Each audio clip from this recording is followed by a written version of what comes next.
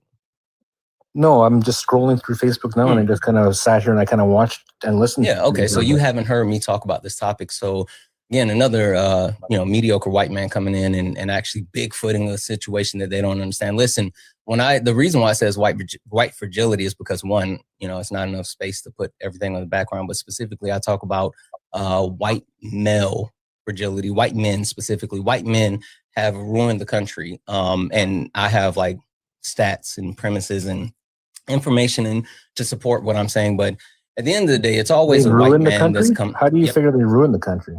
Sure. And again, I know you're from Canada land, but I'll engage for like half a second, right? Well, what does that mean? Jason, what does that I'm going to explain it to you, Bub. You got to stop. You gotta slow your horses. Listen, you got to give me a little bit of foreplay before we get into it. Let me warm you up, Jason. Jason, when the United States of America was founded and the Constitution was written, who was the Constitution written for? The American people.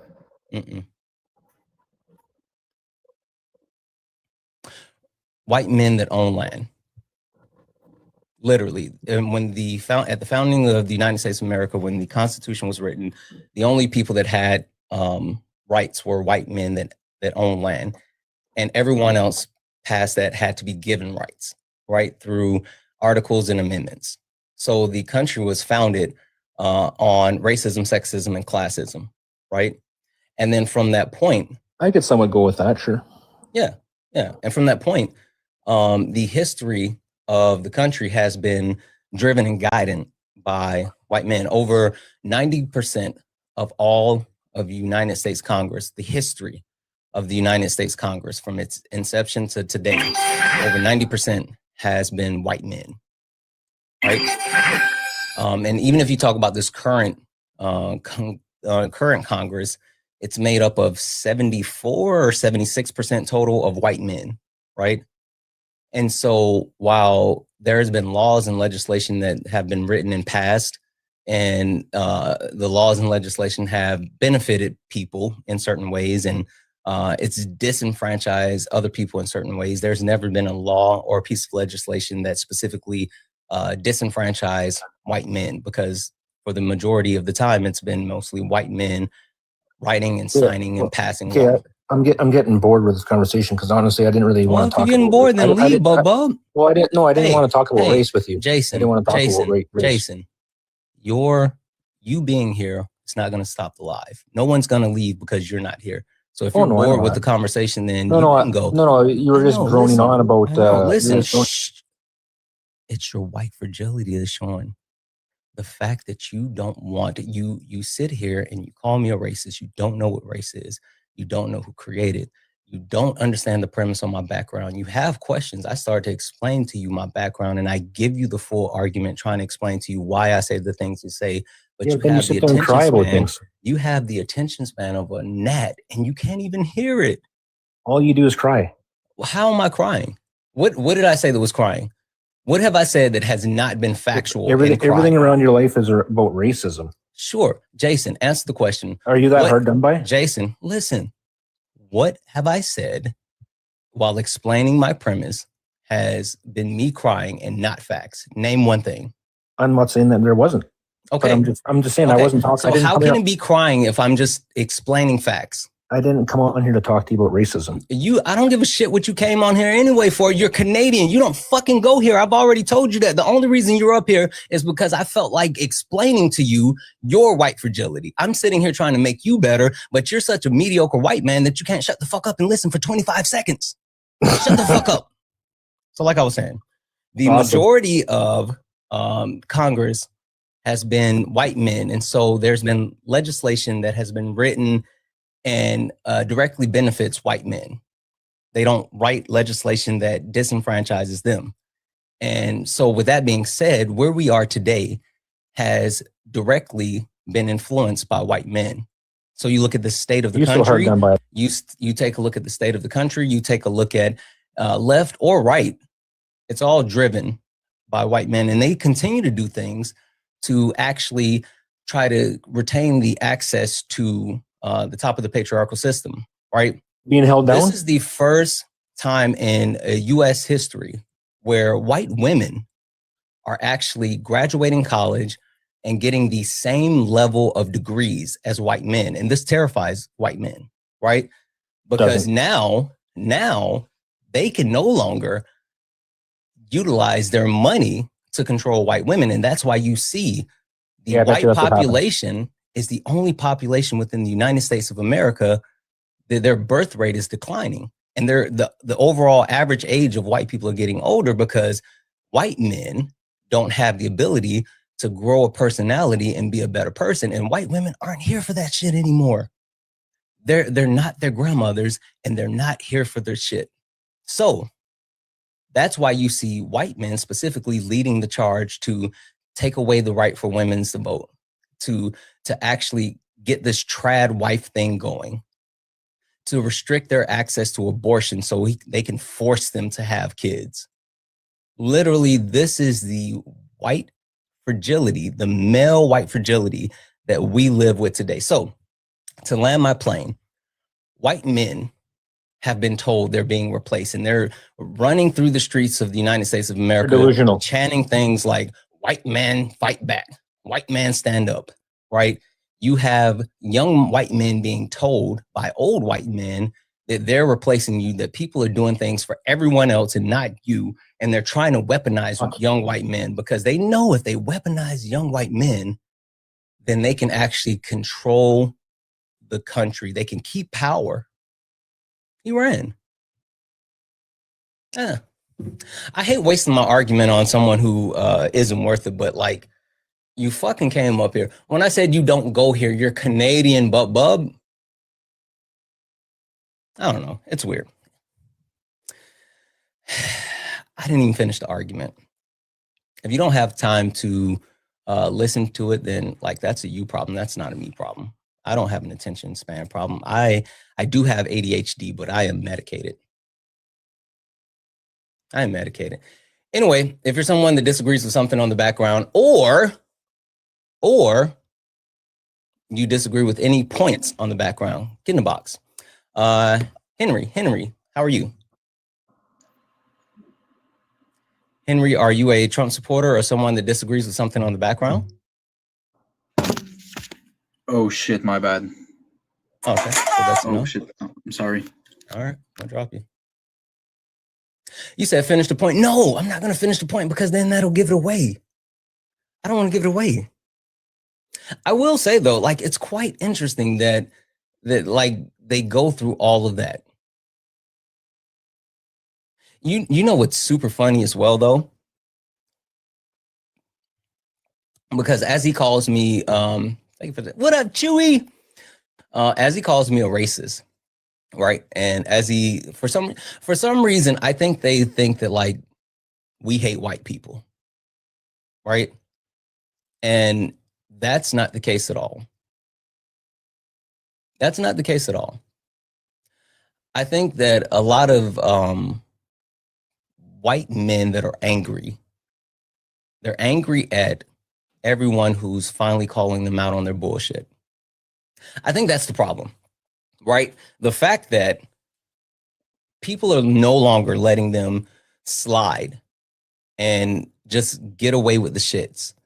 That's the problem. That's why there was such a backlash for like the Me Too movement, right? That's why they were so pissed off about the Me Too movement, because the Me Too movement wasn't just about like, oh, these men are doing things that violate women. It wasn't just about that. It was about accountability and saying like, hey, you don't have the right nor coverage to do the harmful things that you're doing. And that pissed them off so bad. The one thing that I will say, and I've learned this, and mediocre white men, the one thing that they hate the most is feeling like someone has any type of control over them. That's it. Mediocre white men hate feeling like someone else has any type of control over them. That's why they get so mad when they can't say the N-word. It's not about them actually wanting to say the N-word. It's not about actual racism. It's the fact that they've been told that if they say the N-word in public, then there's going to be consequences and repercussions. There's going to be a lot of slow singing and flower bringing if they say the N-word in public. So they get so mad that someone is telling them they can't do something. That's why if you notice like certain ops who join these TikTok lives, and if you make them sit quietly for moments, they crash the fuck out. And it doesn't matter who panel they're on. They can come up here, they crash out. The funny thing is, I'll watch Dean, another white man, and Dean will get a guest up and he'll say like, hey, can you give me a few seconds? I want to start the stream and I want to cover the breaking news for the day. And he'll say, are you patient? And they'll say, yeah, sure. And so Dean starts to do an intro and cover like some breaking news. And they either interrupt and like, oh gosh, can you stop? Or they'll just like leave. Or it's the weirdest thing. If they don't get immediate attention, then they're hurt. So the one thing that, and I steal this from Itchy. I give Itchy all the credit for this because Itchy once said it and I couldn't agree more. The one thing that these young mediocre white men want more than anything, they want this more than they want money, than they want fame, than they want food, than they want sex, than they want to breathe. They want to be heard. That's the thing that they want. They want to be heard more than they want to breathe. And when they don't get the opportunity to be heard, they lose their shit every single time. They do, Dan. Hey, Dan. Love you, brother. Dan, I saw your text message. I'm sorry. I got to text you back. I got to text you and tell you what's been going on. I apologize. It's been interesting. Britt too fine. Are you a Trump supporter or disagree with something? Oh, I guess not. Toddlers in adult bodies? Yep, absolutely. Absolutely. Hi, Brandy. Are you a Trump supporter or disagree with something on the background? I actually have a question about something on the background. Because I don't know if I disagree like or agree. Got it. That makes sense. All right, hit me. Okay. It's white fragility. I'm not sure if I agree or disagree. I am a white woman. But I also have like I'm like I feel like I personally feel like I am so far from like racist but I also don't want to be the one to assume that. So I want to see if I fall under that category or not. Got it. Because I don't want to be in that category.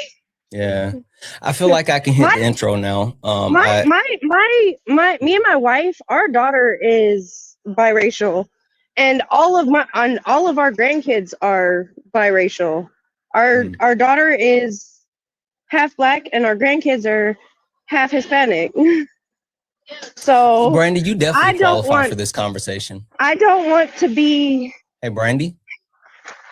Yes. You definitely qualify for this conversation. You've like said multiple things that are like super problematic in that short span of conversation. Okay, well then fix it, please. That's another problematic thing. Holy smokes. We're going to get into it. Let me hit this quick intro. Sorry. This is just a quick introduction to who I am and what this is. Ladies and gentlemen, welcome to the main event. Let's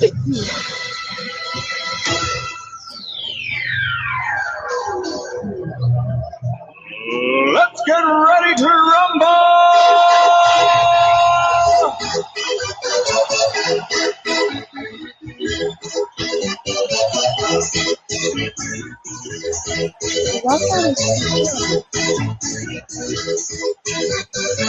Y'all ready for this? Guys, welcome in. This is Sparring with Santana, one-on-one debates with Trump supporters or someone that disagrees with something on the background.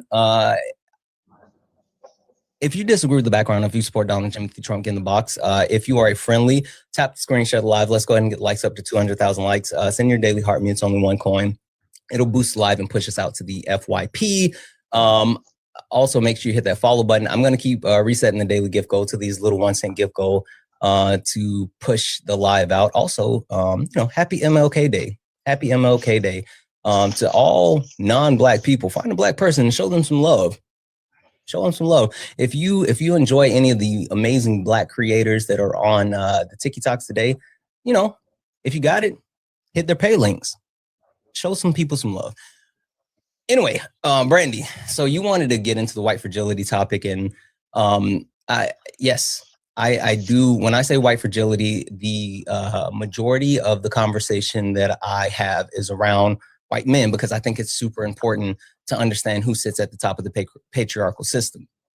Now, with that being said, though, I would be remiss if we completely negate white women who have enabled these white men, right? And not just enable these white men in the sense of like continuing to marry them, but also continue to raise the fragile white men, right? The first thing that you did, Brandy, do you know what othering yourself is? Othering yourself is? Not exactly. Mm-hmm. I've also had brain surgery, so I'm catching back up on everything in my life. Okay, no worries. Listen, I watch you and I watch Dean and Parker and Athena and Erica. Like, I watch a lot of y'all all the time. Okay. Yeah, no worries. Listen, when I talk about this topic, again, it's something that a lot of people don't realize they do, and they don't know that they do. And I think it's a good conversation to have, because there's a lot of people who, one thing that I genuinely love, right, is the fact that I bounce around to so many different types of lives, right? 1 minute you can see me on a panel with Dean and Parker. And then the next minute, you can see me on a panel with like Solid and Sean, right? Yes. And the people that I spend my time in their spaces are a lot of time diametrically opposed, but it gives the people who don't normally get, or who don't normally partake in certain creators, the ability to learn about those creators and like different aspects and things like that, right? Yes. But the point that I'm trying to get across is, I think it's good for people who don't necessarily know these things to hear these things and talk about these things. And so othering yourself is othering yourself is saying like, hey, like you kind of said, I don't think I'm racist. I think I'm the furthest thing from racist. Like that's literally othering yourself, separating yourself from a specific thing, right? And that's why, like, when I talk about I've said this before, and I've even told that I got clipped for saying it. And people, of course, they love clipping without the context. But I've said this before. I'm a misogynist, right? And that's because all men are misogynists. We have inherent misogyny, and we have to be actively working on our misogyny on a daily basis, right? So I can never say, oh, men are this, men are that, without actually including myself. right? So I can never actually say like these men because I'm a man. So anytime I have this conversation, I have to include myself, regardless if I think I'm one of the good ones or whatever. I have to always include myself. So you saying like I'm the furthest thing from races, you're already separating yourself from the actual whole of the problem, and that's problematic. All right.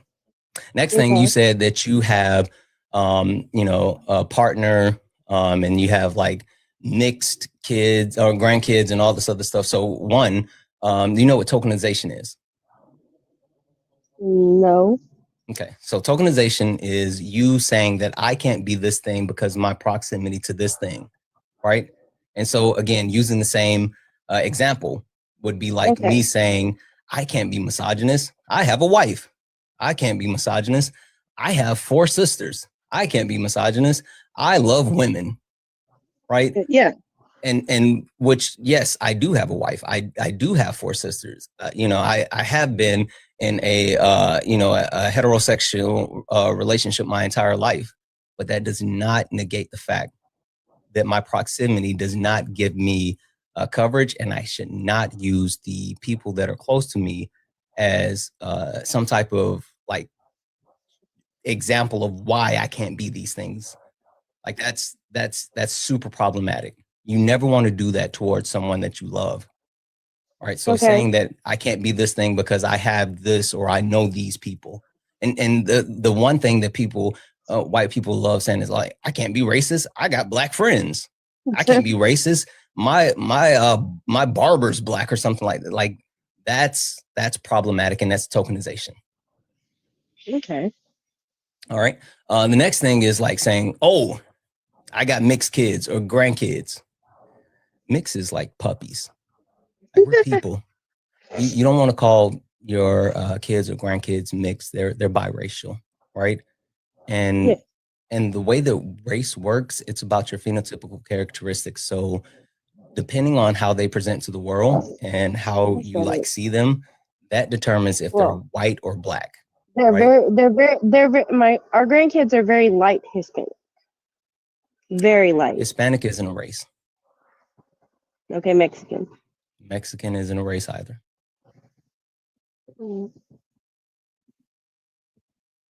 They can be black, they can be white, they can be indigenous. Like hell, they can even be, you know, Asian or whatever. But like that, though, there's a difference between race, nationality, and ethnicity. So would they be indigenous? Well, I don't know. It depends on how they look. Okay, they're right. So okay. Well, then I'll just say that they're, I don't know, white. I guess. Yeah, I mean, I don't know.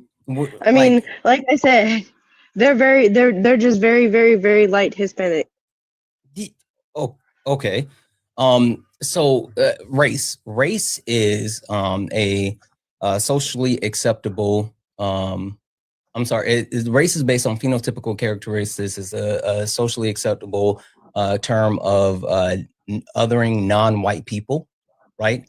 And so it's not just based off of skin color. It's based off of a multitude of things that identifies you as your race, right?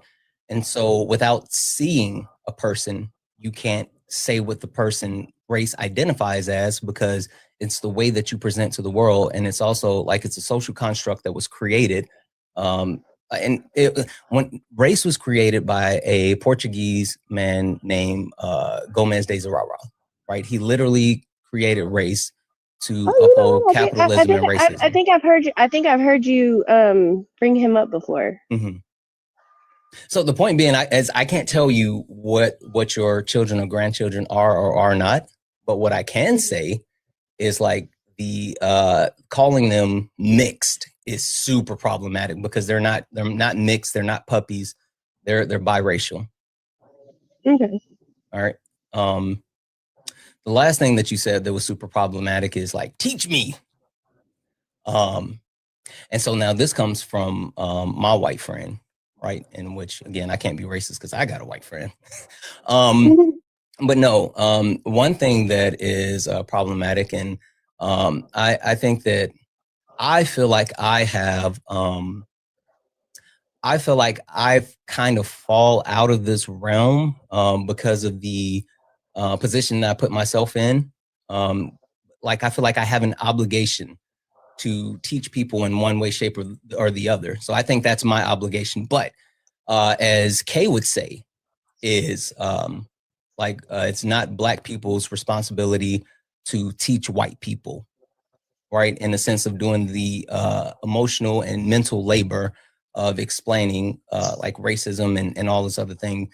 The thing that you have to do is, one, you have to actually have the intellectual curiosity. Two, you have to go do the research yourself. And then three, you can lean on other white people that are currently working or actively working on deconstruction or trying to better themselves as well.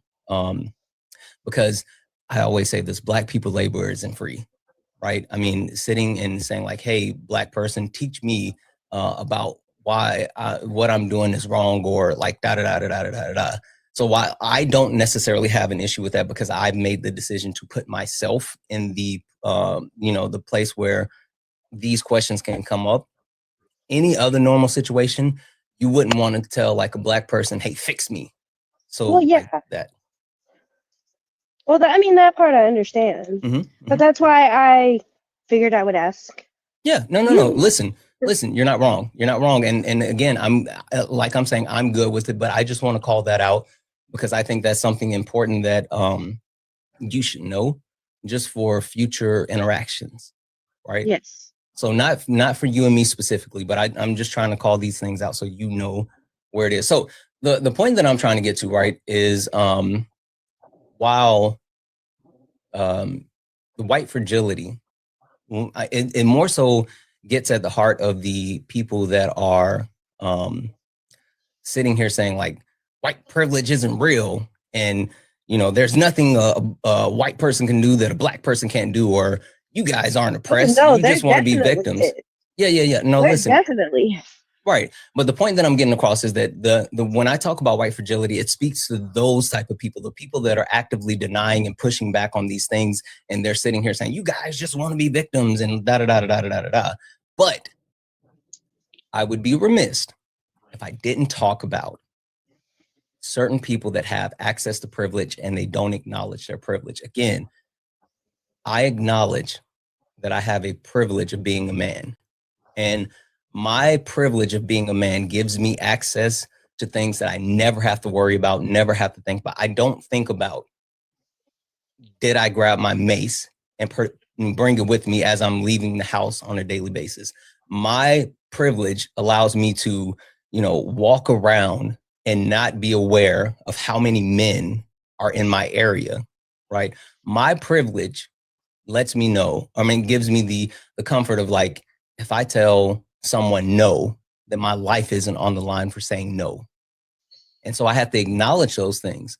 And so just like I have to acknowledge those things, any and everyone has to acknowledge their privilege. That's the only way that we're going to be able to see the humanity in other people, is by understanding the differences and understanding that like, hey, these people, the reason why it's important to ensure that we help the least among us is because doing that will help everyone else. We need to see the humanity in other people, and you can't see the humanity in other people if you don't acknowledge your privilege.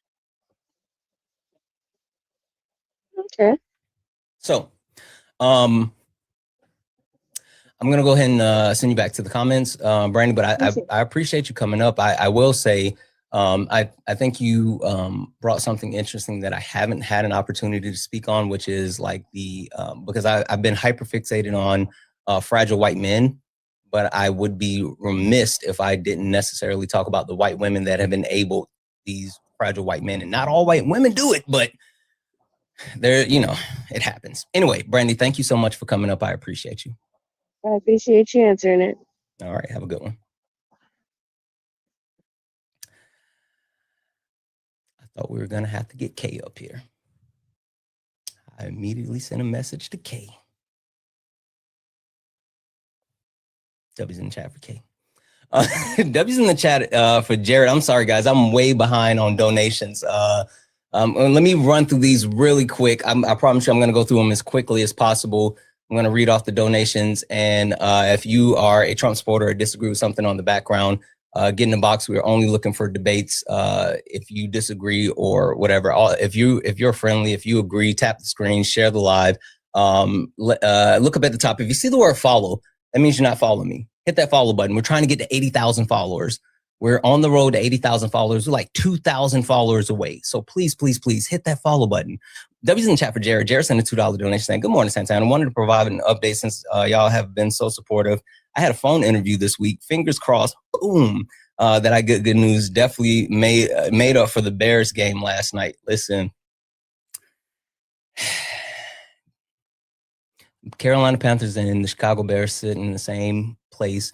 The Rams beat both of us by 3. The only thing I will say is now, like, I kind of hope the Rams win the Super Bowl, because then it gives me vindication by saying, well, we lost, but we lost to the Super Bowl champs. So W's in the chat for Helder for the $3.33 to say happy MLK Day. Thanks for all that you do. Hey, thank you so much, Heather. I appreciate you. Thank you for the 3 and thank you for the happy MLK Day.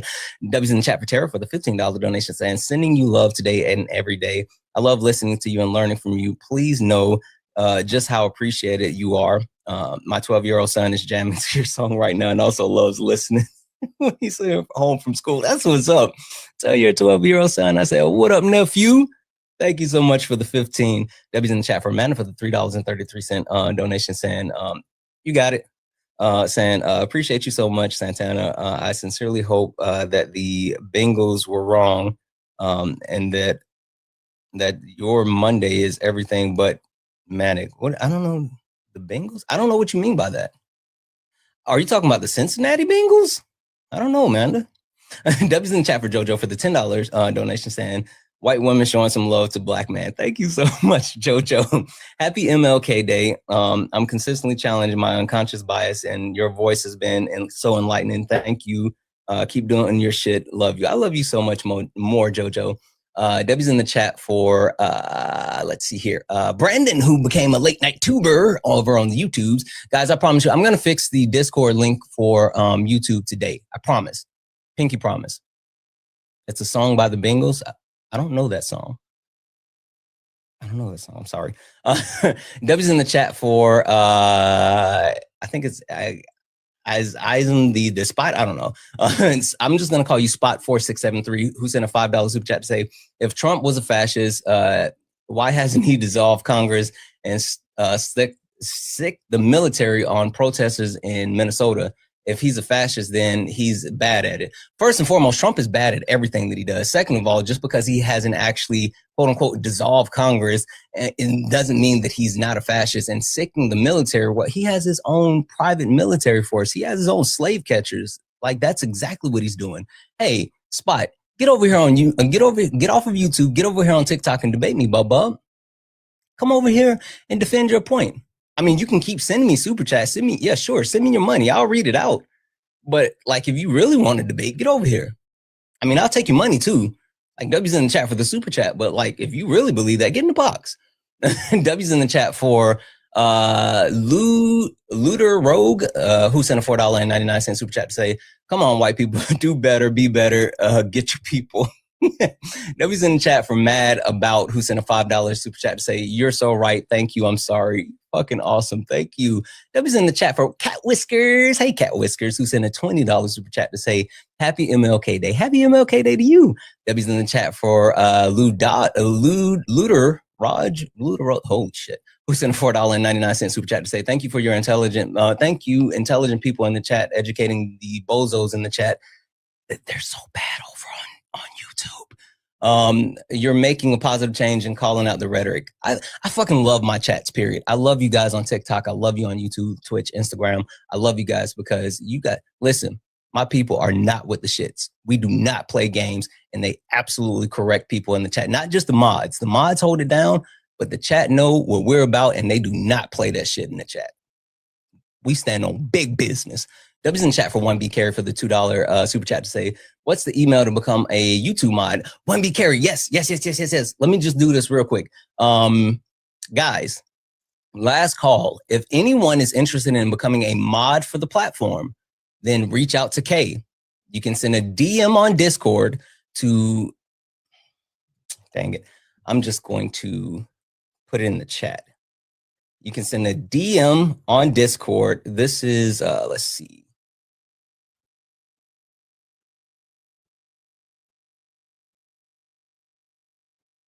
All right. I just put it in the chat from my backup. That's that's Kay's Discord. I'll spam it a couple more times. If you're interested in becoming a mod, and let me put it over here on YouTube as well. You can send a Discord message to Kay. You can also send Kay an email at kcommunications@gmail.com, kcommunications@gmail.com. Actually, YouTube mods, can someone please start spamming Kay's Discord over on YouTube, please? YouTube mods will be given first consideration. We absolutely need more YouTube mods. We need more mods, period, but more YouTube mods specifically. So yeah, wannabe Carrie, reach out to Kay. I would love to have you. You're always here. You're so amazing. Wannabe Carrie, I would be honored if you became a YouTube mod. Rust Belt, you too. Rust Belt, I know you hear me. I don't know if you have the bandwidth to do it, but Rust Belt, you're always here. You're always fucking awesome. I need you. Debbie's in chat for Rust Belt for the $5 super chat to say, happy MLK Day. Saw you were talking about the Rooney Rule the other day. Pittsburgh Steelers representing. Yeah, listen, I would love to talk to, a white man that doesn't believe in white fragility. Specifically, the white guy came up on Parker's Live and he was talking about the Rooney Rule and how, DEI and blah, blah, blah, blah. I love that because I love sports, and the Rooney Rule, while it's something, it's just placation. That's all it is. He's in the chat for X Genesis for the $2 super chat to say happy MLK Day. Thank you for explaining to others. Absolutely. Absolutely. Happy MLK Day. W's in the chat for all the donors. Guys, there's more people here that sent donations, and I'm going to read those out soon, but I want to get a debate up because I don't want to hold things up too long and just keep saying thank you to all the fucking amazing people. But I promise you, I will get to all the other donors. If anyone else would like to support the live, you can do so. Cash App, PayPal, Venmo, pay links, and link to bio. Santana Speaks for You. Santana Speaks for You is the best way to support the live. Everything is accepted. Anything's appreciated. If you're over on the YouTube, you can send a super chat and I will read that out. Hi. Are you a Trump supporter or disagree with something on the background?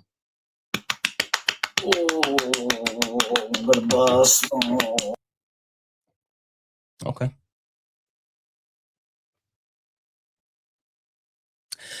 Again, they just want to be weird. But also, the thing that I've realized, because I don't just kick them. If you let them do the weird shit, then they run out and then they have nothing. Because they don't think past the initial weird shit because that's all they got. Because that's who they are. Someone says, sound small. You're so petty. You guys are so fucking chat. You guys are so fucking petty. So you're so fucking petty. Someone says sound small. Stop it, chat. We do not do that. Hey, Kat, are you someone that are you a Trump supporter or someone that disagrees with something on the background? I don't think so, because Kat immediately teacupped. Stop it, chat. You guys are so petty, and I love you so much. You guys are a bunch of petty labels. Hi, are you a Trump supporter or disagree with something on the background?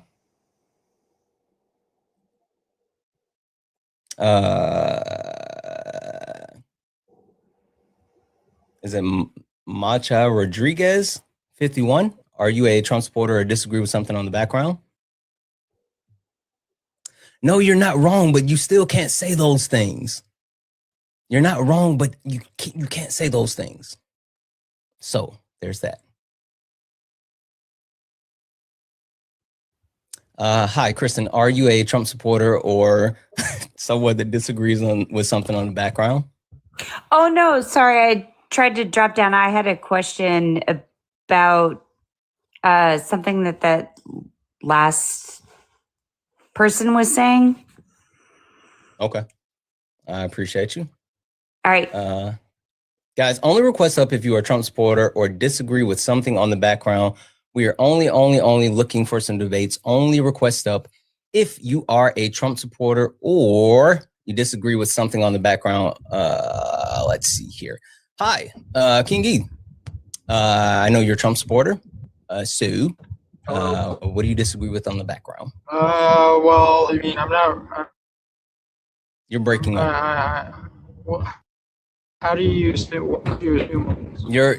Wait. You're breaking up. Your service is going in and out. Can you hear me? You're going in and out. Can you hear me? Your service is really bad. I'm gonna put you on a mute. I'm gonna put you on mute for just. Oh, he's gone. Yeah, you can come back. It's like your service was really bad. So again, only request up if you're a Trump supporter or you disagree with something on the background. We're only looking for some debates. American Advocate, why are you still here? I'm just gonna kick you out the box. Like I don't understand it. I don't understand it. I don't get it. Only request up if you're a Trump supporter or disagree with something on the background. Sorry, guys. I'm trying to set up this gift gold again. Here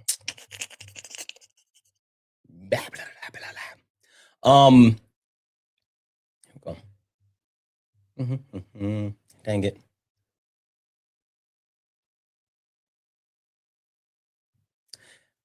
You know, sometimes I don't mind being up here and just talking to you guys because, you know, it's quiet uptown. Sometimes it's better just to talk to you guys than to talk to them. Trump supporters, get in the box. If you are a Trump supporter or you disagree with something on the background, get in the box. We're only looking for some debates. Please only request up if you are a Trump supporter. Bam and Dapper, I don't know if you guys meant to request up, but if you did, you can request back and we'll get you up here for some debates. Someone said, is that a Hamilton reference? No, I have never seen Hamilton. I don't know this Hamilton that you speak of. I have no understanding of Alexander Hamilton. I have no idea who that is. So no, that was not a Hamilton reference. W's in the chat for you, though. W's in the chat for you. Oh, really quick. Sorry, guys. While we're waiting. So I have my boys, right? I have my boys, and my oldest son is 10 and my youngest son is 8. And for anyone listening who knows ball, we were riding in the car, and I like to play music when we ride in the car. And I put on Young Dro, Shoulder Lean. I realized, one, they had never heard that song before and they didn't know what it is. But two, when I tell you this is the most requested song in the car now, Daddy, can we listen to Shoulder Lean? Listen. All they want to do now is listen to Shoulder Lean. Just saying. My boys know ball. Also, they played something. The one thing that I really appreciate about them as well, and well, not one thing, million things, but something I appreciate, the fact that we actually we listen to music in the car. They play, like, they put me onto these new songs, like songs that I've never heard before. I didn't know that, like, I Show Speed has songs. They played some song for me yesterday, Headshot 223 or something like that. I was like, what? But that's always super interesting. Yeah, he apparently has a bunch of songs. I had no idea. You said got to put them on the whole album. You know what album I need? You know the one album that is goated. This album dropped, and the person still eats off of this album today, right? And every single song on the album is a banger. Every single song slaps. Every single song slaps. Young Jock. Young Jock put out that one album, and every single song, hey, thank you for that. Every single song on that Young Jock album was a fucking banger. And it's still New Jock City, exactly. For anyone, for the young people in my chat, right? If you're freshly minted 18, 19, something like that. Or if you are, of a certain hue who has not had the exposure prior to this, go download New Jack City and listen to it. I promise you, you'll be doing yourself a favor. New Jack City, fucking banger. Fucking banger. Am I wrong? No skips, exactly, none. I guess I'll say thank you really quick to a bunch of really cool people while we wait for Trump supporters or someone that disagrees with something on the background. Like there's 1.8 thousand people here hanging out. There's no way that every single person, hey Sarah, every single person is a Trump. I mean, is not a Trump supporter or actually agrees with the background. W's in chat for Just Alpha, who sent a $5 super chat to say, Santana, I found a MAGA streamer you can debate if you want. His YouTube name is, I'm not going to highlight that, but he genuinely believes Trump is winning. Hey, Just Alpha, drop that in the Discord. I might go MAGA hunting on him. Send that to me. W's in the chat for Sin Muse. Hey, Sin. I love you, Sin. Who sent a $4.99 super chat to say, happy MLK Day, everyone. Remember, hydrate and eat if you haven't ate. I know that's right. Sarah with the Thor hammer. Let's go, Sarah. W's in the chat for Sarah. Thank you so much, Sarah. W's in the chat for my brother, Uptown Sports Hector. What up, bro? Who sent a $4.99 super chat to say, listening like always, bro. Hope all is well. The moment you have a sports and political talk, please tag me in like this, this WWE minus Vince McMahon. Yeah, listen, bro, you know it. I promise you, if you could have got in on that Rooney Rule conversation, you would have loved it. Like that Rooney Rule conversation about DEIA was fucking awesome. I got you, bro. I'll text you if that happens. W's in the chat for Lisa for the $5 super chat. Say, as a white woman, I realize my privilege begins with my skin, begins with the skin I'm in, but it doesn't end there. The system starts and only allows white people generational wealth. I completely agree. W's in the chat. Thank you so much for that. W's in the chat for Zadin, who sent a $2 donation saying, wish I had more. Zadin. Hey, Xander, thank you so much for the star map. Zadin, one, thank you so much for the $2 donation. Two, you never have to say sorry. Listen, I don't know if people think that I'm just saying this to say this, but I truly mean it. I appreciate anytime anyone does anything. Like sending a donation is such a large lift. And so for anyone to send anything that they believe would help support the live, because it allows me to continue to actually do this, I'm so grateful. And so you never have to say, sorry, I can't send more. I truly mean that. Seriously, you guys are fucking amazing. But happy MLK Day. I had surgery 2 weeks ago, and you, Parker, and Dean are getting me through my days with the pain management and recovery. It's a distraction, so it's needed. Appreciate you speaking the truth. Zadin, I hope you have a speedy recovery. I hope that everything goes well. I know how that goes. It's funny, certain people wanted to have like this, the Renee Good debate, right? And they've been saying like, oh, she struck the ICE officer with the car. And I keep saying like, no, she didn't, right? Because there's so many different things that would have had to happen if she actually struck him with the car. And those things did not happen. Now, with that being said, I love to bring up the anecdotal evidence that like I've been struck by a car, right? I got hit by a car while walking through a Food Line parking lot. I was leaving the grocery store and I was walking, and the guy was on his phone texting, wasn't paying attention. He wasn't speeding, but he was just like kind of coasting along. That's why I said he's going approximately like 5 to 7 miles an hour, like nothing fast. But he hit me and I went flying, right? Flying, rolling over, flying. And when he hit me, it actually broke a bone in my knee. And I couldn't straighten my leg, right? Because there was a piece of chip bone that came through the cartilage, and it was like keeping me from straightening my leg. And so I had to have surgery. I had to have 2 screws put in my knee. And in order for them to have the surgery as well, they had to cut the tendons right above my knee. And I had to learn to re-walk again. So I know how like painful it is, the recovery and all this other stuff. So speedy recovery. Truth seeker, sorry. Are you a Trump supporter or disagree with something on the background? Yes, I am a Trump supporter. Okay. Or well, I do support the MAGA movement. I can be honest, and as I don't agree with everything, I'd say I think is going too far on the Greenland. I think I don't know, but most of the other things I agree with, and I disagree with the fascist, all this. I think, yeah. So, Truth Seeker, are you in the U.S.? yes, I currently live in New York. You live in New York. Yes. Okay. Cool. I'm not born here though. Name the 2 NBA teams in New York. NBA teams? Yes.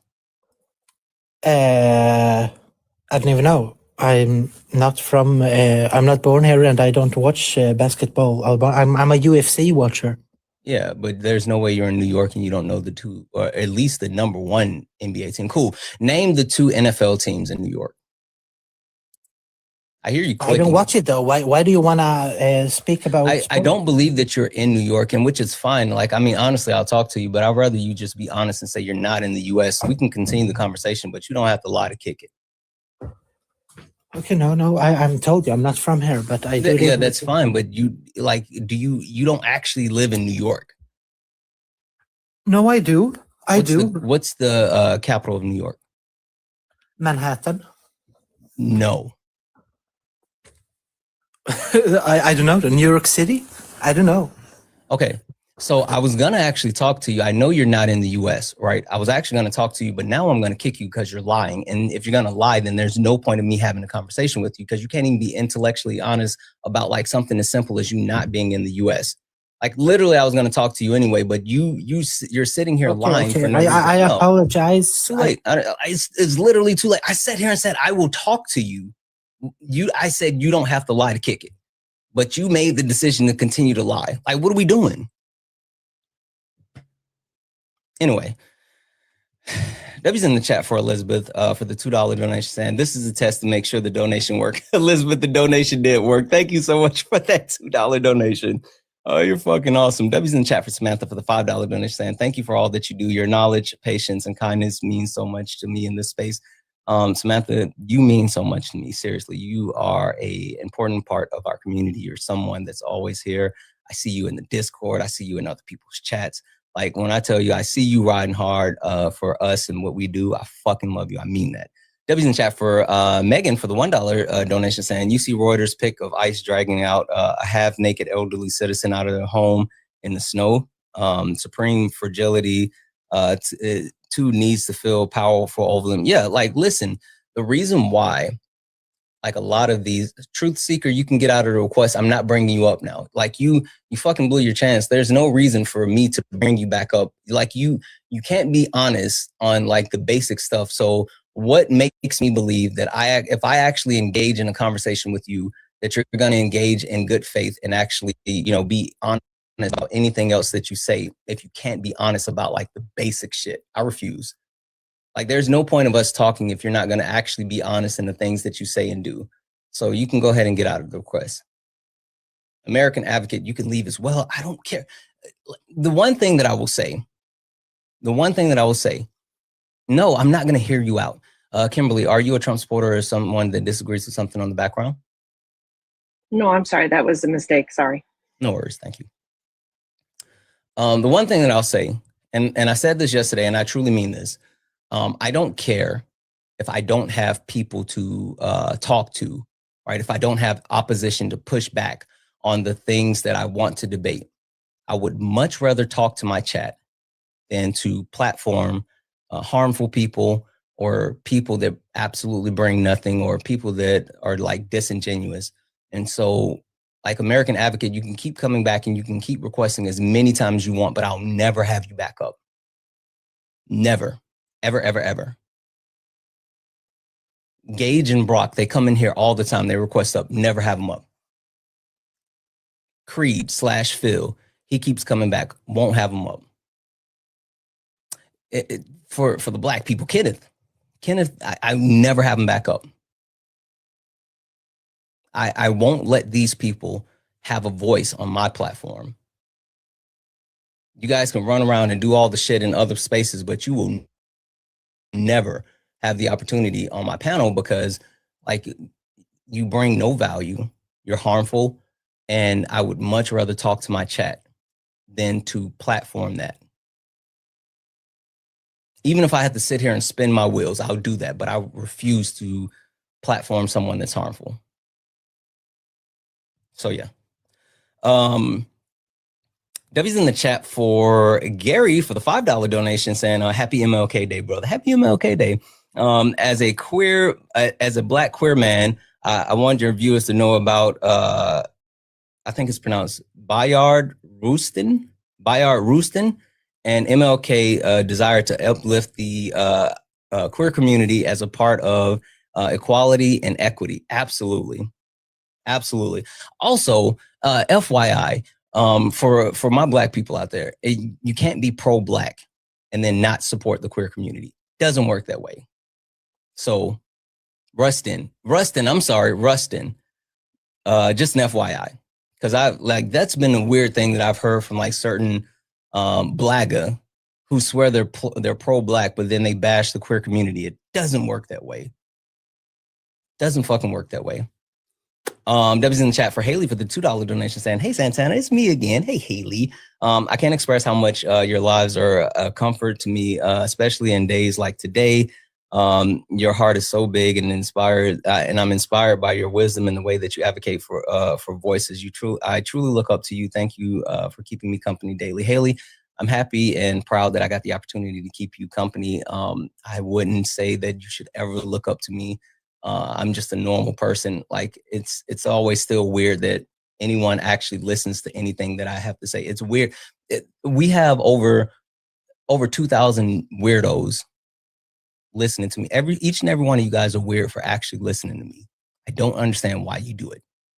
So just a normal person trying to do right by the platform that you guys have given me. Like it's my obligation and it's my responsibility to be a good steward of the things that you guys have given me. And so I just continue to try to do that. That's all I do.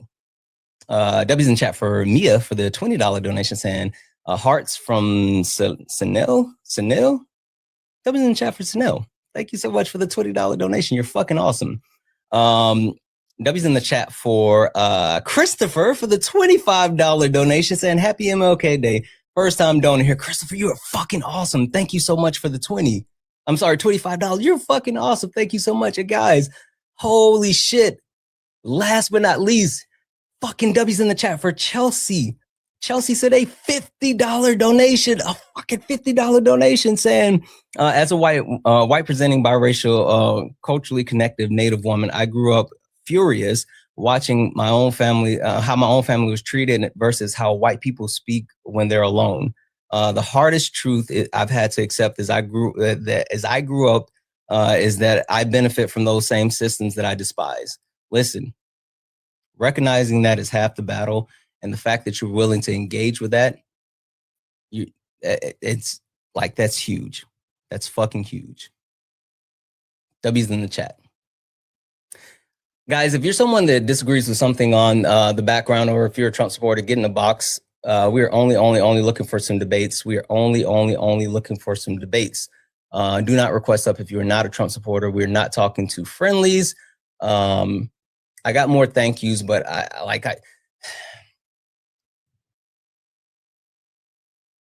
got more thank yous, and I'm gonna read those out. I don't understand these people. I don't understand these people.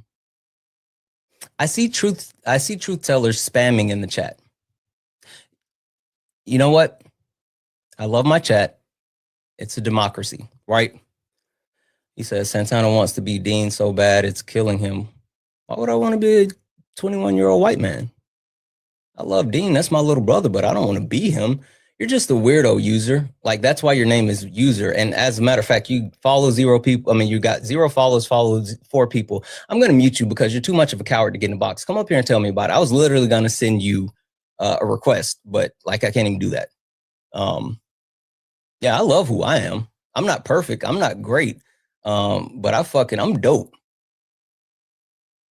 And I know the lyrics to every Hamilton song. So fucking top that. We'll do a quick poll, right? This is a democracy sometimes. we'll do a quick poll. Smiley face if you guys want to give Truth Seeker another chance and let him come up. Frowny face if he fucked up too much and we don't let him up. Smiley face if we want to give Truth Seeker a second chance, or frowny face if he fucked up and we don't want to let him up. So Truth Seeker is not in the US. I told him, okay, it's fine. You don't have to be here. I'll talk to you. But he couldn't keep it funky. And so I ended up kicking him. So if we want to give him another chance, smiley face. If you are like, nah, fuck that guy, frowny face. It's a 1 minute poll. You have to vote and we'll go from there. You have to, I think you have to click the actual thing to vote, not put it in the chat. You have to click the thing. If nothing else, this should be a lesson just to keep it funky. I've, throughout my life had to learn that like it's easier and better to tell the truth than to try to think of a lie. Something that I often remember, or a saying that I like is when you tell the truth, you don't have to remember, right? You just tell the truth. When it's a lie, you have to remember the lie, and then you have to remember the lie that you told to cover the lie, and then you have to remember the lie that covered the lie that covered the lie, and it's a cycle. So yeah. Did the poll end? I think the poll end, and I didn't see the actual results, but I saw a lot of frowning faces, so I think that's no. I think it's no truth seeker. I think you I don't think my chat wants you back. I'm sorry, my chat said no. Like, you can say give you another chance, but there's nothing I can do. Listen, it's above me now, love. It's above me. I don't know what you want me to do with that. Take it up with the chat. Go fight with them. They said no, so I don't know. W's in the chat for Brandy for the $1 donation, saying, if that's the case, I'm proud to be weird. I'm proud to be weird with you, Brandy. W's in the chat for Amanda for the $10 donation, saying, Santana, you motivate me. Just lost over 70 pounds. Let's fucking go. That's huge. And I wanted to let you know, you always make my work days good when I'm watching. Amanda, W's in the chat for you. Like 70 pounds is a fucking crazy amount. That's absolutely amazing. It's hard work. It's a dedication, and you should absolutely be proud. Absolutely be proud. Now, wait till you get to going to buy you a new wardrobe. Oh, but Mandy, you're going to be, Go show out. Build. Are you a Trump supporter or disagree with something on the background? Build, are you a Trump supporter or disagree with something on the background? Okay. Nick, you said you listen to New York City. I'm telling you, it's gas. It's gas. I'm telling you, I would not lie. Not even a little bit. What up, Eli? Hi, Brandon. Are you a Trump supporter or disagree with something on the background? Nah. What'd you come up for then, Bub? What'd you say? I said, what'd you come up for then? I don't know. Did you just want to hang out with me? Yeah, you're cool. I don't know about cool, but I'm a decent hang. Okay, I'll make a deal. Tell me a joke, and if it's funny, you can stay for a while. But if not, you gotta go. Okay. Knock, knock. Who's there? Not me anymore. Bye.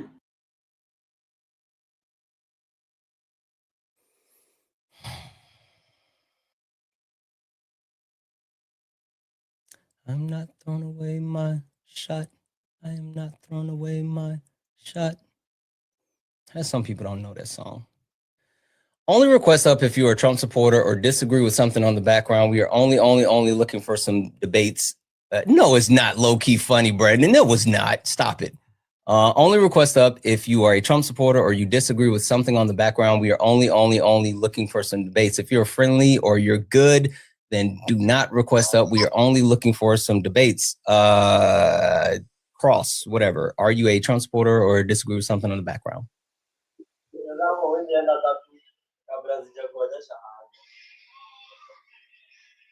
Hello. Hello. Are you a Trump supporter or disagree with something in the background?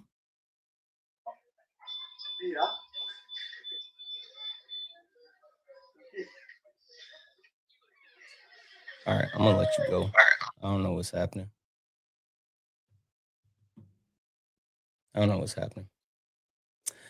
Only request up if I don't know.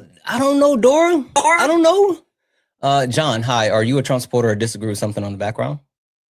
Can I just tell you a quick joke because you asked for a joke? It's not dirty. I am a supporter. I'm not a Trump supporter. I support you. I don't support Trump. But you said tell me a joke. Is it a dad joke? No, it's definitely not a dad joke. I am a dad, but this is not a dad joke.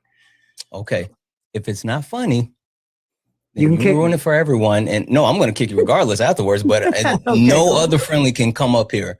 And now this is all chat. This is on John. If it's not funny, no one else gets access. Nope. That's the deal. John. This is on John now. Go ahead, John. All right, you ready? Mm-hmm. Okay. What is the difference between a sadist, or did you hear about the sadist that married the masochist? I did not.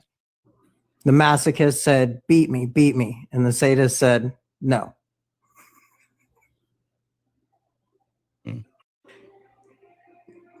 No. Don't get it? I mean, I get it. I just don't think it's funny. Okay. Good try, though, John. I appreciate you. It was worth a shot. It was. It wasn't a good one, but I appreciate you. Okay. Have a good one. Take it easy, bro. I am a bit of a comedic snob, though. If I'm going to be honest, like I enjoy comedy. And the way that I enjoy comedy, I'm a little bit of a snob about it. So, yeah. Sorry. Okay, guys. Really quick. Sorry. Let me speed run and finish these thank yous because it's just a lot of them, and I want to make sure that I'm getting to these. W's in the chat for Nika for the $5 super chat. Say I love listening to you while I'm at work on my second job. Happy MLK Day. If you have a caller hating on Snap or support ICE, mi Mexicano ligo novio y yo. I got you. I failed Spanish in middle school because I hung out with my best friend and we didn't learn anything. So I don't speak Spanish, but I need to because that was bad. W's in the chat for Algro, who sent a $5 super chat to say, this is my favorite debate channel now. I like how you do things around here. Listen, this is a classy joint. We got velvet on the wall. None of that grass shit that you see down in Atlanta. We got velvet on the wall. Period. W's in the chat for Eros for the $19.99 super chat to say, thank you for fighting a good fight and trying to reason with crazies. We appreciate you. I appreciate you way more.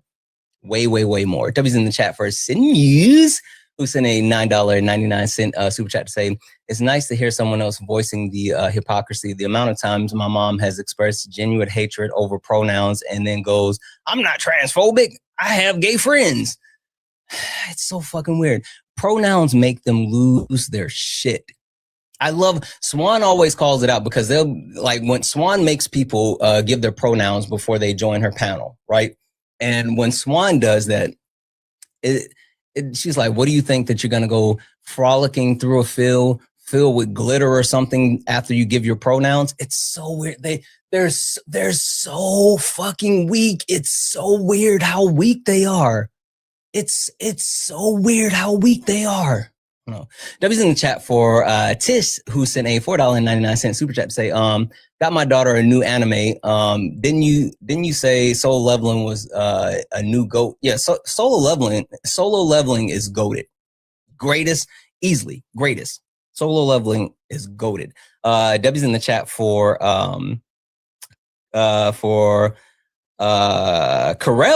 Carell sent a $25 donation saying, appreciate you, brother. Glad I found you via Dean and Parker. Absolutely. You're fucking awesome. Thank you so much for that. W's in the chat for Betray, who sent, I think it's probably like $15 Canadian, but it came in as $12.83. Got it. First time donor. Thank you for standing with the queer community. I'm British, white, trans, queer as fuck. And will always stand with the Black community. I wish you an amazing day for your love and happiness, B. Thank you so much, B, for the donation. I appreciate you. I read the first part last, and I'm so sorry, but W's in the chat for you. Thank you so much. I really, really appreciate you. And W's in the chat for Mike. What up, Mike?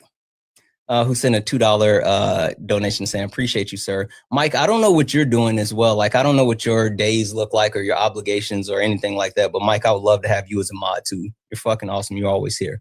W's in the chat for Trish for the $4.99 super chat to say, oh, also, hi, happy Martin Luther King Day. Sorry about not saying that first thing. Love you, bro. I love you more. Listen, it's all good. We locked in, twin. You good? You good? We locked in, twin. Guys, only request up if you're a Trump supporter or disagree with something on the background. We're only looking for some debates. I think what we will need to do, because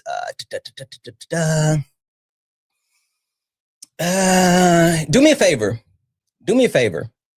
If you guys don't mind, look up at the top. If you see the word follow, you're not following me. You see that word follow? Hit that follow button, please, please, please, please, please, please. Hit the follow button. This is the main account. Hit the follow button. Hit the follow button. If you enjoy what we do here, I know we haven't gotten too far into any of the debates yet, but if you enjoy anything, right? If you like the way that I wear my hat, if you for some reason like listening to my voice, if you think that I make sense, if you think I have a punchable face, hit that follow button, please. It would mean the world to me, and we're trying to get to 80,000 followers. Also, this is the super important part. Follow the backup account. This is the backup account. Follow the backup account. That's the backup account. What we're gonna do, because it's kind of dried out now, and we want debates, right? Chat. Do you guys actually want debates, or do you guys just want to hear me ramble? Because I can ramble as well, but I would figure that you guys would want debates. I mean, I can sit here and just talk about nonsense, but I think like, yeah, we want debates, right? Yeah, debates. Yeah. Okay, cool. This is what I need you guys to do. Follow the backup. We're not gonna do a restart. We're just gonna switch completely to the backup. So we're gonna come off the main, and then we're gonna go to the backup. We're gonna come off the main, then go to the backup. The backup, I will tell you this, guys, the backup can get a little bit unhinged. I don't know what it is about the backup, but it draws in the crazies. So, one, hey, Gucci. MAGA World 66, get out of my request, you clown. Fucking asshat. So follow the backup. You're grifting. Yes, I am absolutely grifting. You're just mad because you can't grift like me, baby. W's in the chat for Bree for the $5 donation saying, look around at how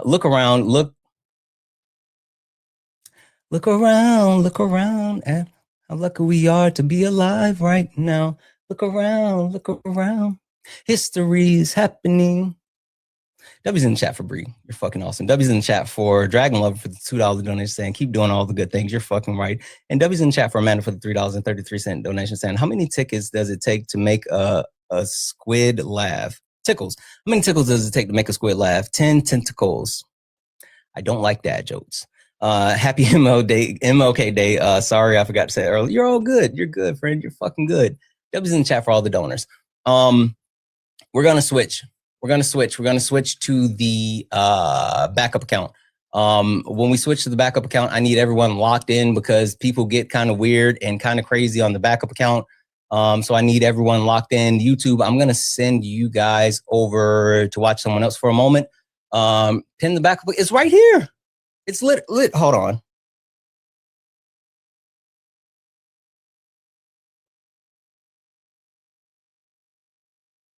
It's right here. Like it's this account. I don't know if I can pin it or whatever. I don't know. I don't think it's letting me pin it. It's like, it's literally right here. It's this. Click on the profile and then press the plus. You're scared. Sure, scare these nuts in your mouth. All right, I'm gonna send you guys over to watch someone else just for a moment, and then we're gonna switch accounts and we're gonna do a quick restart. When we get back, I need everyone. I'd rather have 4 quarters instead of 10 dimes any day. So the people that are in here are the people that are not looking to, I guess, sorry to say, but they're not looking to sling shit on the wall, okay?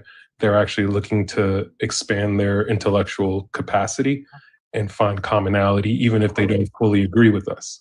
So don't be dissuaded by the fact that we have these so-called low numbers, because remember, the people that are actively in here are maybe 550 or so, but the people that haven't tapped in, I can guarantee you it's well over 1,000. So just be aware of that. You know, we were talking about a couple of books, and I put the books in the chat, and one of my favorite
This a war zone talk. No script, no filter, no safe walk. Bring stats to get scrambled like a glitch. I got fire in my mouth like I came from the pit. Yeah, step in if you dare. Truth hit hard like a punch in the air. Ain't no rules, no plan, no script. One wrong move, get cooked real quick. No cap, no shield. Better know your stuff or you get revealed. Step in, don't you wanna? Sparring with Santana. I don't care what you claim or your background. Facts only, if not, get clapped down. Whether you're left or right. Hey, thank you. Let's fucking go.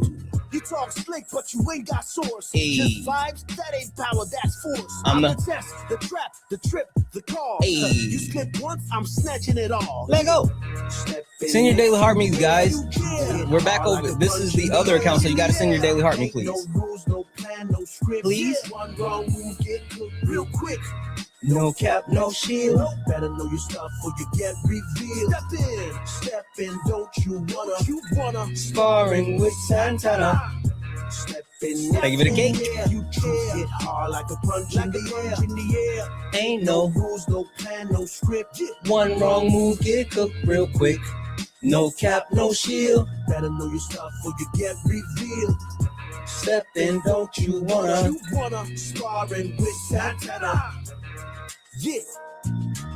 This ain't a safe place. It is not. This is flame. Yes, it is. Step in, don't you wanna? Sparring with Santana.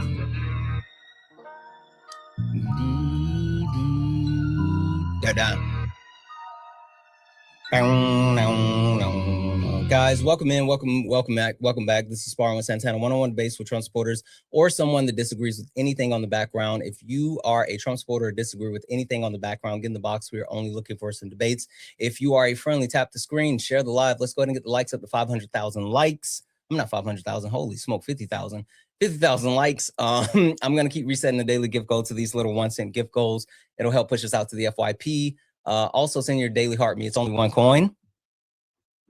And it will help boost the live. Also, guys, listen, share the live. Sure, once or twice. It's awesome with helping share the live. But more than sharing the live, repost it. That does like a whole big thing, right? Reposting is super important. So if you don't mind, please repost it. Where in the fuck did I put my chapstick? How did I do that? Let me go. Didn't I have it? What did I do with it? Holy fuck. All right. Only request up if you're a Trump supporter or you disagree with something on the background. We're only looking for some debates. Only request up if you are a Trump supporter or you disagree with something on the background. Hi, Stacy. Are you a Trump supporter or disagree with something on the background? We are Charlie Kirk. We carry the flag. Stacy, seriously. Like, no, hold on. I would love to actually talk to you instead of listening to like the stupid song. Like, if you want to talk about Charlie Kirk, we can talk about it. I don't want to listen to the stupid song. Can you? We can talk about Charlie Kirk. We can. I promise you. I'm willing to do it. But like, the stupid song is weird. Would you like to talk about Charlie Kirk? Okay. You don't. You just want to be weird, right? I try to give people the opportunity to not be weird. It looks like, so you follow me, but guess what you're not going to be doing anymore? Follow me, because I'm blocking you now, right? I gave you the opportunity to not be weird. You didn't take it. And so, like, now you're gone. You're done. You're done. Only request up if you're a Trump supporter or disagree with something on the background. Guys, MAGA, my chat's not your safe space. So if I see you running your mouth in my chat without actually getting a box, you will be muted. You will be muted. I'm positive this is the same person. They just switch accounts and come back. I'm not going to do that. Fuck that. I'm not letting you up here. Not letting you up here. Only request up if you are a Trump supporter or you disagree with something on the background. I think that we've hit the point, right? We've hit the point. What does it say? Anybody know that there's any truth behind a bunch of Trump files were released? I don't think so. I haven't seen anything about that. We've hit the point, right, where the only thing they can do, Republicans actually do like change and innovation, like electric cars, and how electric cars and electric houses, which is the definition of liberal. They're morons. Yeah, like they're stupid. I thought that was something else. We've hit the point where they're just completely afraid. And I used to say they're afraid of me, but like, yes, they're absolutely afraid of me. That's why they won't get in the box. That's why they don't want to debate. Ooh, this is interesting. Kylene said, MLK legacy is in ashes, America for the white men. Sure. Kevin, I'm going to mute you, bub. And I'm going to send you a request. Come tell me about it. Come up here and tell me about it. I want to hear that. I want to hear that. Come tell me about it. You won't do it because you are a coward. You know what's funny, right? For these Nazis, for them to actually, the points on your background is illogical. Yeah, I'm going to mute you because I don't care what you have to say. And I know you're that weirdo Charlie Kirk person. And that's the only reason I'm not letting you up. Like, I'm not letting you up because you're a weirdo and you just want to play a Charlie Kirk song. And I have no interest in that. Like, if you actually wanted to come up and debate, you could join. But no, you just want to come up and play the Charlie Kirk song. Hey, let that man rest in peace. He's looking up at us today. He's already got to see his wife going on like this fucking tour where she thinks she's Batista or fucking Cody Rhodes or something, like the pyro. It's fucking weird. And then, she's making a play for JD Vance and it's hot as fuck. And I'm sure his neck is sore. Like, leave him alone and just let him fucking rest. God damn. Anyway, yeah, so if you wanted to actually come up and debate, I mean, I would, but you're not trying to debate. But the point that I'm getting across is that like I used to say, oh, they're afraid to just debate me, which they are afraid to debate me, but like they don't have a leg to stand on. That's the point where we're at now. There's no Trump supporter that has a leg to stand on. And so that's why they don't want to engage in good faith debates. That's why they have no interest in actually like joining the conversation.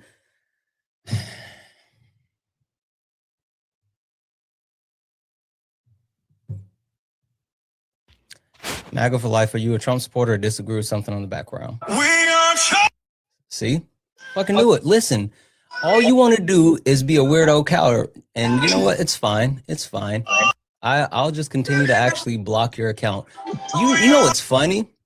You're so weak that this is your entire personality. Like, your entire personality is going around TikTok live and playing the song. It's the only thing that you have. It's the only thing that you have. It's so interesting that that's the only thing in life you have. Watch this. Hold on.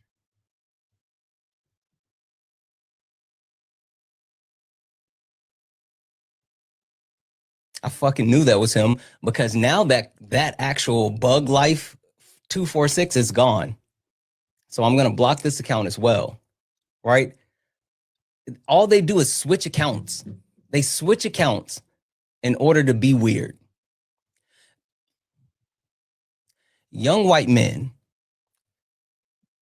do you want to know? Walter said over on YouTube, Walter Wells 837 said, grifting on YouTube is your personality. Grifting period is my personality, Walter, but you're too much of a coward to come over here and debate me. So I guess you're just going to have to live with my grifting personality. Watch in silence, bub. Anyway, young white men, all right, specifically.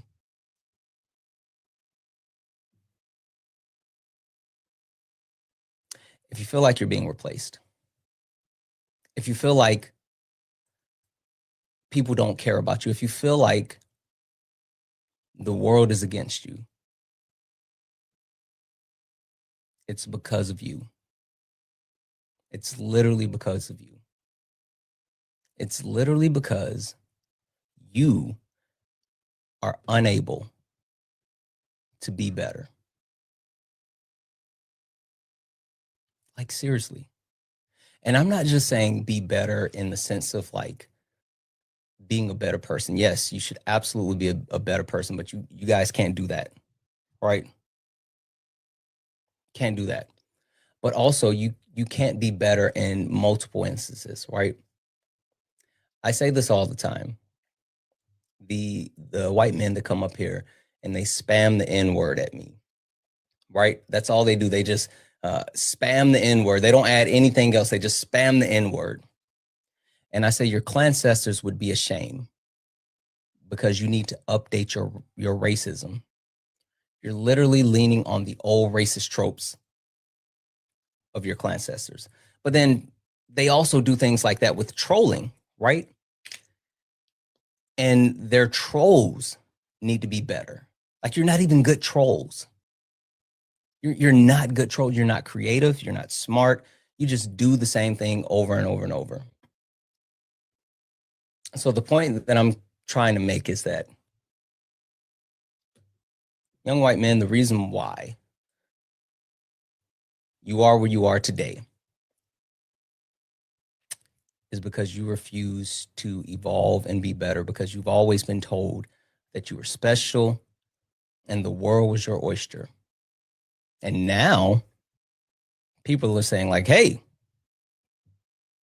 you got to be more than, just be white and a man. And now that they are being told that there's a need to be more than just white and a man, they're crashing out. Sunshine, are you a Trump supporter or disagree with something on the background? Hey man, before you take me off, I just turned 18. Are you a Trump supporter or disagree with something on the background? My mother's a Trump supporter, but she refuses to come up on the live. Is there a chance I could debate her points while she's listening?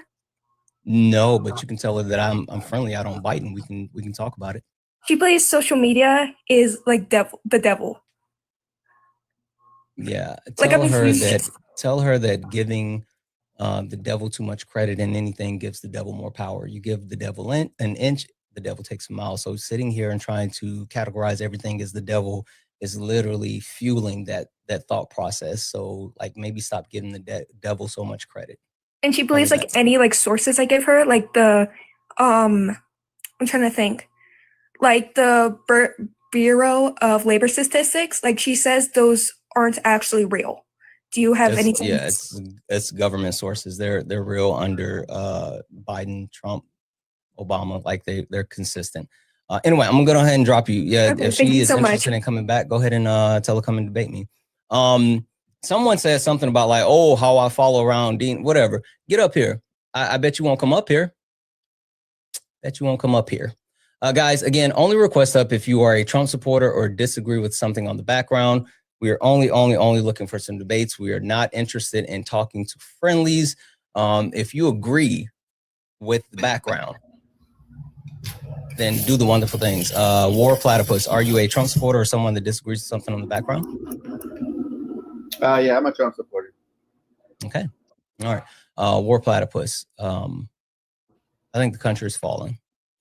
I think the country is falling for multiple reasons, because we have a fascist government, because there's violence in the street, because Donald Trump and this administration is warmongering across the globe. I think they're just all hiding the Epstein list because, you know, they're of course in it. And last but not least, I think white fragility is at the root of this entire thing. So what do you disagree with on the background that you think that you can actually defend the best? Well, I mean, they're just platitudes, what you're saying. I mean, other than the specific example of the Epstein list that you just, sorry? Platitudes from the platypus? Well, no, these are your platitudes, not mine. So you're just, you know, you're just kind of saying slogans. I mean, the only real issue you brought up is the Epstein list. Well, the reason why I just said slogans is because I only have limited space on the background, and so I just try to highlight the points. But I have more information, stats, sources, and all the other stuff behind everything that I have. It's just, you know, it's Are you familiar with the phrase in economics, like there's the steak and there's the sizzle? I've heard that expression before. Yeah, so it's a premise that talks about like the sizzle. Like think about when you're out at a restaurant and then you hear like and you turn and you look and the waiter's carrying something and you can smell it, you can hear the sizzle, you can see the smoke coming. You're like, oh, that's dope. That's what I'm gonna get, right? It's the piece that draws people in, and it grabs their attention. But the steak is what people actually want. It's the taste, it's the flavor, it's the meaningfulness behind it. So the points on the background is just the sizzle. When you pick a topic that you think you can stand on, that's when I give you the steak. Oh, okay. Well, let me pick a topic. Mm-hmm. I think what Trump is doing in Mexico by designating the drug cartels as foreign terrorist organization was something that the Biden administration refused to do because they thought they would tank the Mexican economy. Because, you know, if we designate the cartels as terrorist organizations, that means that anyone that takes their money, all the banks that are holding their bank accounts are also providing material support. So that was question for you really quick. Sorry. So I think one second. Hey, whoever the Paula person is or whatever spamming in the chat, I sent you a request. Come up here. I've already muted you. Come up here. Like, you're not going to cry in my chat. No one cares about you spamming in the chat. Like, get up here and we can talk about it, or you can cry from outside of the club. I don't care.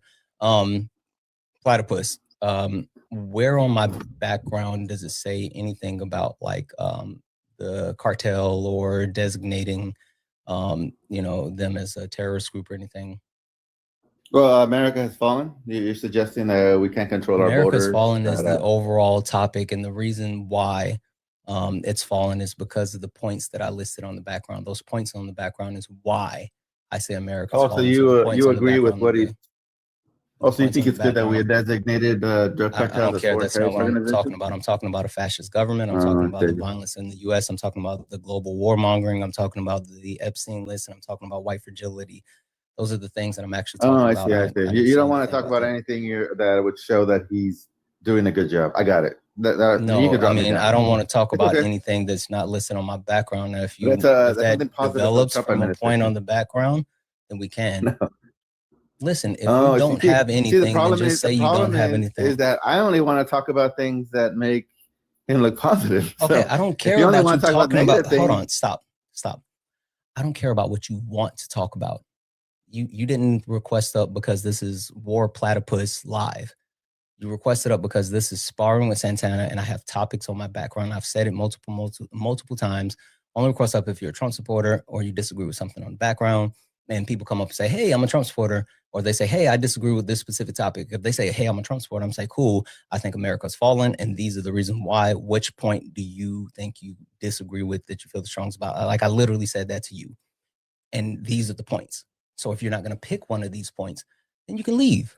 I don't care about you being here. I already told you how it's not fallen, but you don't want to listen. So again, what can I do? You're not debating specifically that America has not fallen. America hasn't fallen. That's fine. That's your opinion. Now pick one of these topics. That's your opinion. Hey, why do you think I ran through each and every one of these? Do you think I did it for shits and giggles or shiggles? Like, do you think that I specifically created this background? I'm going to mute you. I want you to think about this for 2 seconds. Do you think that I created this background, that I placed these topics here, that I actually gave this introduction and talked about why I think it's fallen and listed these topics just for you to pick something that has nothing to do with any of these topics? Do you think that, like, literally the reason why I did this is so you could come up here and talk about whatever the fuck that you want? Do you think that? Well, if you didn't make it specific, because I mean, I could link I what don't I care just if said you to the think that fascist it's government. specific or not. I told you to pick a point on the background. This is your last chance. Would you like to pick a point on the background that you would like to talk about? Yes or no? Sure. Let's talk about the fascist government. I mean, that's Sure. so broad. All right, we're gonna end up perfect. talking about So what I yes, want it anyway. is broad. Again, it's the sizzle. It's the sizzle slap nuts, lock in. Perfect. So the reason why I say that we are dealing with a fascist government is because, one, Donald Trump's a fascist, right? Not only is Donald Trump meet the acceptable 19 points or 19 principles of fascism, but he actually meets all 14 tenets of fascism. And while also meeting the 14 tenets of fascism, he has continued to implement things throughout our government directly connected to Nazis, right? He's literally taking the game plan from Hitler and implementing that throughout our country. There's rhetoric, there's people, and they are shifting the U.S. Government into a complete fascistic society. Now, I can talk about more, but that's the opening point of my premise. Why do you believe that we don't have a fascistic government? Well, because you haven't proven anything. You just said there's 14. What'd you say? 14 tenets of fascism. Tenets? It's not you came up because you disagreed. You're disagreeing with the point. You have to lay out your premise as far as why your premise can't be, well, you haven't proven it. Like, you have to act. You're not good at this. Is this your first time on a TikTok live debate? No, I mean, I'm trying to be nice to you. I mean, you just said said 14 being tenets. nice. I would just like for you to be engaging. Okay, so you don't know what the 14 tenets of fascism 14 is. 14 tenets of fascism. From what are you getting this from? Do you know what fascism is? I can say, according to the 47 tenets of democracy, we are democracy. Do you know what fascism is? I just made that up. You know that? I just made that up. Most of the times you guys just make shit up because you don't know things. Do you know what fascism is? It depends how you define it. But the actual definition of fascism, what is it? I can answer you if you let me. Sure. So what's fascism? So under the 20th century definition of fascism, like Hitler, Mussolini, well, more Hitler. Let's focus on Hitler. It's the idea of blood and soil.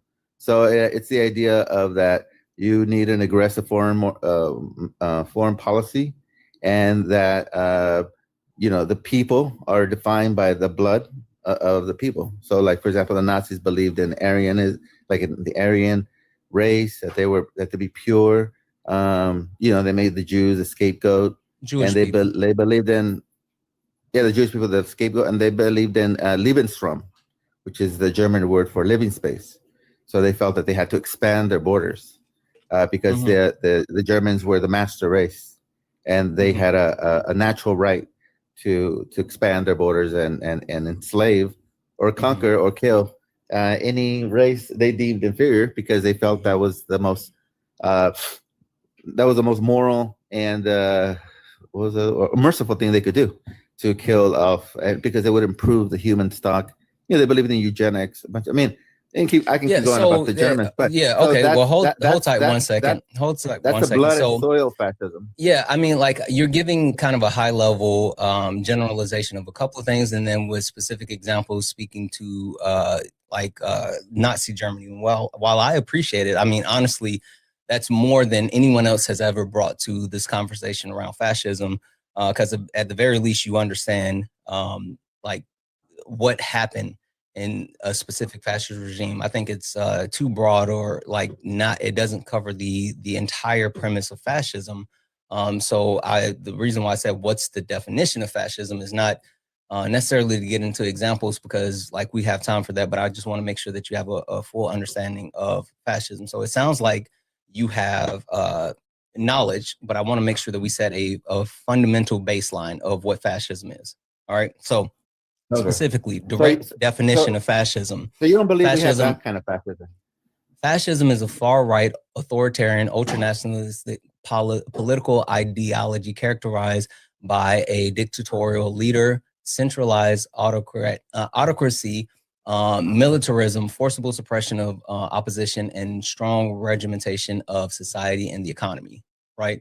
And so with this entire ideology, there's been fascists throughout history. I think your definition is missing the two biggest thing about fascism. It's a blood and soil political philosophy. Yes, I know you keep wanting to say blood and soil. That's an actual example that people have tried to give today. Specifically boiled it down to a basic level. I think that saying that it's blood and soil is super, super basic, and it doesn't expand to what fascism is. But yes, blood and soil is absolutely a part of fascism. I've never negated that. Well, I would keep saying blood and soil, but it's the central tenet. It's the central tenet. It's not. It's one of the 14 tenets, right? Oh. So when you talk about blood and soil, right? That the actual soil, the soil goes into powerful and then continuing nationalism, right? When you talk about the blood, right, that goes into disdain for the recognition of human rights. And then also it goes into identification of enemies and scapegoating as a unifying cause. So like you saying blood and soil all rolls into the 14 tenets of fascism. So just by saying blood and soil, you're negating the entire premise, because my case of why this is a fascistic government and why Donald Trump is a fascist is not based off of the low level one or two things. It's because I can prove that he meets all 14 tenets of fascism. And that's my point. Okay. So because, I mean, you could make an argument that Israel is a fascist state because their government is based on Jewish supremacy. I don't care about Israel. I'm not trying to talk about Israel. I'm talking about the United States of America, and I'm talking about our government. I don't want to make a case, and I don't care about talking about them. I want to talk about our government. Can we stay with our government? Okay. No, I'm just giving a modern day example of what could be, I would consider a fascistic government. Yeah, I hear you, but let's talk about why you think that today the United States government is not a fascistic government, because I think they are. Let's talk about that. I don't give a shit about Israel. Okay. So go on. Okay. Again, Donald Trump meets all 14 tenets of fascism, and not only with meeting 14 tenets of fascism, he has Nazis running our country, specifically Stephen Miller, right? Which he has not only parroted the rhetoric of Hitler, but he has gone as far as implementing different types of executive orders and legislation that specifically speaks to fascism. And what's also happening is our government is embracing things that the Nazis did, right? With a lot of their rhetoric, with their signage, with their songs, with their messaging. And they're looking to not only centralize power, but to amplify white men, not just within the government, within our country. That's why they are shifting the messaging towards, oh, you don't have to feel bad about being white, and there's nothing wrong with being white men. And Donald Trump, even prior to being elected, said, you know, do you want the black woman or do you want the white man? There's a super focus on white nationalism, and this administration continues to push that forward. Yeah, I mean, I don't see anything wrong with people being proud to be white. I don't see anything wrong with people proud to be Mexican or black or whatever. I mean, I don't think there's anything fascist about it. What's wrong with being proud that you're from Ireland or Germany or Spain or whatever? Yeah, no one said there's anything wrong with being... So only black people and Mexicans can be proud of where they're from? No, anyone can be proud where they're from. Like, that has nothing to do with it. But the fact that this administration is doing things to actively harm non-white people speaks to the problem, right? When they're doing things to overwhelmingly impact and disenfranchise non-white people, that's the problem. You can talk about the way that they are targeting, quote unquote, DEI, right?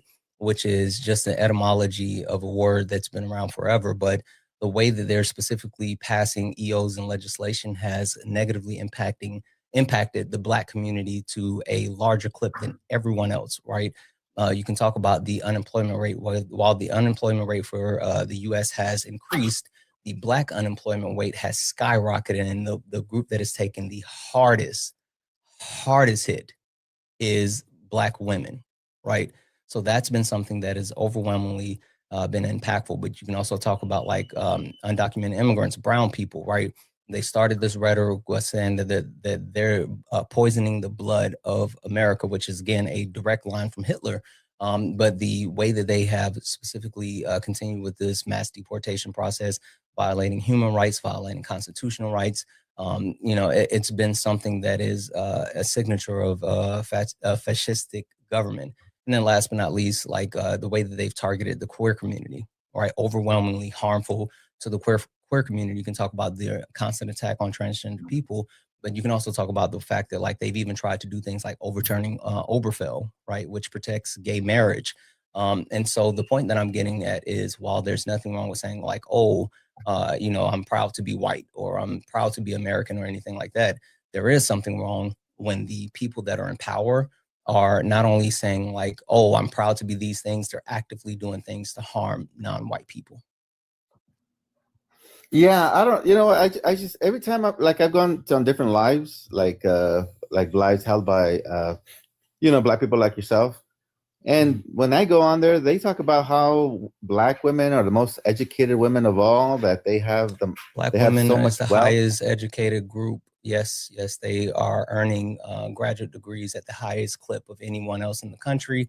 And they also obtain postgraduate degrees at the highest clip of any other group in the country. Yes, that's true.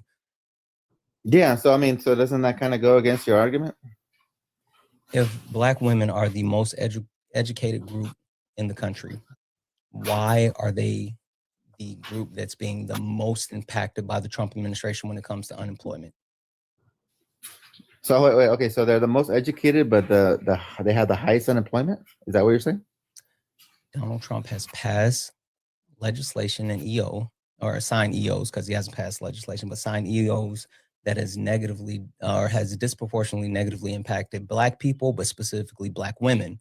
And so while Black women are the most educated group in this country because of their ability to obtain graduate degrees and secondary degrees, they have been the ones that have taken the largest blowback from the Trump administration in his EOs when it comes to job loss. I don't know. I've never heard this before. That doesn't make a lot of sense to me. If you're the most educated. Not sure what just happened.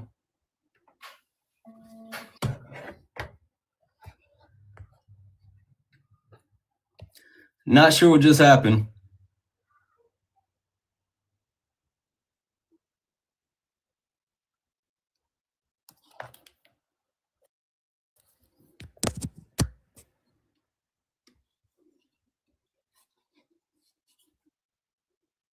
What just happened? Wait, what happened? Why did he run? Trump is still your president, and then whatever, Matthew. I'm gonna mute you, bub, and then I'm gonna send you a request. Come up here and tell me about it. No one cares about you crying in my comments. What happened? Like, I don't know. Like, what? Why did he run? No, I didn't hit magic. He just left. Why did he run? Hey, Hector, I see you're here. I would love to know what just happened. You said there was a glitch?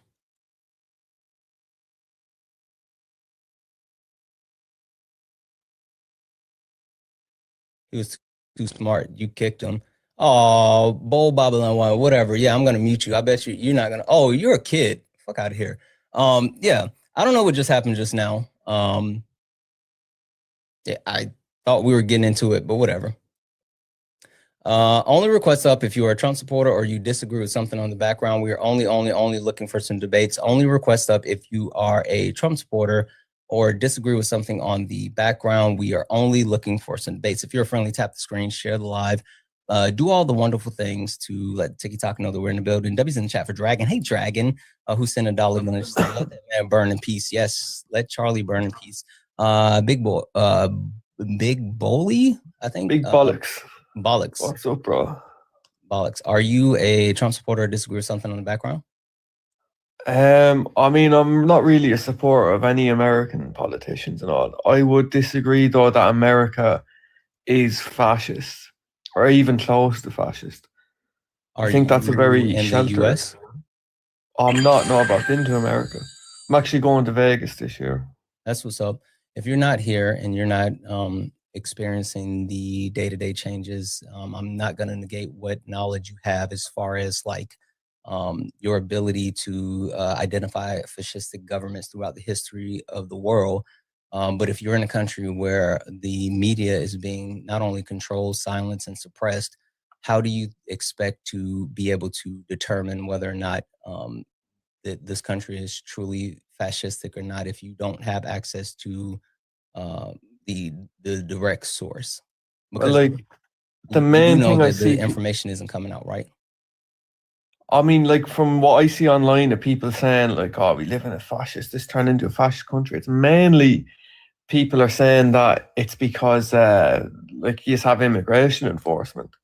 Yeah, I don't care about people's premise as far as why they think we live in a fascist government. That has nothing to do with me. That's not my premise as far as why we live in a fascist government or why we have a fascist government. I think we have a fascist government because it's a bunch of Nazis running our country. But with that being said, I'm going to go ahead and get you up out of here because I'm only looking for not only Trump supporters of people that disagree with something in the background, but U.S. citizens. Sorry, bro. God bless. Yeah.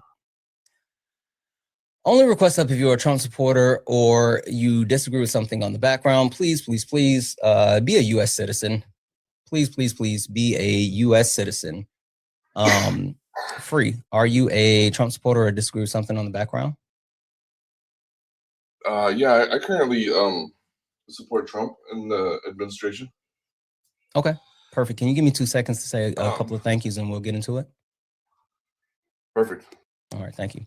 W's in the chat for Kathy for the $10 donation saying first time donor. Kathy, you're fucking awesome. Thank you so much for the 10. Happy MLK Day. Appreciate you and hope you take care of yourself as much as you care for others. Thank you for all that you do. Also, a side note, my favorite vocal stem is you saying, you're done. You're done. I always catch myself repeating that. W's in the chat for you.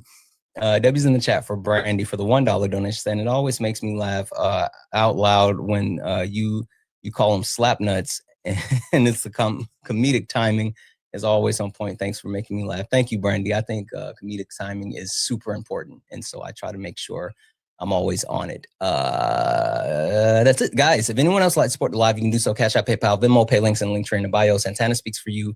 Santana Speaks For You is the best way to support the live. Everything's accepted. Anything's appreciated. If you're over on YouTube, you can send a super chat and I will read that out, guys. If you are a friendly, tap the screen, share the live, knock out the daily gift goal. I'm going to keep resetting the daily gift goal to these little 1-cent gift goals. Last but not least, make sure you hit that follow button. This is the backup account. Hit that follow button. Follow the main account as well. If you are a Trump supporter, disagree with something on the background, and you are whining, crying in my comments, and you're not in the request, you will be muted. I don't care about what you're saying from the comments. I give you a platform and space to say it with your chest, and if you're not going to do it, then you're going to hate from outside of the club. With that being said, Free, the floor is yours. You said you're a Trump supporter. I think America has fallen because of Donald Trump. I think it's because of the fascistic government that we have in place, the violence that we are seeing in the streets. Donald Trump is saber rattling all across the globe. It's all because they want to continue to hide the Epstein list, but it's really fueled by the white fragility that has plagued our country as a whole.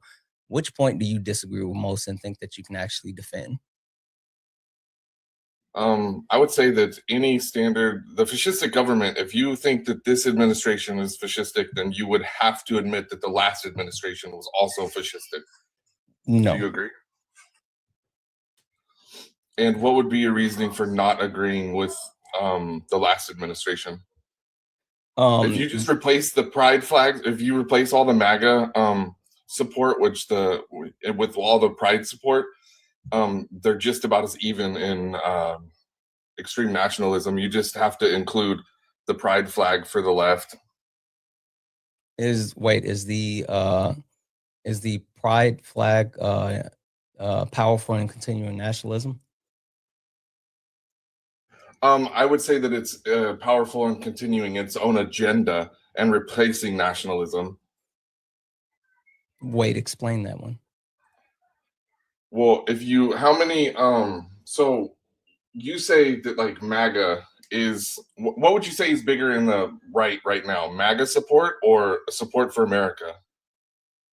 MAGA still controls the party. There's a further extreme wing of the group that is harboring this like America First point, but they're not as large yet, taking over the Republican Party, right? I think that now this party is kind of split up into 4 groups. There's conservatives, there's Republicans, there's MAGA, and there's this America First group that's filled with like fucking groypers. Okay, so you said that it's split up into 4 groups, but none of them agree that they are ultra nationalist, right? So the 4 groups don't agree with their support or where they prioritize nationalism, right? So you would have to say that they're MAGA first, not US first. Do you agree? Yeah, I would definitely say that. But the point being, though, is one of the core principles, or not core, but one of the fundamental parts as far as being a fascist is being far right. And while you can kind of make a debate as far as like where they land as far as being far right, the majority of the people on the right believe in far right ideology.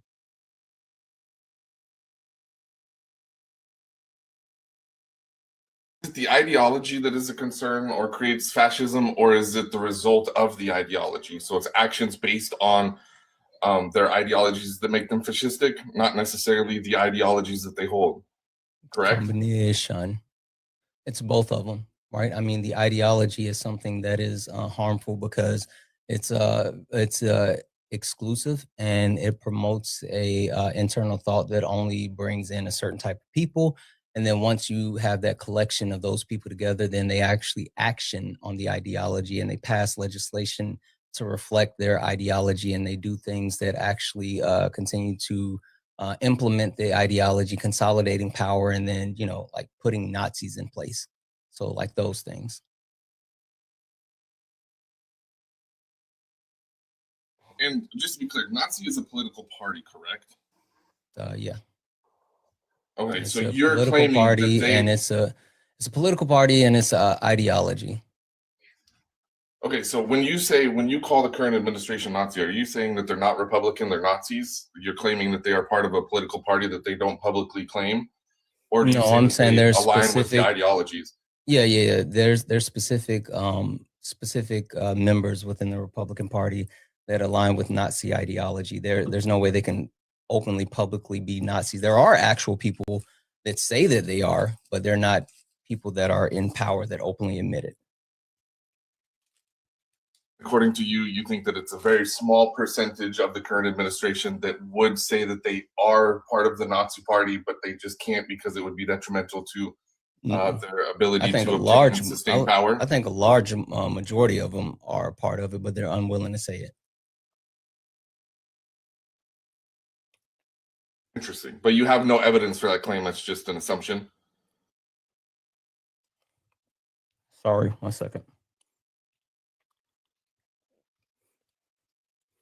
The evidence I have for that claim is the multiple people that are in power that use dog whistles to signal other Nazis that know, right? You can talk about like the here, let me get here 1 second here. You know who Christy Nome is, right?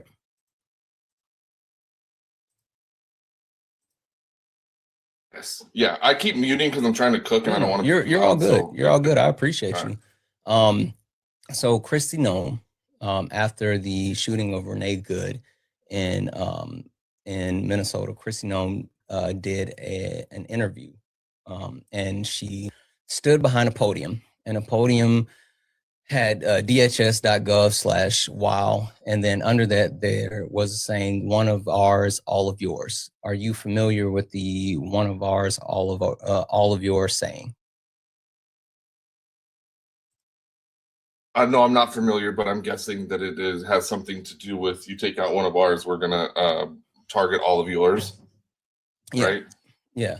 So it's a slogan built on racist idea that the life of one person from our group is worth them more than many lives of your group. Historically, this logic was used to justify Nazi occupation police during World War II, where the mass reprisals were carried out against civilians at a fixed ratio, meaning that they killed 100 civilians for every one German soldier that was killed. And one noticeable example from that is the Lucid massacre that occurred in Czechoslovakia in 1942, where the male residents were executed, women were sent to concentration camp, and children were gassed or Germanized in retaliation of the assassination of the SS officer Reinhard Reichert. So them utilizing this rhetoric is something that has been consistent and persistent throughout this Trump administration. You could talk about before Donald Trump got into office, where again, his speeches are written by people like Stephen Miller, and Stephen Miller added the line as far as saying they're poisoning the blood of America, which is a direct line from Hitler. You can talk about the fact that Pete Hegseth, right, the Secretary of Defense, and even though they're calling him Secretary of War, had a placard for a cabinet meeting, and on the placard it had secretary, but it had two S's, which is the common symbolization for SS officers, which were the German Nazis officers, right? You can talk about the propaganda video that the Department of Justice just put out, where it quoted the Bible verse about being peacekeepers, which again is a direct Bible verse that was used by Nazis to justify what they were doing as far as the actions taken towards the Jewish people. You can also talk about, like, bar for bar, some of the other stuff that Donald Trump and this administration is doing, whether it be like the arch that he's trying to build is specifically in the same vein as Hitler in Germania. You can talk about the bunker. I'm sorry, not the bunker, the ballroom that Donald Trump is building, which is similar to Hitler. You can talk about the, damn it, there was one more that hold on, what am I missing? There's one more. Damn it, I just had a brain fart. Anyway, the point that I'm being is that they're being very covert as far as a lot of their terminologies, but they're directly pulling things from Nazi ideology and putting it out on Front Street. And if you don't know, you would think that it's harmless. But if you have an understanding of history and how things work, you'll understand exactly what they're doing.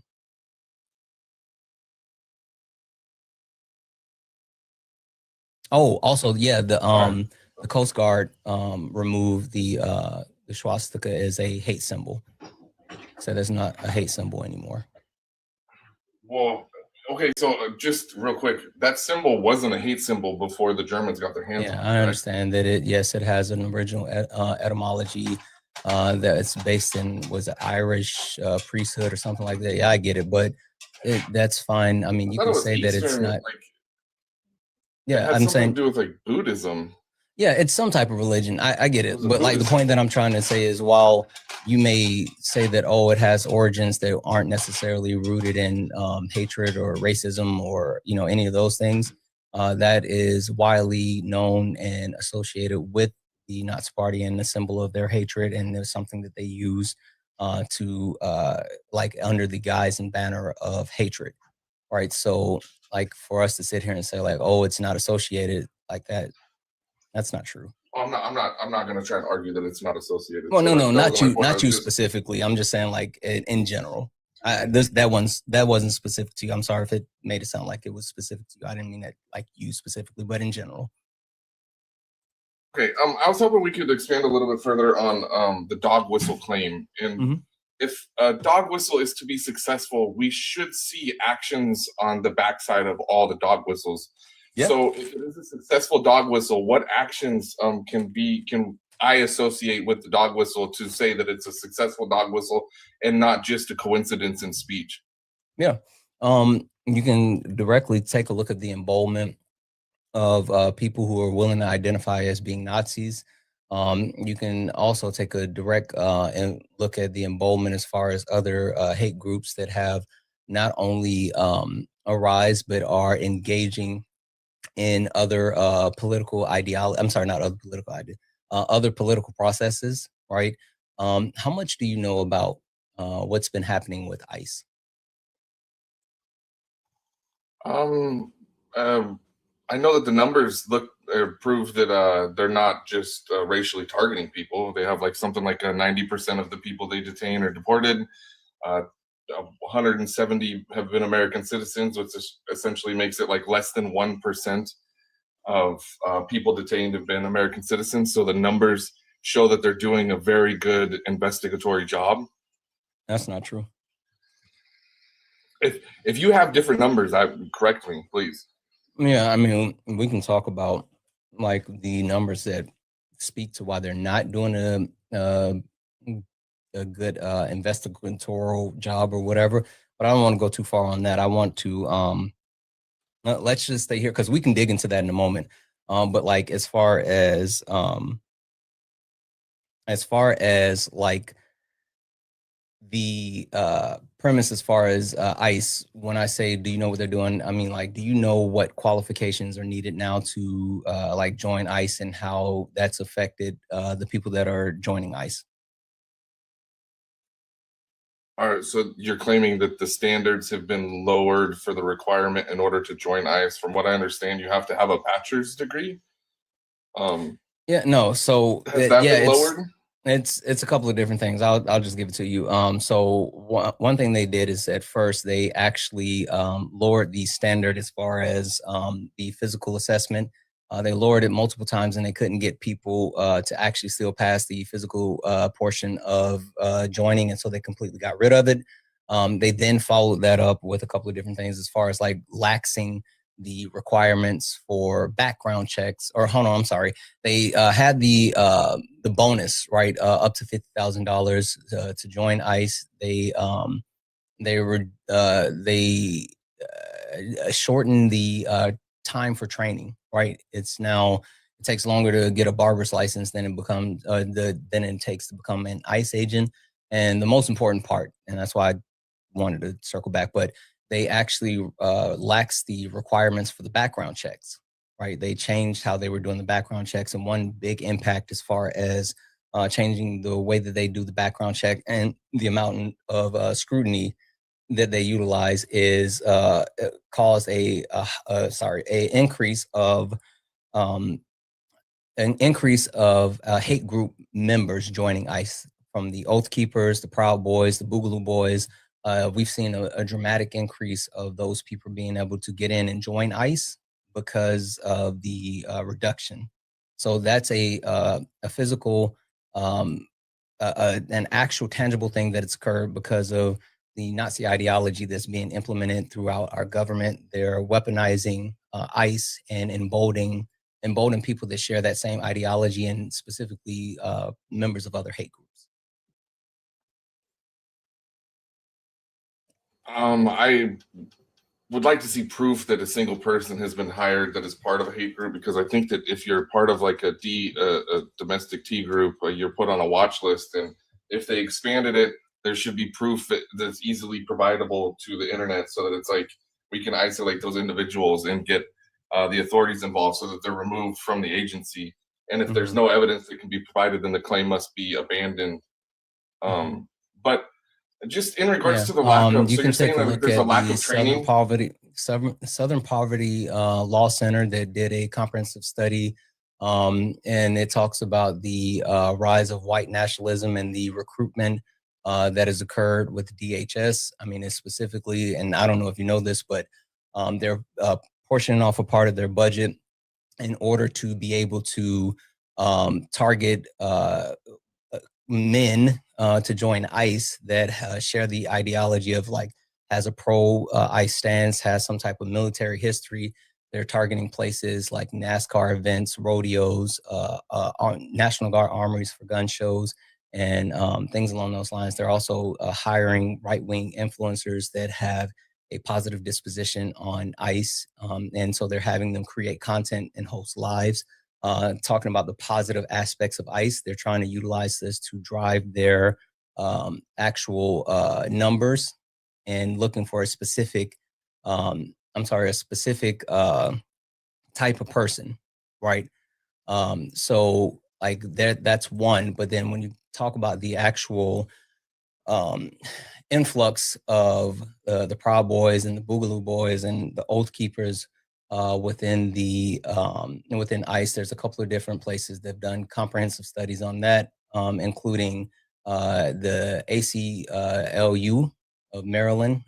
They did the American Legacy on how ICE promotes white supremacy, and then also you can talk about the actual. Oh, dang it, where did it go? Sorry, that's not the one that I wanted. I apologize.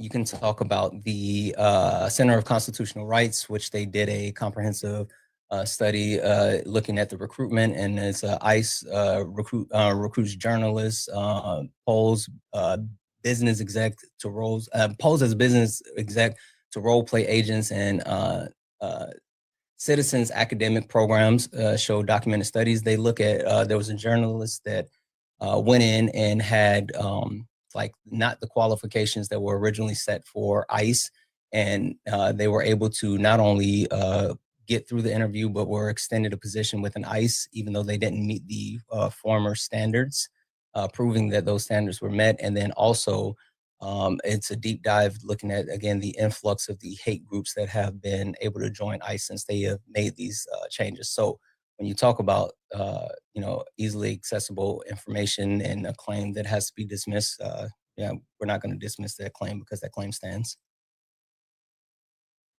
Okay, so just to be clear, are there any names of individuals who have been fired for affiliation with hate groups yet by any of these law firms that you have referenced? No, ICE isn't firing people. Why would ICE fire someone for being a part of a hate group?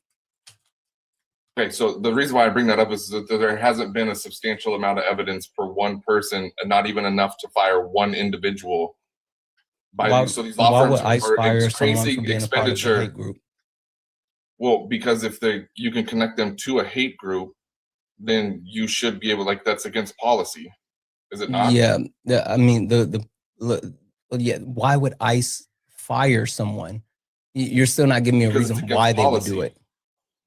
You're telling me it's not in the policy that you can't be part of a hate group to be hired and employed by ICE or a government agency? Can you work for the government and be affiliated with a hate group? Question for you. I mean, yes, not technically, but it still happens. But question for you, with ICE, do they have jurisdiction to stop or detain United States citizens? Only if they are obstructing or impeding official lawful duty. Exactly. If there's something active that's occurring within ICE that they're doing and the American citizens are trying to stop them, then they can. But I'm not talking about that, like just detaining and stopping, like a police officer. Can they do that? They can only, their duty involves immigration. So if there's a question about their immigration status and they have to further the investigation or put them in the due process system, then I would say yes, because how many people are going to be stopped by ICE and say, I'm an American citizen when they're not? You can't self-declare you're still not specifically answering the question. I mean, I hear you trying to like get around that, and like Free, I enjoy you, but something that you should know about me is I'm a very simple man, and I'm not the sharpest spoon in the drawer, but I like plain answers. So I don't want to hear like justification or roundabout ways or whatever. In typical, can ICE? So yes, the answer. U.S. citizens. If immigration status is in question, yes, they can.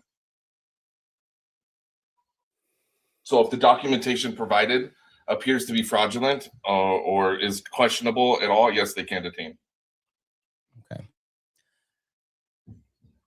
So I'm going to answer the question directly since you won't. And this is in furtherance of the conversation. No, they don't have jurisdiction over U.S. citizens. So technically they cannot stop nor detain U.S. citizens. Now, yes, there's caveats that may actually give them some type of leeway to figure out if the person's a U.S. citizen and but the answer is no, Free. Like, you can play the games if you want to, but I would really like to be good faith and direct. They don't have jurisdiction over United States citizens, and that's what I wanted to get to. So knowing that ICE does not have jurisdiction over U.S. citizens, has ICE been stopping and detaining U.S. citizens, even those U.S. citizens that have identified themselves as being U.S. citizens, even those U.S. citizens that have provided documentation providing that they were U.S. citizen? The last time I checked, yes, there have been American citizens detained, and 170, it's been reported, like I said, the last time I checked, if the number went up, the number went up, but still 170 out of 444,000 detainments is less than 1%. So you have to have an allowance for mistakes to be made. Yeah, no. I'm not talking about the ones that are stopped and detained for long periods of time, because I think those are the ones that qualify for that 170. I'm talking about the ones that are stopped and detained and held for hours and then let go. I'll be more specific. ICE completed a raid in Chicago where they actually raided a neighborhood building, right? They went into the building, kicked the door down. They had guns waving. They dragged the people out of the building. They put them in handcuffs. They put the kids in zip ties. They had them sitting on the side of the street. They questioned them for hours and hours and hours, and then they let them go.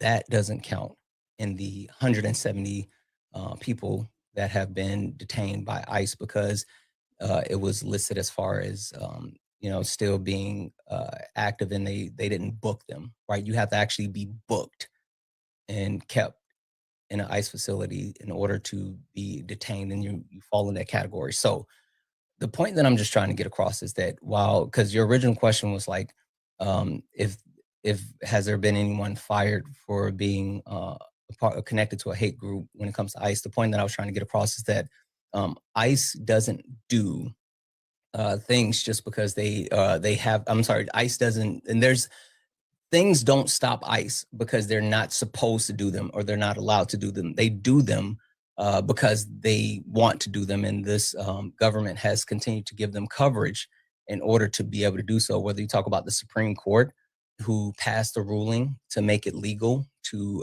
racially profile, all right? And I'll give you the caveat that not only do they have to have race, but there has to be one other thing connected with it, i.e. they have to be in an area where there's possibility for undocumented immigrants to coalesce. They have to do something like speak Spanish or things like that, but the Supreme Court gave them coverage to engage in racial profiling. And then also Donald Trump and his administration, from Kristi Noem to Pam Bondi, have also said they have like immunity, and even governors of other states can't hold their ICE agents accountable.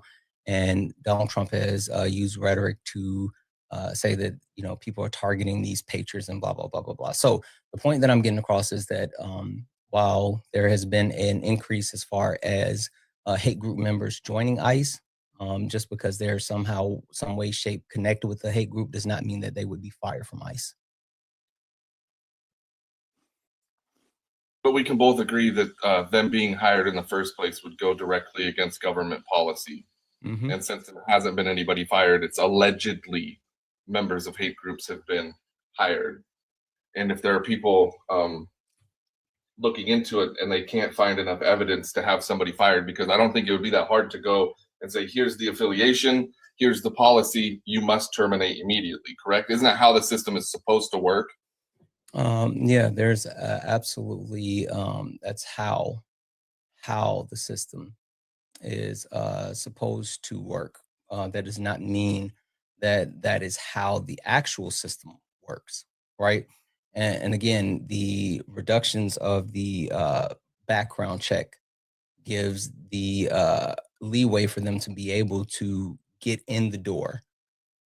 But also, like, the reason why I quoted the study from the undercover independent journalist that was able to get in or get a job offer from ICE, even though not only did they actually fail the background requirements, but they also failed the drug test, and they were still extended a position because of their resume and the military experience that was listed on their background, or I'm sorry, on their resume. And so again, they're letting people in the door that technically don't qualify because they're trying to drive the numbers up. That's why they're incentivizing people as well by removing the physical portion that they have to pass. That's why they're shortening the time that it takes for training, and that's why they're giving bonuses as high as $50,000. In order to achieve the goal they ran on or campaigned on, they need bodies in seats and vehicles and carrying handcuffs around, or zip ties, or whatever they use now. So it makes sense. In order to achieve what they promised, they're going to need individuals.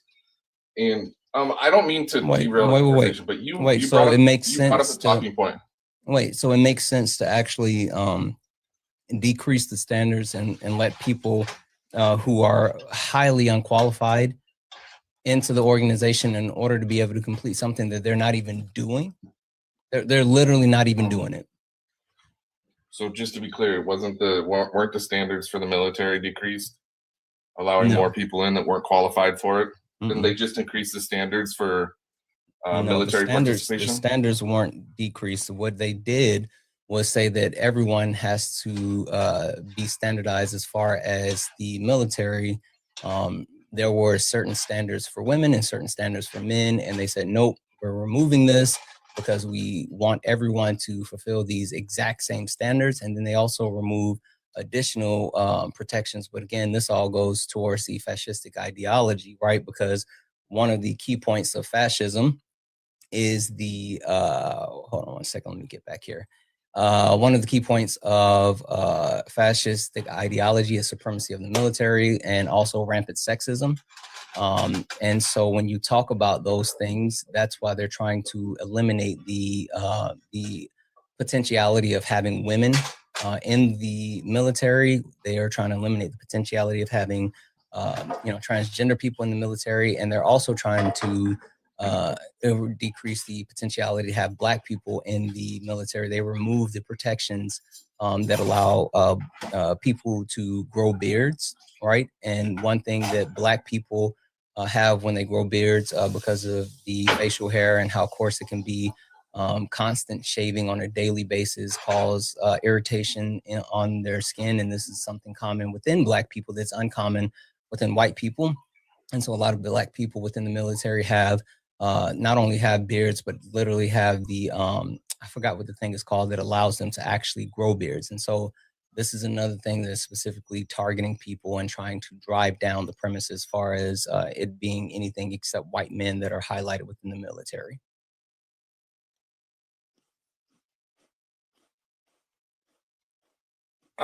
So I do agree that the policies, when removed, could feel like they're racist in nature, but if they're reestablishing standards that were kept at one time, then they're not doing it to target disproportionately a certain or specific race or ideologies. They're doing it to maintain the standard that once was. And because of that, like, you have to admit that the standards were lowered at some point to be inclusive, and then the reestablishing of the standards is not like you can't say it's anything but a reestablishment. So if you're going to say that the ICE is now lowered the bar, and this is the point I wanted to make earlier. If you honestly believe, I want to talk ICE about the is standards. Finish your point about the standards, because I want to reply to that one. Well, so if the left truly believes that the individuals are being trained less as they're getting brought into ICE, the response by the left makes less sense, because now you're putting people you believe are undertrained in situations where they have to make rapid response decisions that could be life or death. Okay. All right. So let me go back and speak to the standards, because I want to respond to that. If you specifically overturn something that allowed Black people to not only engage and be a part of the military, but it kept them from being ostracized because of the constant shaving on their face and the damage that it does to their face. But you remove that with the only premise being is we don't want beardos. Like us saying that we're removing this and going back to the standard doesn't actually do anything that's beneficial. It's just limiting, right? And so when you can talk about like, oh, going back to what it was, just because we move back to something that used to be doesn't mean that it's a positive thing. And that's the entire premise of like Make America Great Again. There's never been a point within the history of our country where America as a whole has been great. There's only been portions of our history where it's been great for specific people, specifically white men, right? There's no other point in United States history where America was great for everyone, right? So that's the problem. And so when you do things to specifically target just a group that overwhelmingly impacts a specific race, then yes, that's racist. You say that there's never been a time where it's been great for everybody. That includes that there have been times where it wasn't great for quote unquote whites, like Irish and Italians. Like as they came into the country, they had to deal with their slurs and they had to deal with their white then comeuppance. They weren't white then. Well, but what would you classify them as then? I'm telling you, they weren't classified as white when they dealt with that. They weren't. So they didn't fall in the racial category. If they weren't that then, are they that now? Oh, I mean, they were still white, but they weren't classified as white. What's race? I would say historically, it's signified by skin color. It's a difference in skin color. No, I know the definition race includes more things. Right. Race is a social construct that's based on phenotypical characteristics. It's the actual premise that allows the othering of non-white people. And like race was literally created to uphold racism and capitalism, right? And so while race is a social construct, there's been different people throughout the history of the world that were not classified as white, but then were given that classification of white. So when you talk about like Italian people who came into the US, they were looked as less than because they were not white. But then once the numbers as far as white people started to shift some within the United States, they recategorized Italian people and said, oh, you're actually white. Like literally, it was done in order to maintain a hold on the majority in the country being white people.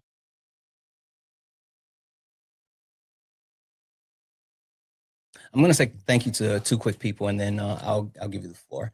W's in the chat for Eli for the $2 super chat to say, shaving profile, Santana, a Black Army veteran. Yes, shaving profile. That's exactly what it is. Literally, it disproportionately affects Black military members, like vastly.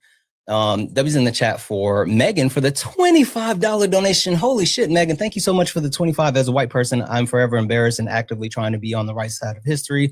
Don't tread on me crowd are awfully quiet. Happy MLK Day. Happy MLK Day to you as well, Megan. Thank you so much for the 25. Guys, if anyone else would like to support the live, you can do so. Cash App, PayPal, Venmo. Pay links and Linktree in the bio. Santana Speaks for You. Santana Speaks for You is the best way to support the live. Everything is accepted. Anything's appreciated. If you're over on the YouTube, you can send a super chat and I will read that out. Guys, hit that follow button. 2.5 thousand of us hanging out here. Make sure you follow the backup account, but make sure you follow the main account as well. We're trying to get to 80,000 followers on the main account. If we could knock out that gift goal, it's the little finger hearts and keep tapping the screen. Let's go ahead and get the likes up to 300,000 likes. Free. Coming back to you. So the point that I'm trying to make is it's not even about the whites, because like there's portions of our history that America hasn't been great for white women, right? It's only been portions of our history where it was great for white men, and even more so specifically wealthy white men. So that's my point. Okay. You said a couple things. Has the medical treatment for the bumps, has that not caught up? Do they not have like creams or things that can be applied post shaving to reduce? Like, are there medications that one can get from a doctor that will reduce the bumps so that they can maintain their preemptive military measures career? and There's preemptive and post measures that can be taken that can help it. But the best measures is to not constantly put a razor on your face to do that to your skin. But again, would you like to, you're bouncing back to that. I would love for you, because you questioned the whole point about, you know, Irish and Italian people. And I talked to you about how this country has never been great for everyone, and taking it back to that point is only specifically taking it, making it great for a certain group of people. So can you speak to that first, please? Yeah, weren't you speaking earlier about the amount of a specific female group, the Black Women. females being the ones that are graduating? Women. They're graduating disproportionately higher rates. Not female, women. Aren't they the same thing? Female what? Female ostrich, female platypus, female, shark, female what? A human. So you mean a woman? Oh, perfect. Yeah, I do. Yeah, it's not the same thing, because when you say female, it's female. You can be talking about anything. It's dehumanizing to call women females. How many species on this planet have females that graduate college? Yeah, I don't give a shit about that. I'm talking about the actual dehumanization by breaking them down to a category. That's just like saying blacks or Jews. Like, we don't do any of that here. It's Black people, it's Jewish people, it's women, it's indigenous people, it's undocumented immigrants. Like, I don't do dehumanization. I'm just letting you know, like, if you're going to talk about women on my platform, you're not going to call them females. So just to be clear, the answer is there's only one species on this planet that can participate in graduating from college. I'm just telling you, don't say females again. I'm telling you, that's my boundary. It's women. If you want to talk about women, it's fine, but that's my boundary. Okay, so earlier you were stating that there's a larger number of Black women that are graduating college and have been disproportionately affected by the EOs by the Trump has signed. So I would just say, if the system is set up to benefit one group, then how could you have that claim or statistic ready in the pocket or chambered in other debate topics? Because doesn't that just disprove what you're saying now? Mm-mm. No, two things can be true. And when it comes to the clip of Black women attaining graduate degrees and postgraduate degrees, they're not even the largest group of people that actually enter college. They're just the largest group to actually complete degrees, right? It's based off of them being able to successfully obtain the degrees, not even about like, oh, there's just so many of them. It's the actual percentile that is driven so high. And then again, the next level of being able to get a postgraduate degree. Right. But with that being said, just because Black women are able to obtain degrees and post or secondary degrees does not mean that it puts the country in a place where it's still great for them. I mean, like, there's still Black women that are disenfranchised and in multiple ways. And they're like, literally, you can talk about the gender wage gap. You can talk about the pink tax. You can talk about how, like, Black women have a higher mortality rate when it comes to childbirth. And so, like, there's multiple things that while even though Black women are able to obtain degrees, they're still overwhelmingly disenfranchised by this country.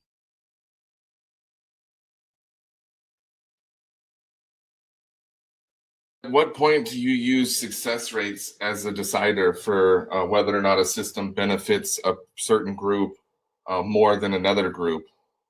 What do you mean? Be more specific. I'm trying to understand what you're saying. So you just said that they're not even the largest group to participate in higher education, but they they have the highest success rate. So at what point do you use that success rate to establish that they are benefiting from higher education, and the system is obviously set up to allow them to benefit? Oh, sure. Yeah. When the system is no longer rigged to actually disenfranchise them. Education is literally set up to disenfranchise Black people, Black women. And even though the system is set up to disenfranchise Black people are still able to achieve in spite of that actual system.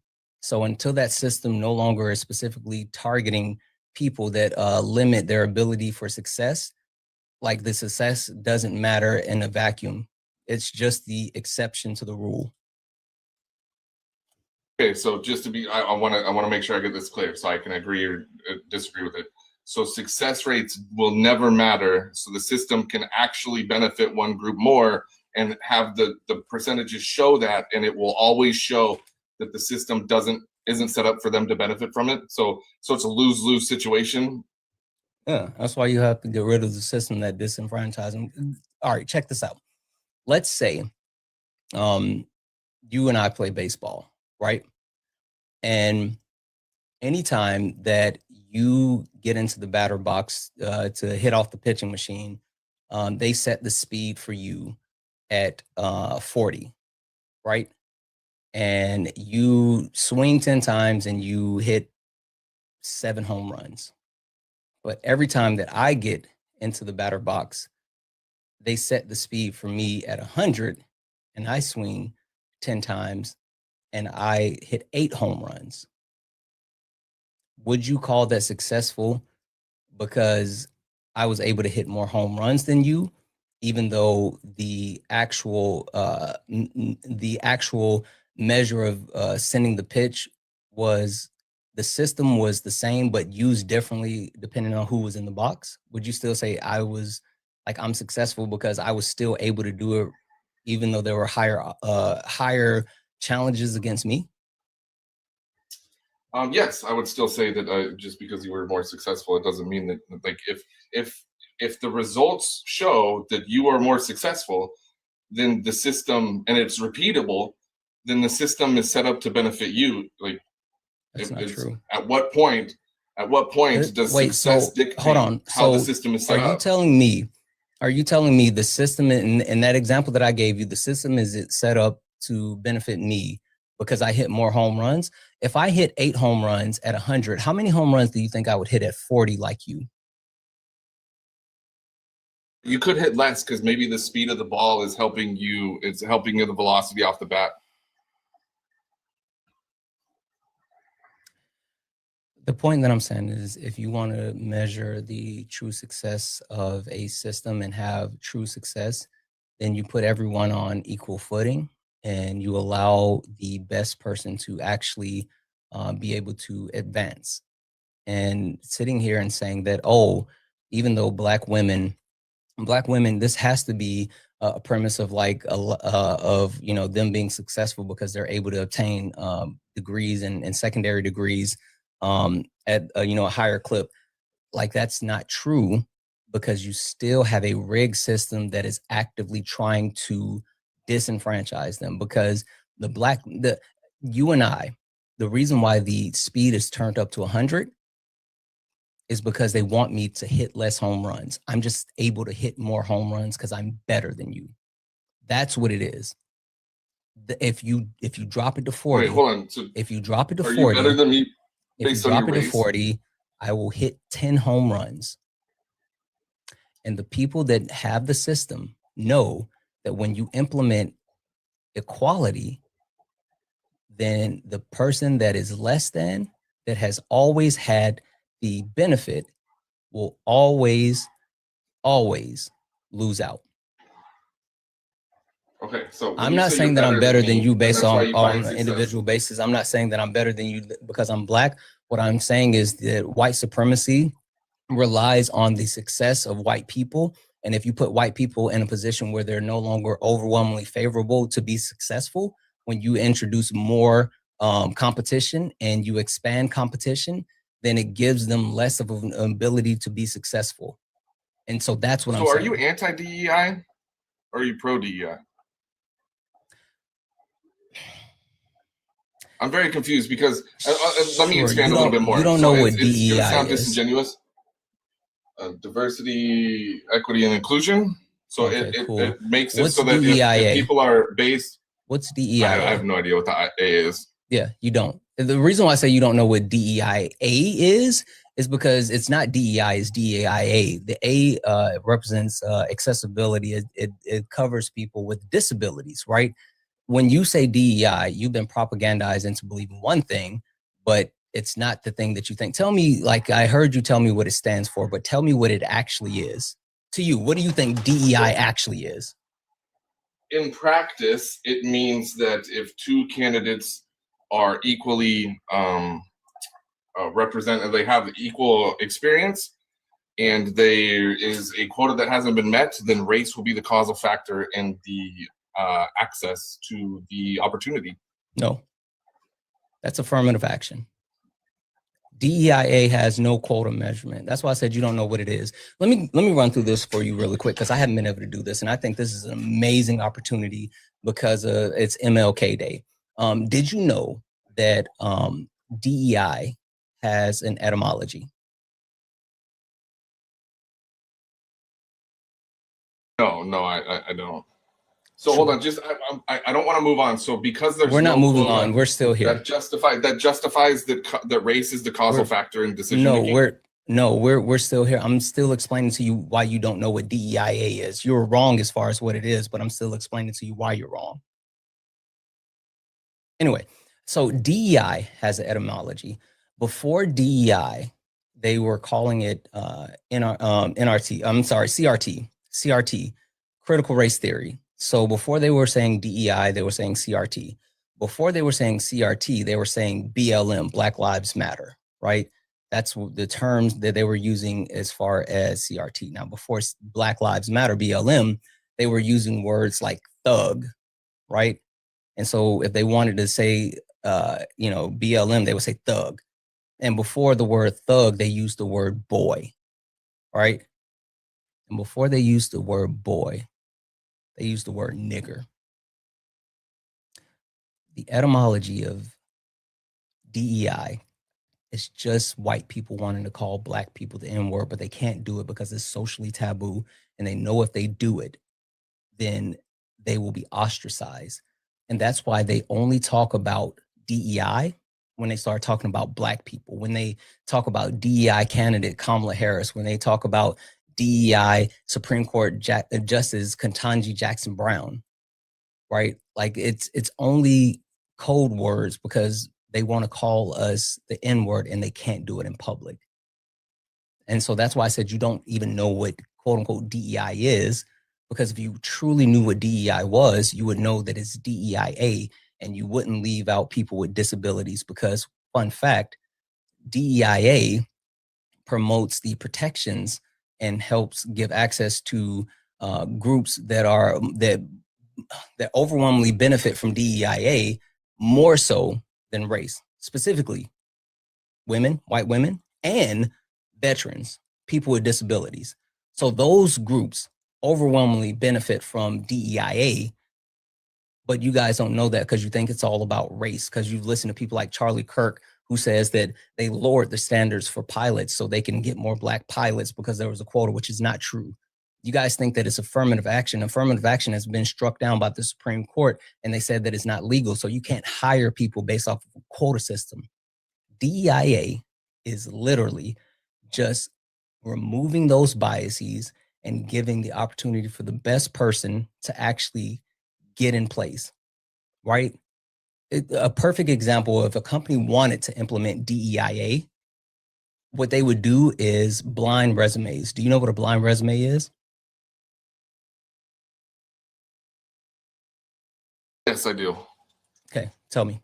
So where you don't know who the person is, you just look at the resume and all decisions are based off the resume alone, not the individual. That's literally DEIA. Like that's the antithesis of DEIA. Not giving someone something because they're a certain race. It's removing the biases that occur when you notice the race.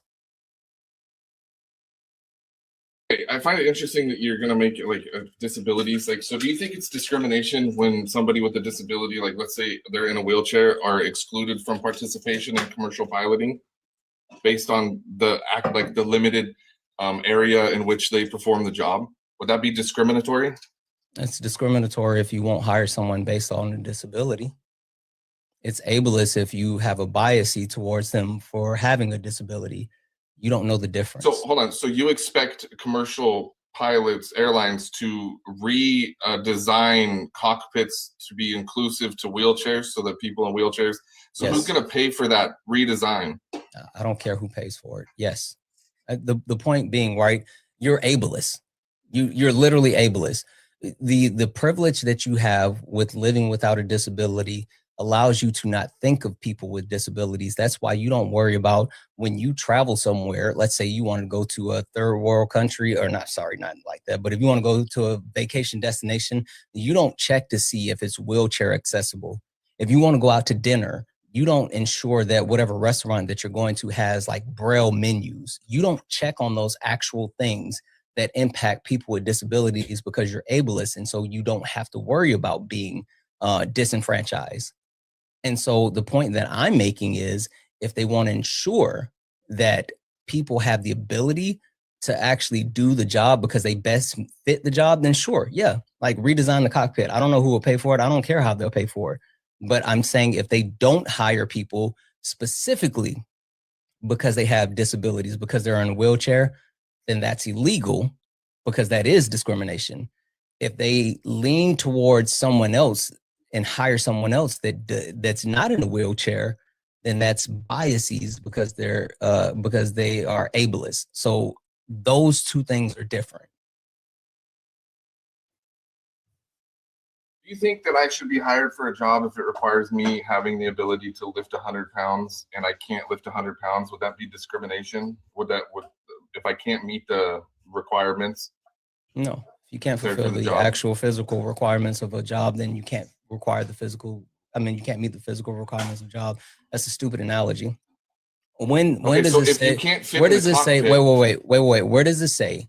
Where does it say that you have to be able to have the ability to walk to be a pilot? Because you keep saying you can't fit in the cockpit, but the fact of the matter is that people that hold on a second. People in wheelchairs don't have to sit in the wheelchairs while they're flying the plane. Do you think that they have to roll up and like Professor X with his wheelchair and like it locks in place and it like forms around? Like, they don't have to be in the wheelchair in order to fly the plane. That's why that doesn't make sense as far as what you're saying. There's no gas pedal. They're not stepping on the gas, right? They're not, you know what, let me back this bitch up, gun it. It doesn't work that way. So what you're saying makes no sense. My brother's a commercial airline pilot, so I do have a pretty good understanding just based on the knowledge he shared with me on what it takes to become a pilot. I understand that the route for him was not easy and it wasn't made easily accessible. He had to do it's not easily accessible for anyone. For 20 years. It's not easily acceptable for anyone. What are you talking about? Right. I don't care about your trust me, bro. So do you understand that people are turned away from being pilots based on they're too tall? Is that discrimination? Okay. Yeah, like it's a biasy. Yes, it's a biasy. It's a biasy. You being tall, yes, it's a biasy. But it's necessary in order for them to be able to do the job functionally well and to keep the people that they're flying safe, right? It's a biasy. I don't tell me what medical necessity or what necessity is it that says that you have to be 5'10" in order to fly a plane? Like, give me where it says what's the actual height limitation to being able to be a pilot. So where can I find that? I never once said that there's a height limitation, and I said based on the amount. Sure, then give me some type of study that shows you could turn them away, right? Sure, so I already established why give me they some would be type legally turned away. Give me some type of study that shows the correlation between being tall and then being unable to be a good pilot. It would be based on the environment in which you're working, right? So I hear what you're saying, and your actual premise. They can turn you away. Free. So just look up if free. You want to no.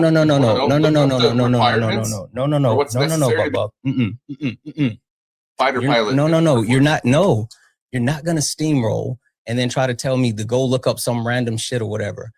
I want you to give me a specific or information that directly correlates being tall and being as a pilot. I need specific to prove being tall thing that is negatively impactful when being a pilot. I don't have, it's my claim. Okay, so if you don't have anything to support your claim, then we got to get rid of it, right?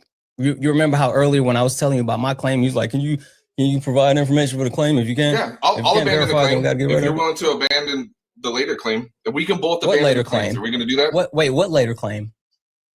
The claim that the hate groups are entering or being hired by no, I gave you ICE. proof. You have no evidence that that's taking place. I literally gave you multiple studies and Give me multiple a name resources. Of somebody. Wait, so No, the only no, hold on. You literally said that people are talking about it. Wait, right here. So you're saying the only way that I can actually be right is not because of the investigative journalism that's been completed, not because of the study as far as the ideology of people that are now members of ICE, but the only way that I can be right is if I give you a specific name, and then you tried to push that forward and saying, like, give me a name of someone that was fired.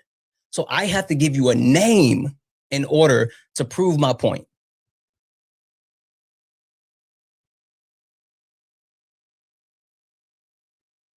Provided no evidence to back the claim. You just said people are talking about it. No. Just to be clear, you're being disingenuous. An article you're being disingenuous as fuck. I told you that there was investigative journalism that was completed in correlation with studies that relate to the ideology of the people that are being brought into ICE. I gave you multiple studies that had been completed on the ideology and the implications of the people within ICE. So you're being disingenuous as fuck right now. So no, I'm not abandoning my claim because I gave you sources and information. The only thing that you gave me was a fucking trust you, bro. And guess what? We don't believe you. You need more people. Stay on mute. I'm going to thank a couple of people. And when you come back off, I would love to have that actual study that proves that being tall is a detriment to being a pilot. Like I need that, or we're going to let that go. W's in the chat for Emily. Hey, Emily sent, I think this is $40 Canadian, but it actually converted. Fucking W's in the chat for Emily, who sent the $40 Canadian saying, law student in Canada, guess is not understanding indirect discrimination, and it does not require intent. Exactly. W's in the chat for Paige for the $10 donation saying, happy MLK Day, and thank you for all that you do. Paige, thank you so much for the 10, and happy MLK Day to you. W's in the chat for Julie for the $10 donation saying, long time lurker, but I feel like I have to give you something for all your knowledge you've given me. Thank you for all that you do. I look forward to your lives every day. Thank you so much, friend. I really appreciate that. And I mean, being a first time donor is fucking awesome, but it makes me so happy to know that you've been watching for a while. You're fucking awesome. W's in the chat for Whitney for the $10 donation saying, as a woman, thank you for calling out the guests. Exactly. Like, people who, for some reason, think that it's okay to just say female, like, it's fucking weird. Like, you guys are fucking weirdo bozos. W's in the chat for Amanda for the $5 donation saying, happy MLK Junior Day. Been a hard one for me. Just found out that I'm not safe to drive due to developing seizures. Oh my gosh, I'm so sorry to hear that, Amanda. Kind of freaking out, but happy to get home from testing and you see your live. Would appreciate it if you could send some good vibes my way, and I really need it. Listen, Amanda, first and foremost, take care of yourself, take care of your health. That's really important. But the one thing that I think that I can say is that it's better to know than not know, right? I think the fear and paralyzation of like not understanding what's happening is something that can, be harmful and hurtful. And so ensuring that you can actually properly identify things and keep yourself safe and the people that you care about safe is super important. So it'll be okay. It'll be okay. W's in the chat for Amanda. W's in the chat for Matt Scramble, who sent a $5 donation saying if the system worked for Black women, they wouldn't be making 66.5 cents on the dollar compared to white men. Exactly. W's in the chat for Kel for the $5 donation saying, my brother was a military pilot and now commercial. They go off of flight hours and testing, not height. I know a pilot who's 6'3". Fuck this guest. Yes, indeed. Fuck this guest. W's in the chat for Ali for the $1 donation saying, I'm disabled due to seizures and lupus. This guest is lost as hell. W's in the chat for Jeffrey for the $10 donation saying, happy MLK Day. MLK Day. Guest doesn't know capitalism is the limiting factor on the size of cockpits and therefore height of pilots, not physical. LOL. He's not ready for that part. Yeah, no. I mean, you can even talk about like the way that they maximize like seating, right? How they continue to make the seats smaller and smaller and smaller so they can fit more people into the same space. And now there's even like some flights that they've been talking about offering where you stand up for the flight. It's fucking insane. It's all capitalism. W's in the chat for Steph for the $1 donation saying, let me up, I'll explain pilot requirements and why they're necessary. Maybe Steph, I'll keep you in mind. Thank you so much for the $1 donation. I'll keep you in mind. W's in the chat for Rust Belt for the $5 super chat to say, when a conservative uses the term female, I hear them saying it with the same disdain in their voice as Fernie. I don't know who that is. Fernie had for women it's a Star Trek person. I don't know. Like, I don't know who that is. W's in the chat. Thank you so much for the 5. W's in the chat for Miss Donna for the $2 super chat to say, justification is the 2026 epidemic. It is. And they always look to justify like the wildest shit. W's in chat for Just Alpha for the $5 super chat to say, actually, Santana, you're wrong about the pilots and the foot pedals. Rubber controls, DO require leg mobility. People who are paralyzed, unfortunately, can't. Okay. Well, I mean, if that's the case, then yeah, like I would have to look that up. But if that's the standard, then that makes sense. But to my knowledge, I thought there was the actual controlling with the gas and everything that are built inside. But yeah, I mean, I have that information. I'm willing to look that up and verify that. W's in the chat for Nika for the $2 super chat to say Charles Xavier would fly that bee with his mind. Xavier absolutely would. Fucking go. W's in the chat for Steph for the $1 donation. I got you. Perfect. W's in the chat for Chloe for the $5 super chat to say, hey, Santana, happy MLK Day. I watch you every day and I love you lots. Thank you for shutting down the female vocabulary. I try, friend. Like I try.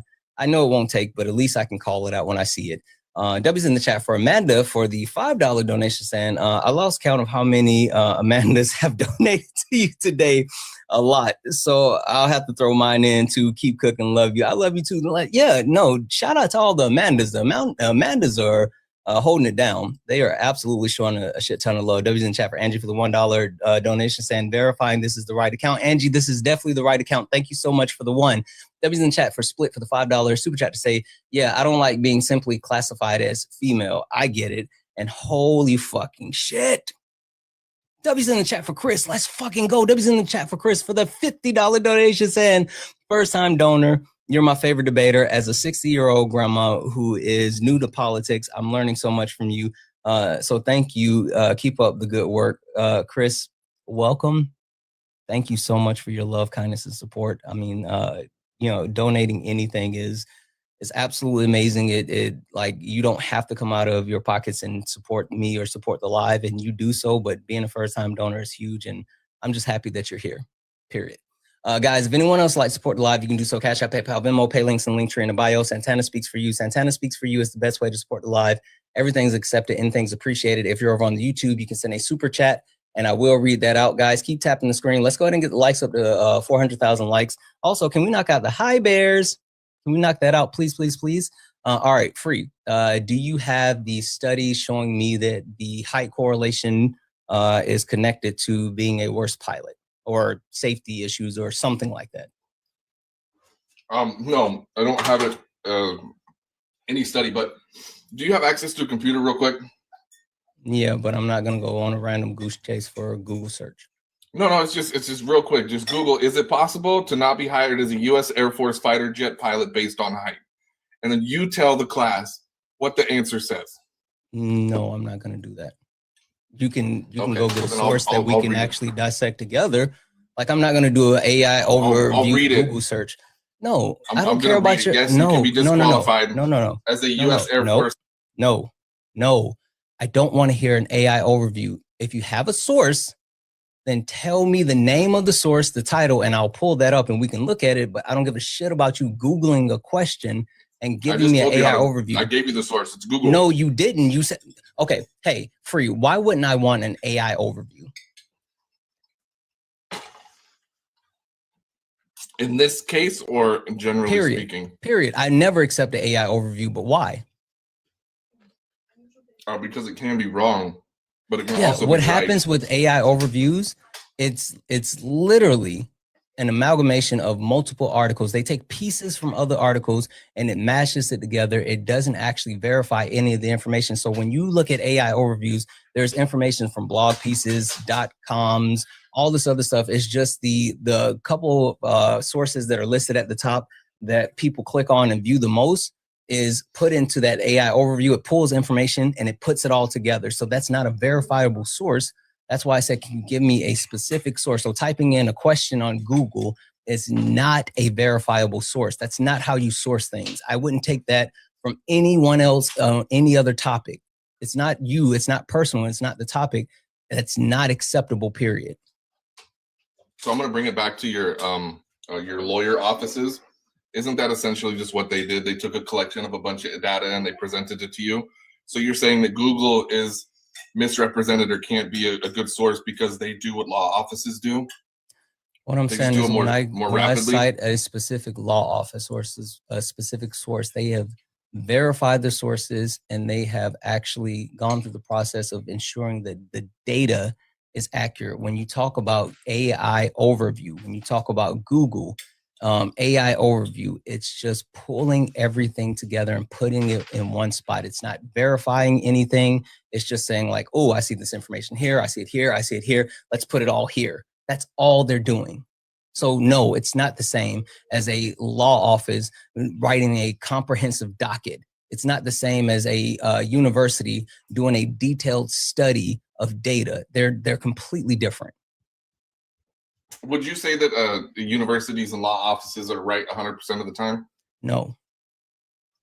Okay, so we should exclude them too because according to you, No, we can't trust you're Google being because disingenuous AI as gets it wrong fuck. sometimes. You're being disingenuous as fuck because the fact is when you talk about these sources, there are ways to actually not only verify the sources, but there's a process for verifying the sources. When you talk about AI overview, it's a compilation of sources. It's not taking the sources and actually studying the sources and then giving the information based off of a study. It's literally a compilation of sources. And so when you use things like ChatGPT or DeepSeek or things like that, it's based off of how you actually write the question, depending on what answer you get. Like literally, you can type certain things into, I'll give you a great example. Great example.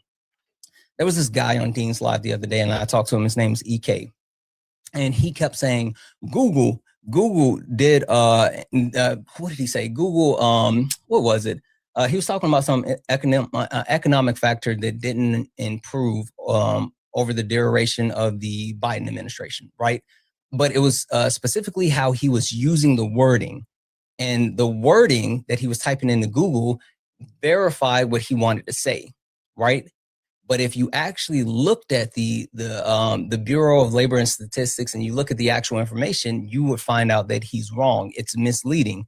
He typed the question in a way that would give him the answer that he was looking for, which was, and he wasn't saying that like this is the actual thing. He was basically saying with each quarter, if you get the average after you do all the quarters and look at it, it wasn't an increase.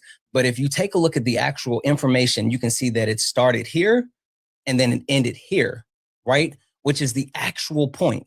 So when you specifically type something into a search engine or AI or whatever, depending on your biases with your past searches and also the way that you phrase the questions, you can get specific answers. So no, I don't give a damn about your AI overview. And if you come back to your AI overview, or if you try to find justification in one more time, I'm just gonna kick you and move on to someone else because you brought nothing to this conversation yet.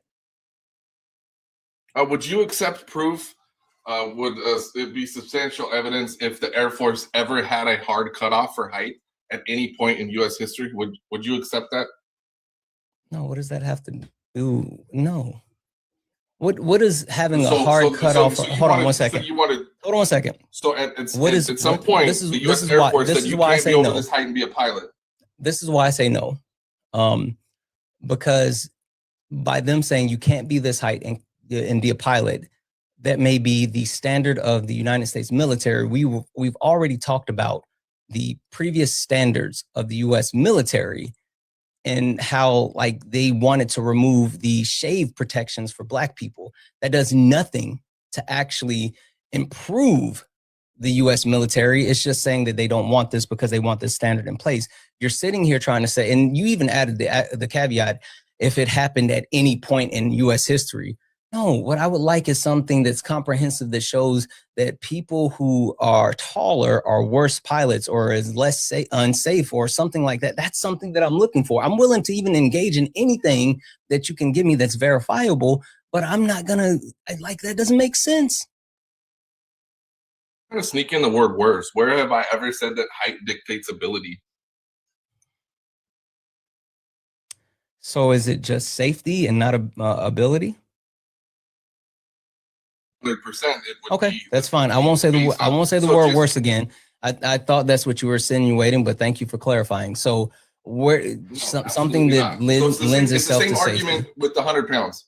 So it's the same argument with the 100 pounds. You can justify excluding somebody if they can't perform the duty safely, right? If I can't lift 100 Give pounds, me a study showing that taller people. Pounds, sure, give me a study that shows that the taller you are, the more the less safe you are as far as a pilot.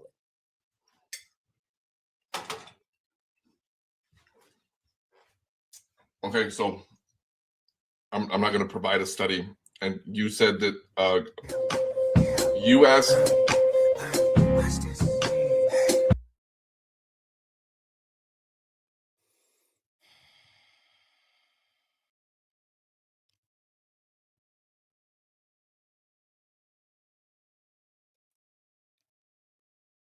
If you're not going to provide a study, then there's no point of you being here anymore, because you keep saying stuff that means nothing. You've ran all over the world with different premises that you haven't been able to uphold in any way, shape, or form. So respectfully, I decline. Guys, only request up if you're a Trump supporter or you disagree with something on the background. We are only looking for some debates. Only request up if you're a Trump supporter or you disagree with something on the background. We are only looking for some debates. With that being said, there's a lot of people in the box. Holy shit. Guys, I will give this announcement really quick. Take a look at the bottom. If you see the pink and blue person, you are good. You're good. You're good. You're not in the request. But if you see the gray person, that means that you are in the request and you are here to debate. And if you are in the request and you are here to debate, that means you disagree with something on the background.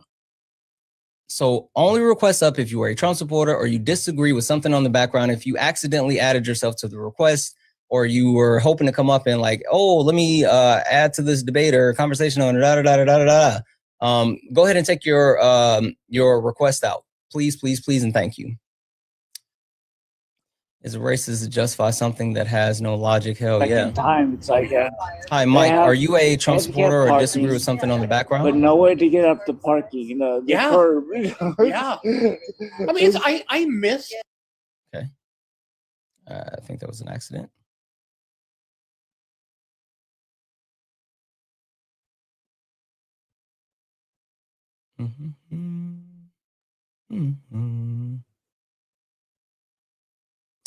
As previous, they have and continue to lower standards. Oh, you think so, Will?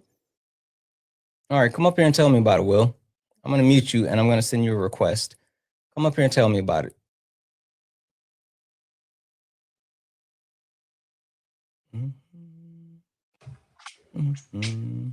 Hi, Will. Yeah, what's going on, brother? So you said that they have lowered standards. I meant for employment. As far as like you were saying, like for ICE to get in, they are lowering the standards to get these guys in okay. there. I'm sorry. I thought you were trying to add to the pilot conversation. No. I was trying to get in when that guy was in to agree with what you were saying. Okay. All right. Sorry. I worked for the federal prison.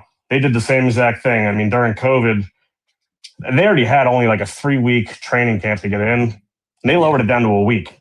Yeah. Which to put guys in that situation, guys, anybody that wants to join there to get in a week is crazy to work in a prison. Yeah.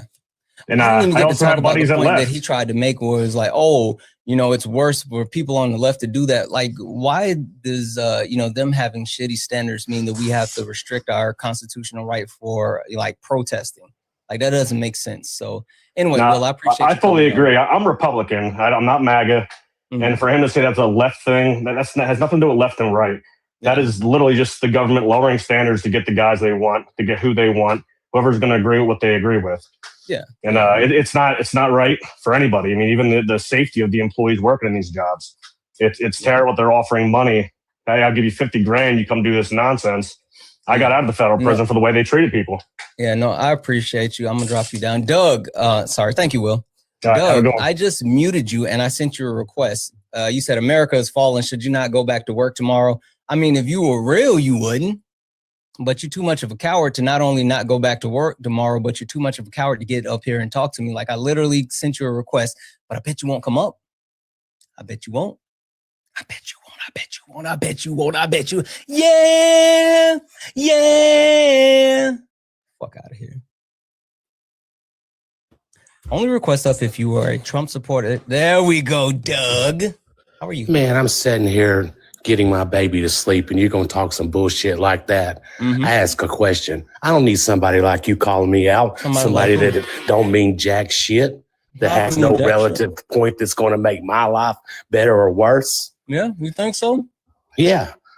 What are you? What is this show? And what are you gonna do that's gonna make any relevance in my life? How you gonna make it better? How you gonna make it worse? You ain't gonna do nothing.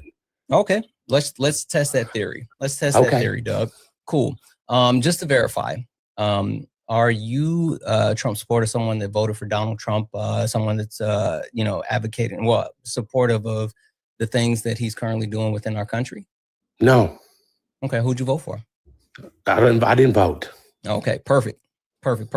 What do you think about the things that are occurring within our country currently? It's a mixed bag. What do you mean? There's some things that I agree with. There's some things that are repugnant, and there's some things that are never going to change because it's been on a path like this since probably 1960. Give me that thing that'll never change. The people who, I don't want to say nothing because I don't want to get your live in any kind of mark. Just don't talk about conspiracy theories. Yeah, that's what I'm saying. I just think that it's been on a certain path for so long that ship is just hard to turn because those captains have been captaining for so long. Wait, question for you, Doug, before I go too far. Are you a white man? Yeah. Okay, perfect. So you're talking about white men, right? Probably, yeah. If I probably pulled the curtain back, I'd probably say so. Yeah. Okay. I can't. Problem with the country? No, not necessarily. As a whole, but over the last 60 years, as a majority, yes. Wait, I would say over the last 250 years. Well, I'm not even that old. I'm just talking about in my life. I'm talking about in my lifetime. Yeah, but you do understand that the determinations and actions of white men before you were born are directly impacting how things are today as well, right? Well, yeah. What happened 200 years ago is not a gray area. That is a 100. How America was 200 years ago, and was the white man a problem 200 years ago? That's not something that's debatable. They had absolute control, 100% power. So that's not any. Wait, hold on. I'm confused. So are you saying that they were justified in what they did? No. I'm just saying it's not debatable that they were the problem, is what I'm saying. But you're saying that it's debatable that they're the problem today. No, I'm saying it's debatable that they're still 100% the problem. Yeah, I'm not saying they're 100% the problem. I'm saying they're the root of the problem. They're the foundation of the problem. Yeah, well, I mean, that could be traced back, and that is a proven fact. Right. I mean, the point that I'm getting to is it's all to uphold white supremacy, and even when you talk about the extensions of white supremacy to anti-blackness, right? When you hear black people specifically parroting talking points that are connected with anti-blackness, right? All of those things are rooted in white supremacy. So it's still, even though it may be a branch, the root is still there, and it's still all connected in the cause. Well, to me, I only have so little time left on this world. And I have a baby, like I said, that I was getting to sleep. And I ask a question because this is the seventh, I don't know. I mean, I say sixth, seventh time I've seen that America's fallen. What are we falling? Yeah. I mean, I don't understand. I wasn't trying to be, I guess condescending. It was just a question to the chat. But when you called me out like that, man, that triggered. I don't get triggered because I see things from a different angle.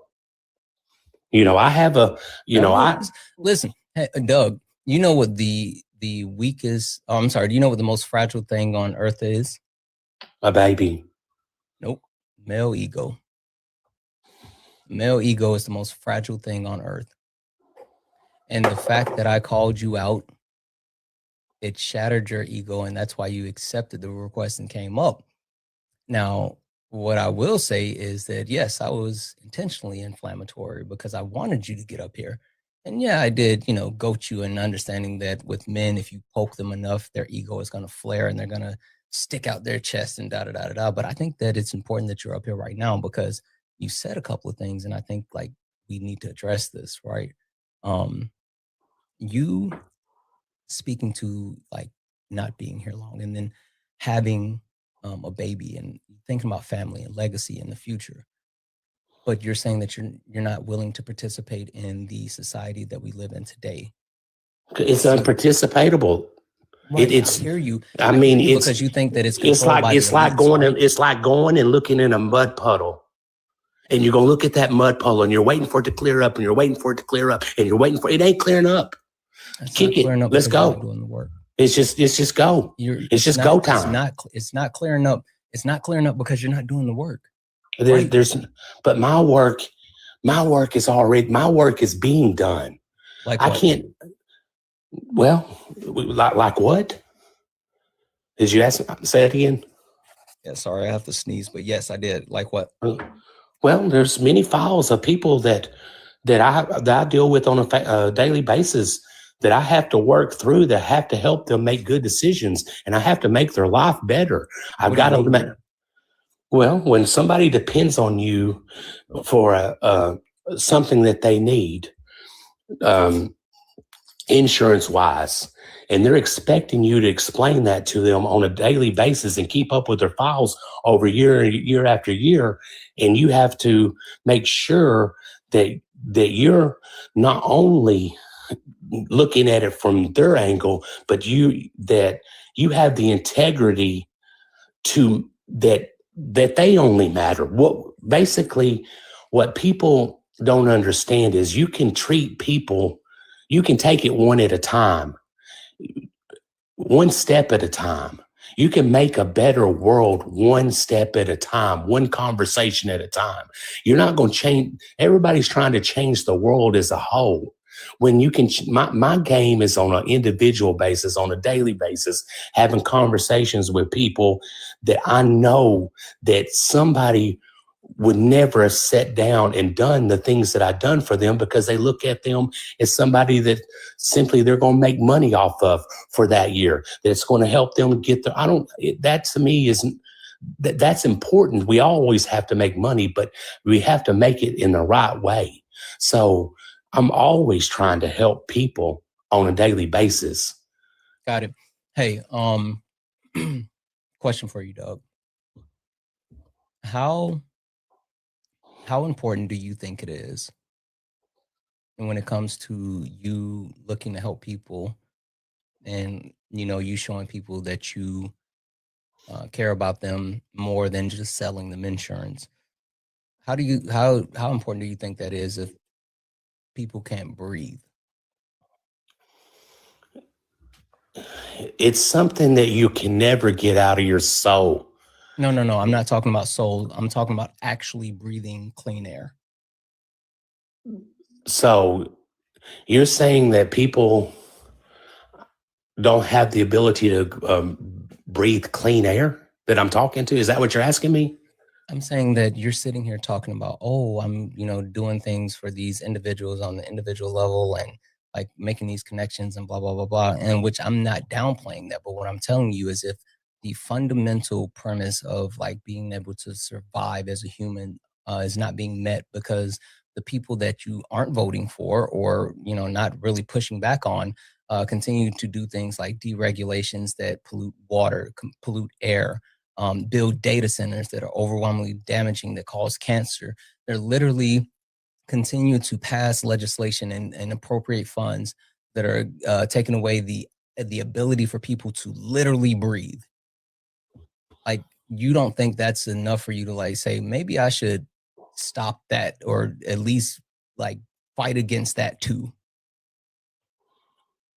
No. You don't think that's important? I think it's important, but I'm not going. You asked me, am I going to fight against it? No, I'm not going to fight a fight I can't win. That's banging my head against it. Because it's the inevitable. You're not going to stop Thanos. You're not going. I mean, does Flint have clean water yet? I think they do. Yeah. Okay. So I'm just trying to go back to the water in the air. You know why Flint took so long to get clean water? Wait, do you know why Flint took so long to get clean water? Probably a congressional holdup. Racism. Well, that's not right.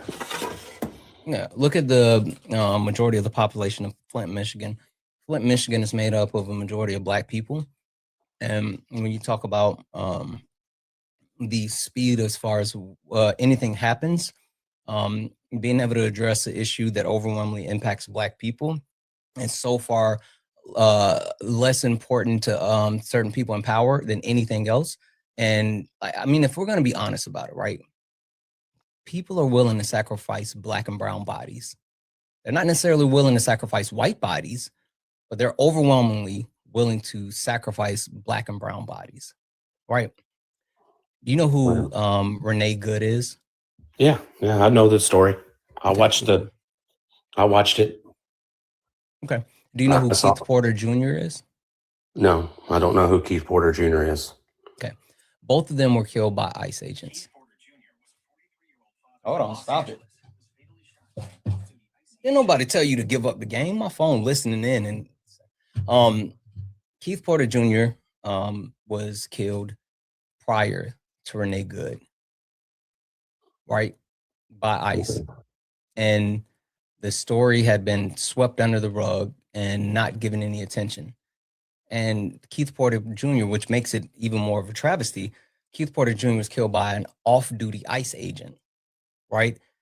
Who Keith Porter Jr. was shooting off his weapon for New Year's, and the off-duty ICE agent decided that he was going to respond, and then he killed Keith Porter Jr. Okay, I know the story. I didn't know his name. Okay, I'm with you now. Yeah. The point that I'm getting across is, while I think both of them are tragedies, the fact that people don't know Keith Porter Jr., but they know Renee Good, speaks to the fact that people are willing to sacrifice Black and brown bodies because they don't care about those Black and brown bodies. They only care about certain white people because it's racism. But then what's so howdy partner was even so more, like, this is the more interesting part, right? Renee Good has gotten backlash from people on the right, and there's been justifications as far as her dying because she lost her access to white privilege. When white people put themselves in between non-white people and white supremacy, they lose their access to white supremacy. They lose their access to white privilege. And so for people who are looking to uphold white supremacy, that white person is just like any other non-white person to them. And so now that's why you see people on the right who are actively trying to justify Renee Good being murdered in the daylight, right? And I say this a million times over and over and over. When we see white women with blonde hair and blue eyes getting murdered in the middle of the day, and all you see is like people trying to justify it, we are fucking cooked. But the point is, it's like we have to fight back on all of these systems. And you just sitting here saying like, oh, well, that's how it's been and that's how it's going to be. Like, no, it doesn't have to. It's only that way because you refuse to fight back. Yeah, I understand. I'm not that upset. I think on her, when it comes to Miss Good, I think that was wrong. I don't think it should have happened. I saw the cop or the agent take a step in front of the car. I saw his placement. I saw everything. I don't agree with that. I thought it was horrendous, and I feel bad for her, and I feel bad for her family. You know, and nothing's going to change that, and nothing is going to bring her back. And for anybody who's fighting for that, I mean, I just saw an interruption in a church by Don Lemon yesterday. You know, so you're going to come into a church and interrupt a church service over, you know, and that's what I'm saying. It's just going to keep going. You know why they interrupted those church services? Because of the guy there.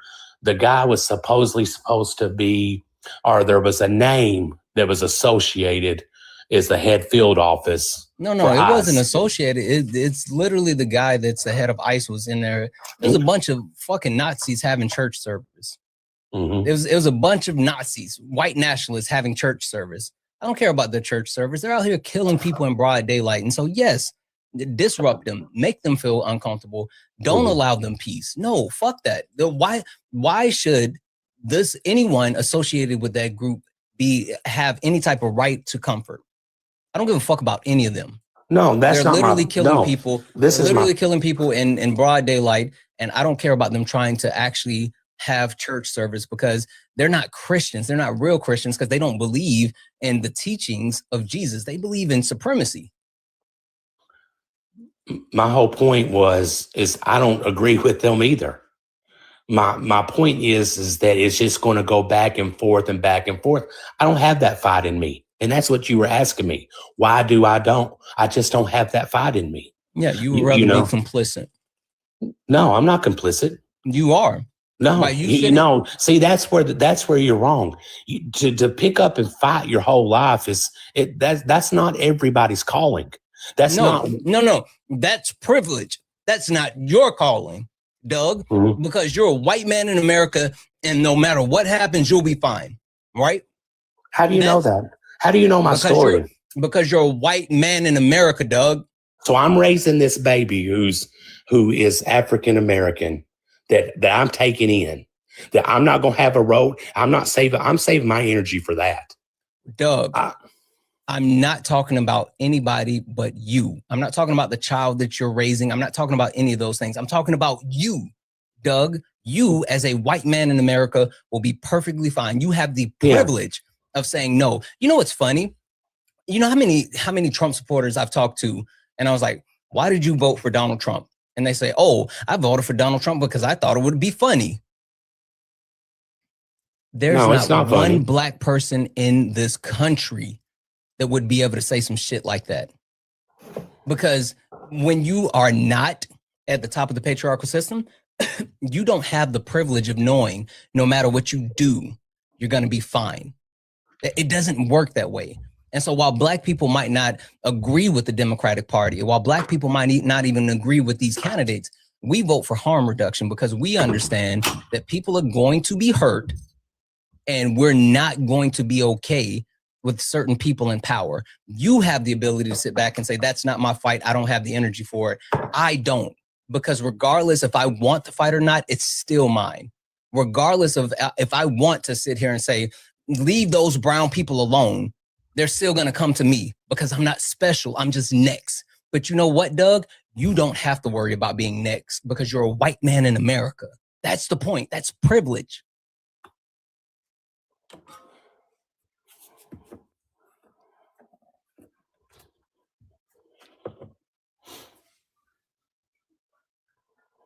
I don't disagree, brother. Doug, I'm gonna let you down. If I muted you, I'll unmute you. Take care of your child. Be safe, be healthy. Enjoy the rest of your day. You as well.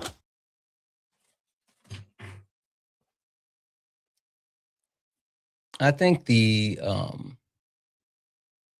like the willful ignorance is dangerous. I think the willful ignorance is super dangerous, and I think that not understanding privilege is super dangerous. I think all of this is just like it's harmful.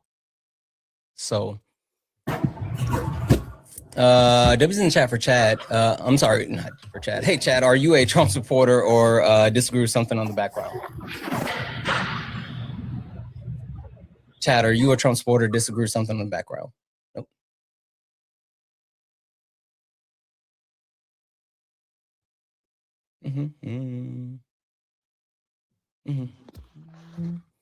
I think this is pronounced Fawcett. Fawcett. Yeah. Fawcett. Hi, Fawcett. Are you a Trump supporter or disagree with something on the background? Yeah, I'm a Trump supporter. I've really fallen out of favor with him because he's not extreme enough. But like, you know, I'm a Trump supporter in a few of the things that he believes. So. Okay. All right. Give me just a few moments if you don't mind. I'm like kind of behind on thank yous. Let me catch up really quick and then we'll get into it. Go ahead. W's in chat for Sean for the $5 donations. And I enlisted in 83. Black soldiers couldn't get shaving profiles. Hegseth was kicked out of the Guard because of his white nationalist tattoo. Exactly. W's in the chat for Nick for the $4.99 super chat to say, we're talking about pilots, but you moved the goalposts to fighter pilots when the guest said you're wrong. That's when history, then it was in history. Grasping for straws. Yeah, he kept switching. Like it became more and more specific because he was trying to look for a way to actually get something across. W's in chat for Angie for the $10 donation. Love listening to your debates. Thank you for keeping us sane in this crazy time. I try, but I feel like I'm going crazy while doing so. W's in chat for Gregory for the $5 donation. Saying Republican logic is to avoid is void of humanity and morality. There are unprincipled people who only want white supremacy and power. Happy Martin Luther King Jr. Day. Absolutely, Gregory. Thank you so much for the 5. Happy Martin Luther King Jr. Day. W's in the chat for Lyric for the $3 donation saying, got it, Lyric. Got it. Thank you so much for that $3 donation. You're fucking awesome. W's in the chat for Brittany for the $10 donation saying MAGA's mad about mad that we are on disability if we don't work, and then mad if we try to work without accommodations. Facts. W's in the chat for Brittany. W's in the chat for Laura for the $1 donation saying there's a height limit for military pilots so they can fit in the fighter jets. There's no height requirement for commercial pilots. First donation, love what you're doing. Thank you so fucking much for that, and thank you for dropping that knowledge. W's in chat for Jocelyn for the $1 donation saying, can you show him a magic trick? I finally did. W's in the chat for Brittany for the $5 donation saying cutting the Department of Education was an awful idea. This dude doesn't know the difference between AI and skimming something, case studies, meta-analysis, etc. They never get it, and it's super funny that they lean into it. W's in the chat for Trish for the $5 donation saying, thank you for explaining DEI so well. I just finished a book about the book White Rage by Carol Anderson, and every white person listening should read it. They didn't teach you the truth in school. They bastardized MLK's legacy. They bastardized a lot of things. W's in the chat for Gary for the $1 and I'm sorry, Gray for the $1. I'm sorry, the $3 donation. Mud gets a bad rep. Lotus flowers grow from mud. Exactly. W's in the chat, guys. There's more thank yous, but I'm going to hold off just so we can get into the debate. But if you'd like to support the live, you can do so. Cash App, PayPal, Venmo, pay links, and link tree in the bio. Santana speaks for you. Santana speaks for you is the best way to support the live. Everything's accepted. Anything's appreciated. If you're over on the YouTube, you can send a super chat. I will read that out, guys. Over 3,000 of us hanging out here, guys. Make sure you hit that follow button. Look up at the top. If you see the word follow, you're not following me. This is the backup account. Follow the backup account, but follow the main account as well. Make sure you follow both of them. Turn on those notifications. Fossey, you are a Trump supporter. You said you've kind of fallen out of favor because he's not as extreme as you would like. I would love to hear what on the background do you disagree with that you think you can still actually take a position of support and stance of? Well, I mean, first and foremost, fascist government. Trump does not have a fascist government in any way, shape, and form. He's not extreme enough to be a fascist government because a fascist government calls for the emulsification of the race within the borders, which no U.S. president would ever do. Mm-hmm. Secondly, though, street violence in America is primarily... No. I don't want you to run through all of them. I want you to pick one and we start there. Oh, okay. Then fascist government, so on and so forth. Okay. Again, people are calling Trump a fascist. You have never picked up a book and realized real fascism. First and foremost, the first thing that has to happen with fascism is to open up the people's minds to a racial mythos or a destiny based off race, ethnicity, or nationality. Mm-hmm. Trump hasn't done that whatsoever. If he did do that, the problem would arise, who is an actual American, which he hasn't done that yet. There has been no mythos behind the Trump campaign. There's been no mythos behind his whole, we're all Americans and blah, blah, blah, blah. No, he hasn't started the, battalions of Americans going out and clearing the streets door to door. That's real fascism. This is just a nation supporting its own laws. So for people to say America's a fascist government because Donald Trump's in office is the equivalent of saying, Germany's a communist nation because they elected a socialist one time in 2015. Like, that makes no sense. So, okay. All right.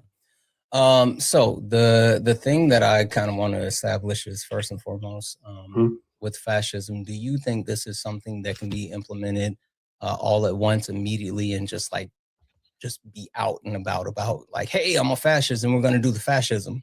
In America or in any country? Period. Or in the history of fascism, like you look at some of the in other countries, absolutely, fascistic leaders, the ones that are known, right? Did they just take power on the premise of being a fascist, or did they take power in elected situations where they promised like a brighter future and a brighter place for the country? Well, if you're going to go and claim that all politicians who were fascist were running on a brighter future, then yes, every politician that runs off the brighter... That's not what I said. Then run it back. Yes, they all start out with brighter future politicians. Name one politician that doesn't want a brighter future and doesn't run on that concept. Yeah. Okay, so good. That's the point that I'm making. So like the idea that we aren't in a fascist government because there was no bold, loud initiative of fascism, no declaration that's directly connected with fascism, that's a false premise because that's not how it works. Well, no, fascism is predicated based off of race or ethnic mythos. America doesn't have an ethnic mythos anymore. So you cannot build a fascist dictatorship based off of not having... America is the most diverse first world country on the face of the planet Earth. The only reason why Francisco Franco... slow down for 2 seconds. I mean, you're doing a lot of talking and I haven't been able to actually finish my whole point. Go ahead. The point that I'm getting across is that Donald Trump, his administration, no, they absolutely have not said that, we're just going to come out and do the fascism, right? It's a slow burn, and they look for ways to actually implement the fascistic government through covert ways, right? And so the premise as far as making America great again is already founded in racist stereotypes, and also the understanding of the history of the country, right? I mean, Make America Great Again was a slogan that was, I don't want to necessarily say it was created by the KKK, but it was definitely utilized and popularized by the KKK and also Nazi Germany, right? Okay. So I think that understanding the premise as far as like that placation to MAGA is one thing, and then understanding that there's been this push for white nationalism, right? Reducing the amount of non-white people that's in the country by different means and measures, running on mass deportation, specifically targeting the black and brown people that are in the country. I'm going to stop you right there. You're not. Stop you right there. You're not. You're not. Where is Trump deporting You're not. Where's Trump deporting non-white people? Hey, you're not. You don't get to just say you're going to stop me right there. We're going to have a conversation or just... No, I think you're confused. I'm going to finish my point. I sat there and listened to your monologue quietly. Now stop interrupting. I'll let you know when I'm finished. 7 arguments that are... I don't care what you think. I'm going to finish my sentence. And if you don't have the ability to shut up and let me finish my point and then you speak, then you can leave. I don't care about you being here. I genuinely don't. Continue. Hey, seriously, stay on mute and let me finish my point or I will kick you. I don't care about you being here.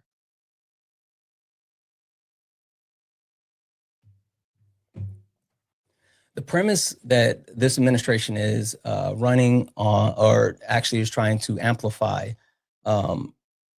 removing anyone from the country that is non-white while amplifying white people in multiple ways, is all rooted in white nationalism and white supremacy. And so the point is that overall, the way that this administration has gone about implementing fascism is not only due to Donald Trump specifically being a fascist, but it's also directly connected to the fact that they have put Nazis in positions of power while using Nazi rhetoric, and then also at the same time actively disenfranchising non-white people. Now you may speak. Okay, good. So number one, how many Black Americans, natural-born Black Americans, has ICE removed from America? That's my first question. Number two, is it all because one bad politician says one good thing, that one good rhetoric now doesn't automatically become bad? If Adolf said, I'm going to make my country great again, that doesn't mean every politician after him can't use that same rhetoric. That's a false narrative. That's a red herring. So answer the first question first, and we'll go down from there. How many Black Americans have been removed from America by force in the past 4 years? I don't think that's a pertinent question. So, well, you just said they were removing Black and brown people. So what Black Americans have been removed from America in the past year or so far? I said they're targeting Black and brown people, and they're trying to limit them in the country. Yeah, Black and sure. Go ahead. You can talk about the limitations that they've put on as far as Black people being able to come into the country. The Biden administration had 150,000 refugees from Africa that were allowed into the country. The Trump administration specifically reduced that from 150,000 to 7,500, and then said that they're going to prioritize white South Africans. And so the premise as far as them coming to the country, we can talk about the legal citizenships that they've canceled, the legal TPS status for Black and brown people, and understanding like what race is and how that's made up. You can be Black from any country, including Venezuela, which, but if TPS was canceled for that as well. If I wanted to remove Black and brown folks, why wouldn't I also remove Black and brown citizens as well as illegal immigrants? Kill two birds with one stone. Because you can't do it yet. Because you can't do it at all. No, think about that. What do you, again, if Donald Trump is such a fascist, he wouldn't have concern for the law. They didn't have concern for the law back in 1933. He doesn't have the concern for the law, but even back in 1933, they didn't do all the shit all at once. That's the point. What was the first? What was the what was something? Okay, cool. I can tell you. I can tell you. I know. No. Answer this question. Go ahead. Answer this question. Which one happened first under Hitler? Was it the working on the Autobahn, or putting Jewish people in concentration camps? It was the Autobahn first.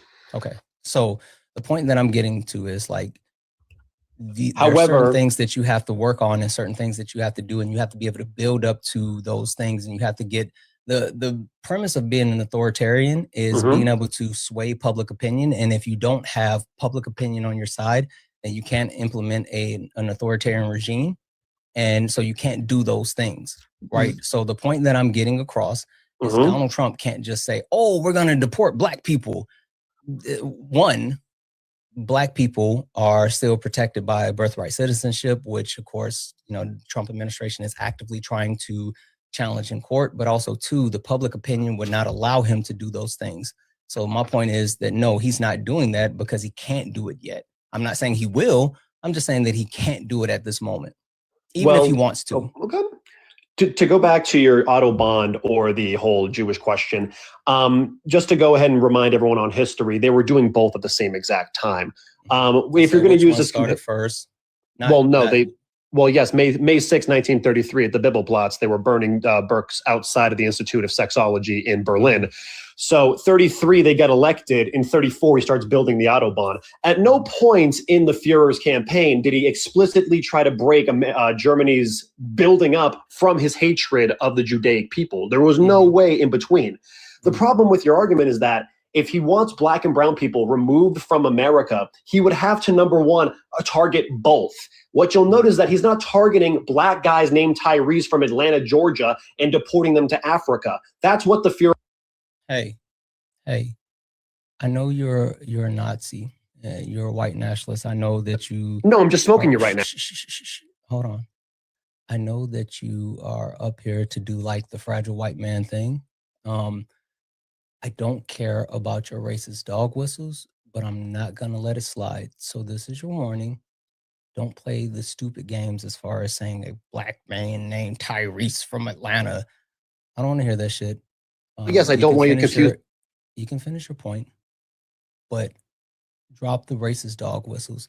I know your fragile white male ego can't handle being up here with two black men on the panel, but listen, you're going to have to pull your tighty whities up and actually continue the conversation. So don't do that again, but finish your point.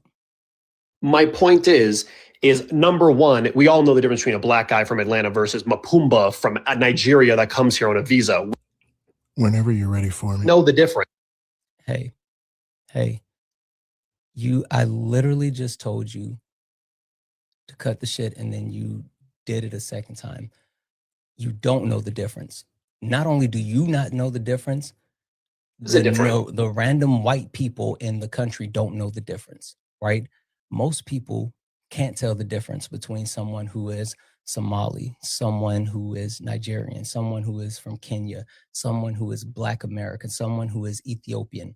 No, they see Black people and then they target Black people. That's why in places like Springfield, Ohio, when Donald Trump was saying that Haitian people were eating the cats and dogs, that's why Black people were overwhelmingly disproportionately targeted as far as the hate and the crimes that occurred in Springfield, Ohio, because the people that are looking to the people that are willing to looking to harm those people, they don't know the difference. So you can sit here and say, "Oh, we know the difference." No, you don't.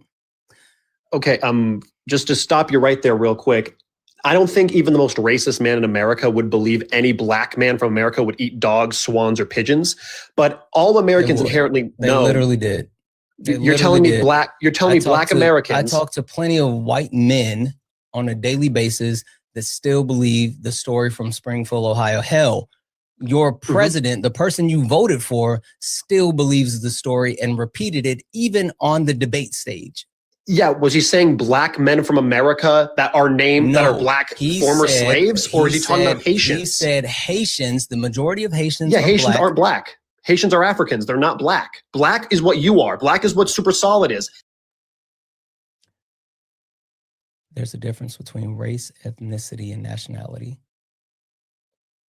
There's a whole black diaspora. There are black people in the US, there's black people in Haiti, there's black people in Jamaica, there's black people in Africa, there's black people everywhere. You don't get to say who is or is not black white man. Yes, you're a black.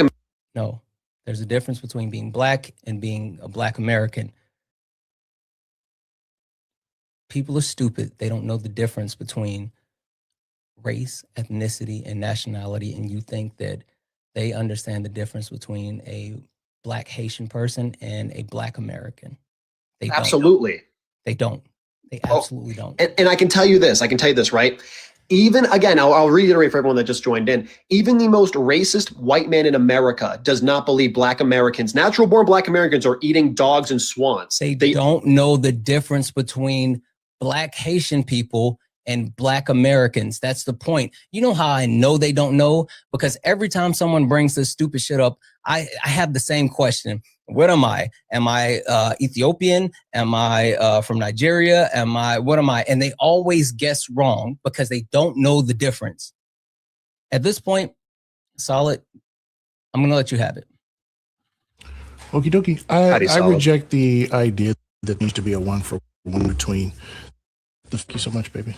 The failed painter and the current regime in order to qualify as a So again, fascism has to be predicated on ethnicity or race inside the nation for it to be considered actual fascism.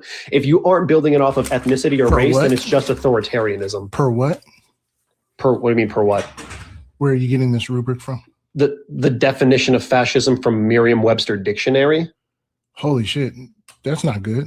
Wait, how are you the fascist and you don't understand what fascism is?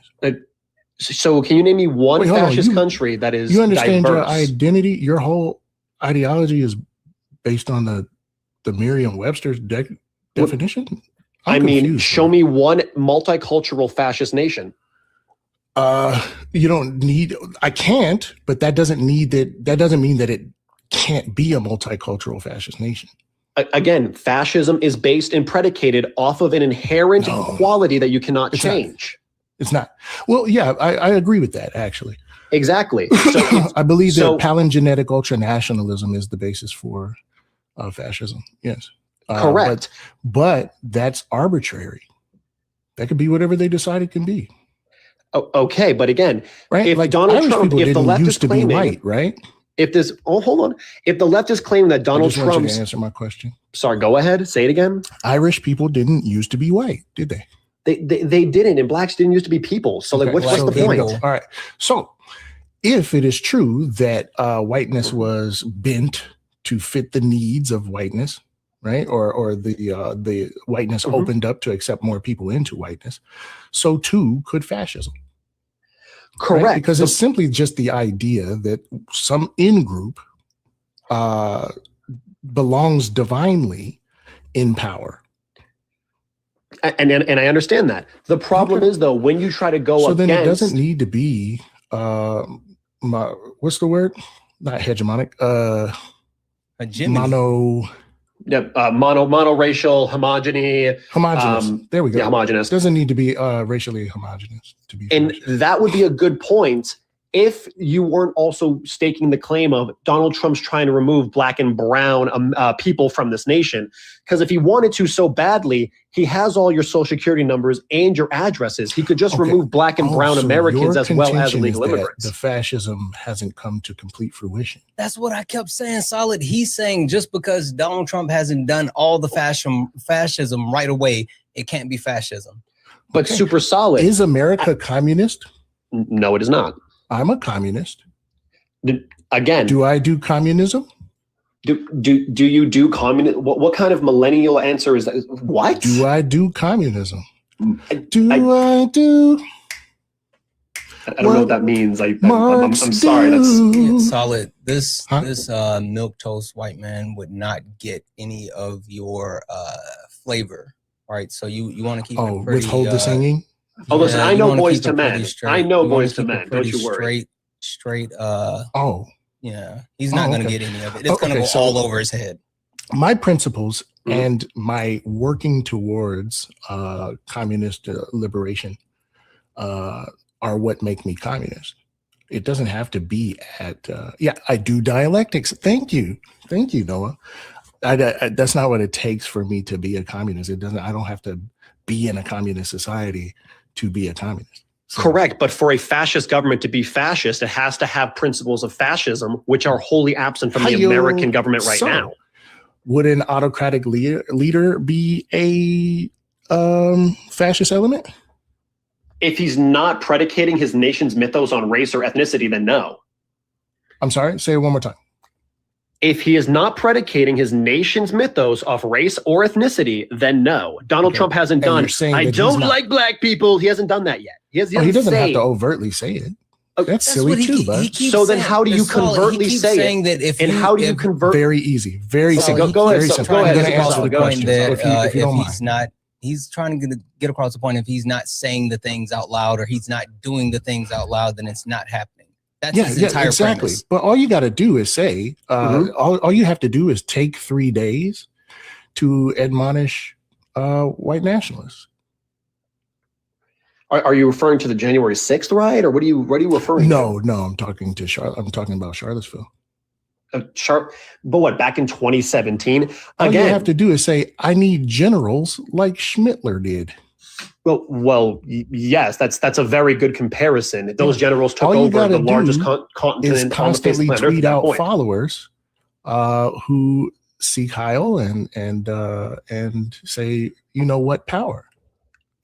Yes, but what does this have to do with Trump's fascist government? Well, didn't you just say he would have to demonstrate that his mythos is based on white homogeneity? Yes, and it would have to be consistent. Ethno-nationalism? He would have to be there you go. calling for the extermination or the removal of Black and brown Americans, as well as illegal immigrants, which he has failed to do. I Show me reject one that. clip. I Show me one reject clip where all of Trump that. says, Like, I don't like reject the African, I don't like entirety black of dudes. Atlanta should be glassed. Like, show me that. He doesn't. He did. Exactly. So he can't be fascist. No, Point I'm taken. saying he believes all of that stuff. Listen, but the plausible deniability is probably the weakest approach. Like, I'm trying to figure out how you're the master race, but you take the most frighteningly punkish, like cowardly ways out of just admitting that you love your Führer, bro. Like, just do it, bro. Again, Trump hasn't admitted the master race. Yes, he said that to Americans, I'm but we talking are the master specifically race. to That you, makes no bro. sense. How can you be the master race? What, Americans? But hide behind plausible deniability. Well, it's very simple. When again, has Trump said white men are the master race? Yes or no? Here, the answer's on the background. What, white fragility? Again, where has Trump explicitly said that he wants all black individuals out of America, I including reject the citizens? premise that he needs to have explicitly done so. Because super solid, every other fascist government before this one apparently did that exact thing. If all the other fascists jumped off a bridge, would you do it too, bud? That's a red herring. That's a straw man. I'm gonna say this. I wanna make sure that I really drill down on this. W's in chat, Swan. What up, Swan? Drill down on this point. One, stop saying shit that I've told you not to do. Like, again, cut the racist dog whistles, because I don't give a shit about your racist dog whistles. At this point, you're either gonna say it with your chest or you're not gonna say it at all. Right? So, like, either fucking cut it out or have the testicular fortitude to just say the thing. That's what Solid is literally sitting here saying, say the thing, but you won't do it because you're a coward. So say the thing. But say what thing? What thing inherently? Yeah, I didn't say. I think he has. I think he has. I just think that he is doing apologia for Trump because he's trying to win some sort of ideological war, some sort of cultural war. He's literally dog whistling, and I'm tired of it because, like, yes, you're a fragile white man and you're letting your fragility show. Like, so, okay, cool, whatever.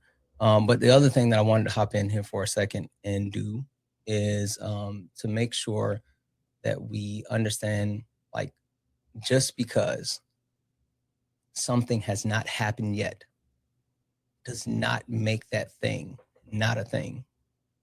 To live in the world or the premise that just because Donald Trump hasn't openly said, I want to get rid of all black people, doesn't mean that he doesn't want to do that. Just because he hasn't said, I want us to be fascist, doesn't mean that he's not that. So living under the premise as far as, like, these things having to happen before it can be declared as this is willfully ignorant to understanding that if you want to be able to accomplish any of these things, then you can't just come out and say it. So leave that premise alone. Okay. The problem I was seeing was that every fascist government before this one, within the first 2 years of them being in power, they explicitly just said it.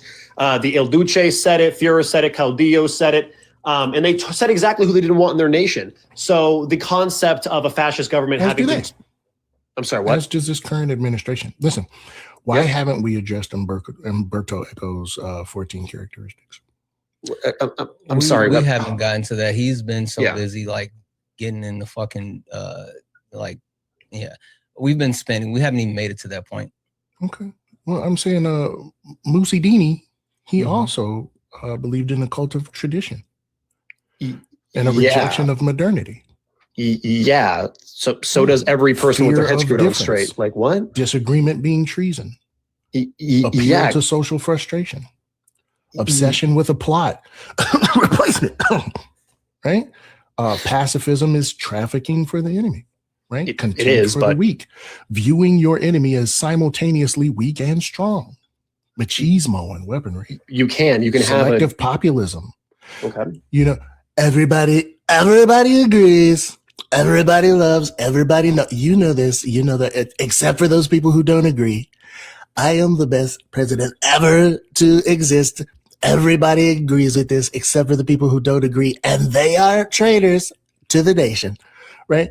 Same guy, man. Same dude, bro. Like, just like, listen, bro. What your argument actually is Trump is fascist. It's just I want him to be like more fascist. You know what I mean? Like, to be fair, he did. I want to be more blatant with it. He did say that he doesn't think that Trump is extreme enough. Like he admitted that at the beginning. My reasoning was a little bit more different than what we're on right now, but I mean, like, yeah, that's a whole different can of worms in and of itself. I just think deportations are not happening quick enough, and they mathematically can't happen quick enough. So we have to do the nuclear option, but that's a whole different thing. Wait. You're all the way off the rails, but there is a much more simple solution to all of this. What is this? If you want to increase white birth rates, just don't be ungoosable, bro. Like, just that isn't what I said whatsoever. I just said ICE isn't deporting enough people quickly enough. No, this is what. Listen, this. So is I said idea. ICE. You said white. Is like the I think idea, we're hearing two different things here. Is or isn't the idea to protect a future and secure a home for white children? Has Trump explicitly said that? No. I just don't like third worlders in my country. That's the biggest difference we have here. Hold on one second. I am doing an internal critique of what you are saying. Give me a second. Fauci. So we've made it to the point where you've done this enough, right? You spewed enough hatred and bigotry and xenophobia, racism. You've done enough of it to qualify for something super special, right? We're at the point now where I like to say either you turn on your camera and you continue to say whatever the fuck you want to say, or you don't get to say it at all anymore. So turn on your camera, or no more racist shit, no more xenophobic shit. You jealous of this? What is this doing for you? You jerking off to it? Like, come on now. I don't care about your homoerotic fantasies. Like, well, you're the one asking another man to turn on his camera. Like, what is this supposed to do, man? If you want, I look sexy, yet you asked me to turn my camera on. That's weird. If you want to think about me jerking off, that's your business. I don't care. No. You don't get to turn it off. No, you have to stay on camera while you say the shit. You don't get to just turn your camera on for a second and turn it off. No one cares about how you put a shirt on first. Like, dang it. Okay, put a shirt on. Perfect. You do that. Go put a shirt on. I'm going to thank a couple of people while you do that. W's in chat for Jay for the $5 donation saying, why the F you cooking Doug like this? He's going to cry hard. I like mine well done. I'm black. You my ops. I know that's right. W's in the chat for Jay. Biggest op. W's in the chat for Nika for the $5 super chat to say, what about the first term when asked why we didn't have more immigrants from Norway and countries? Yeah, I forgot about that. He was specifically talking about why we don't have more immigrants coming from the white countries. That was in chat for Sarah for the $5 super chat to say Trump wants a white man to get money from the civil rights movement. Yes, he has talked about white reparations. Literally wants to give white people reparations. That was in chat for Gene for the $10 donation saying happy MLK Day. You're a pilot homie because you fly. I am.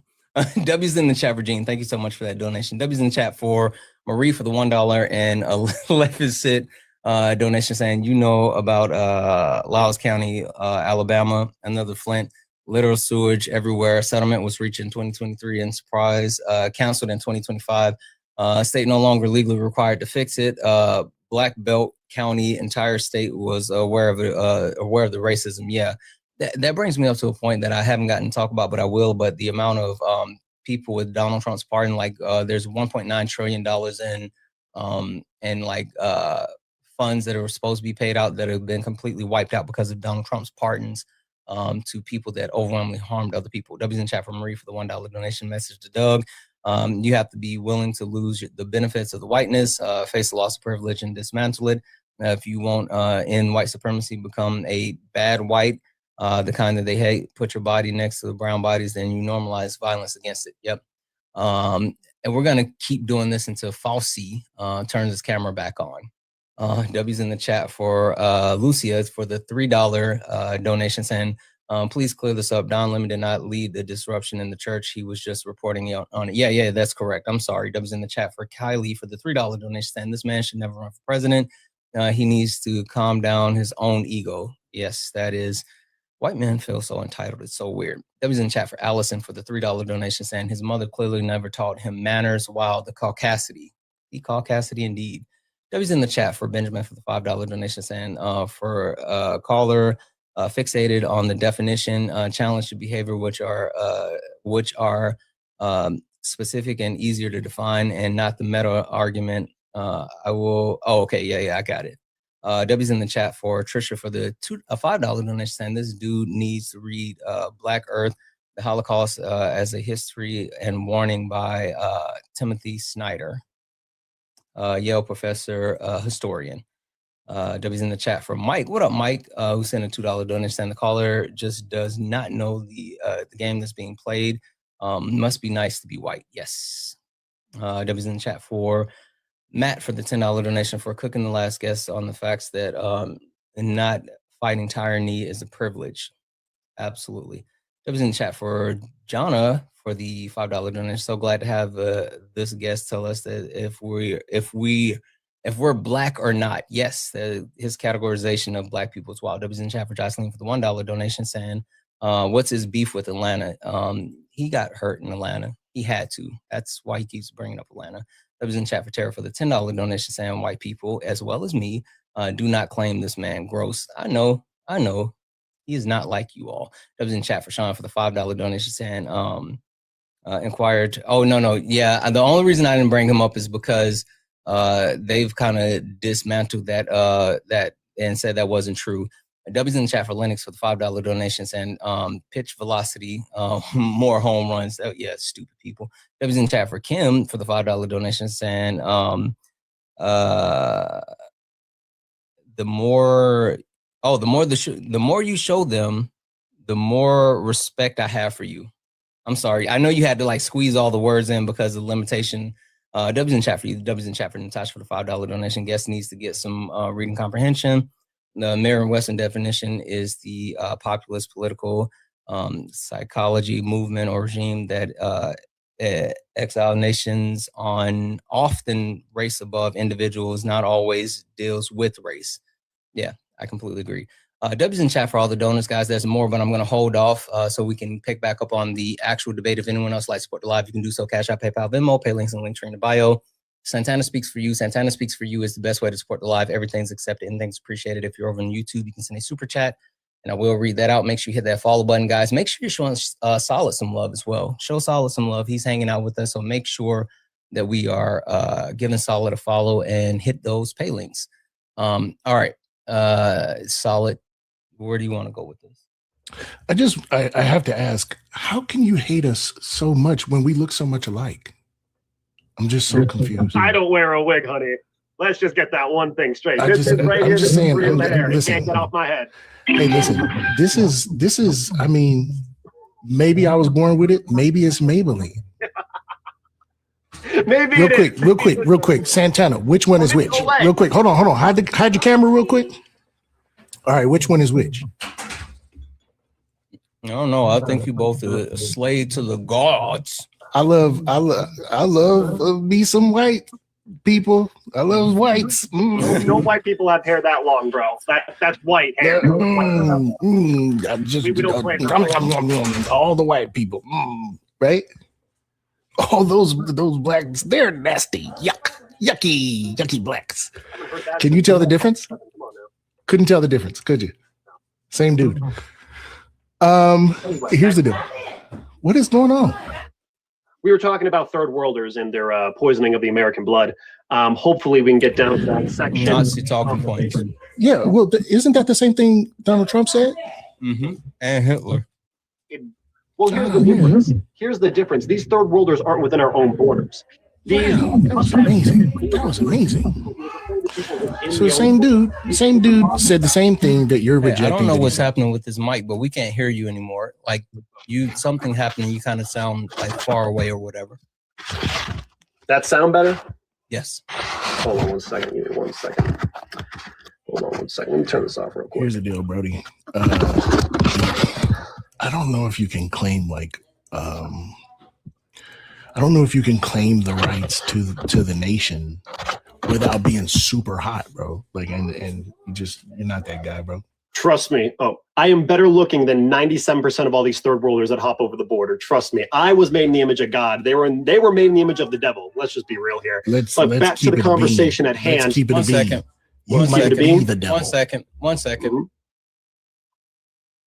Chat. Oh wait, that's not a crash out. That's not a crash out. That's a statement. Chat. No, chat. A fact. Oh. Permaban, kick fine, 200. If you want to permaban this person and get them up out of here, pay links in the link tree in the bio. Santana speaks for you. $200.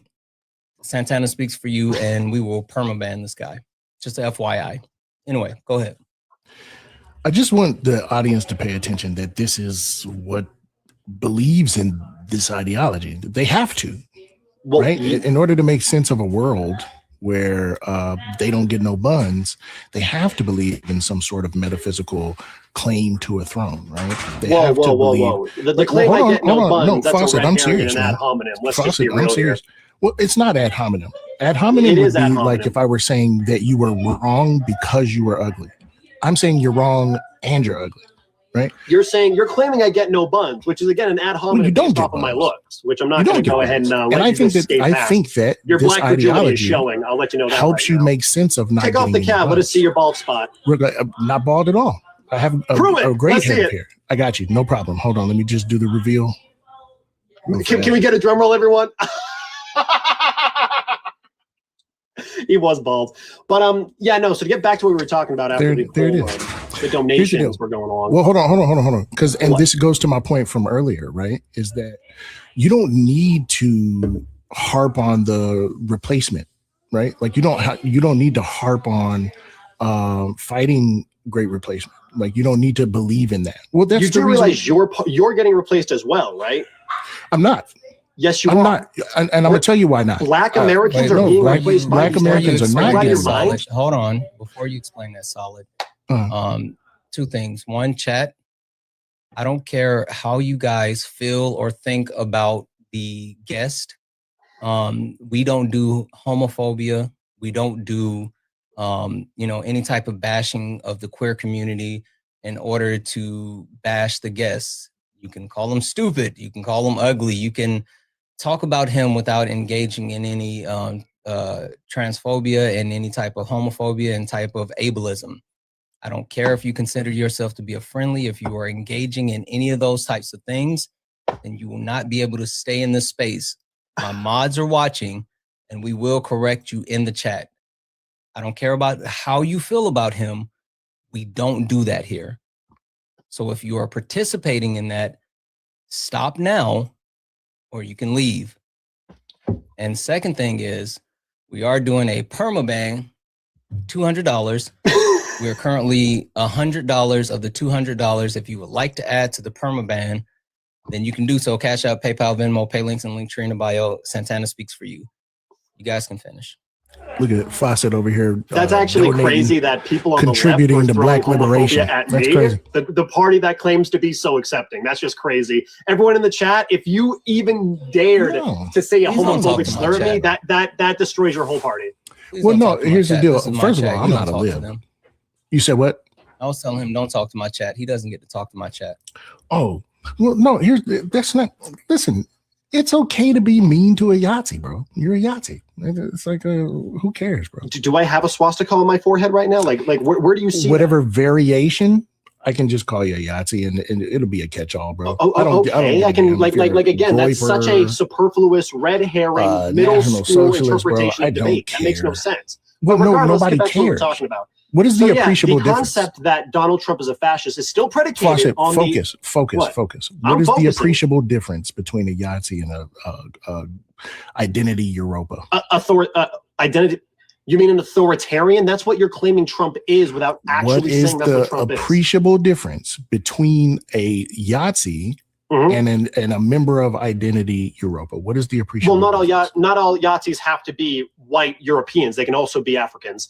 They can also be Asians as well. It's dependent on the country you're currently in. That's why I know Donald Trump can't be one, because he's not promoting anything due to the Yahtzee ideology of like eugenics. Those don't he isn't doing any of that. No. Now you're just lying. Listen, the idea is the furthering and protection and what's the word I'm looking for? The making it keep going. The advancement. That's the word you're looking for. The advancement. There you go. Of the master race. That is the baseline ideology there. Every country thinks they're the master race, though. Name one country that doesn't think they're the best country on earth. We're at I am talking about 200 who you view to be the master race. Don't be dishonest, bro. That's cowardly. We're not talking about my personal opinion. We're talking about the personal opinions of the United States president. We're talking. No, I'm saying. Listen. You want to talk about me now, or you want to talk about Trump? You cried because I called you a Yahtzee. I didn't cry. I'm just like it's a superfluous claim. It doesn't mean anything because that's not what I am. Okay. Oh, well, what are you?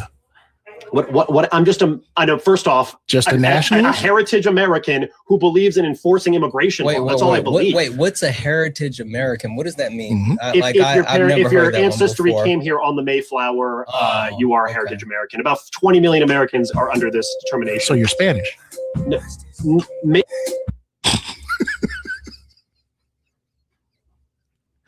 Don't be so upset, Santana. Heritage.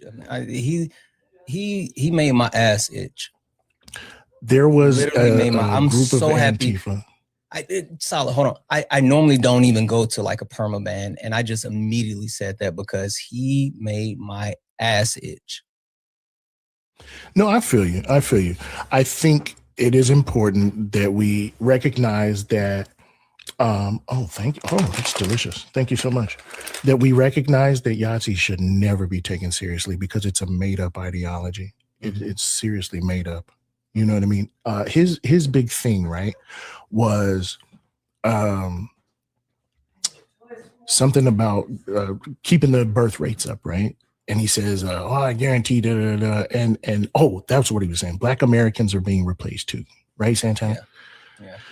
We're not. Because we're not ungoosable. We're not like we develop healthy relationships with each other, right? We are welcoming, we are tolerant, we are loving, we care about community. So no, that's not, you know what I mean? I worry sometimes that in the harm that they do, the proletariat, the workers, the people forget that we can enjoy being strong together.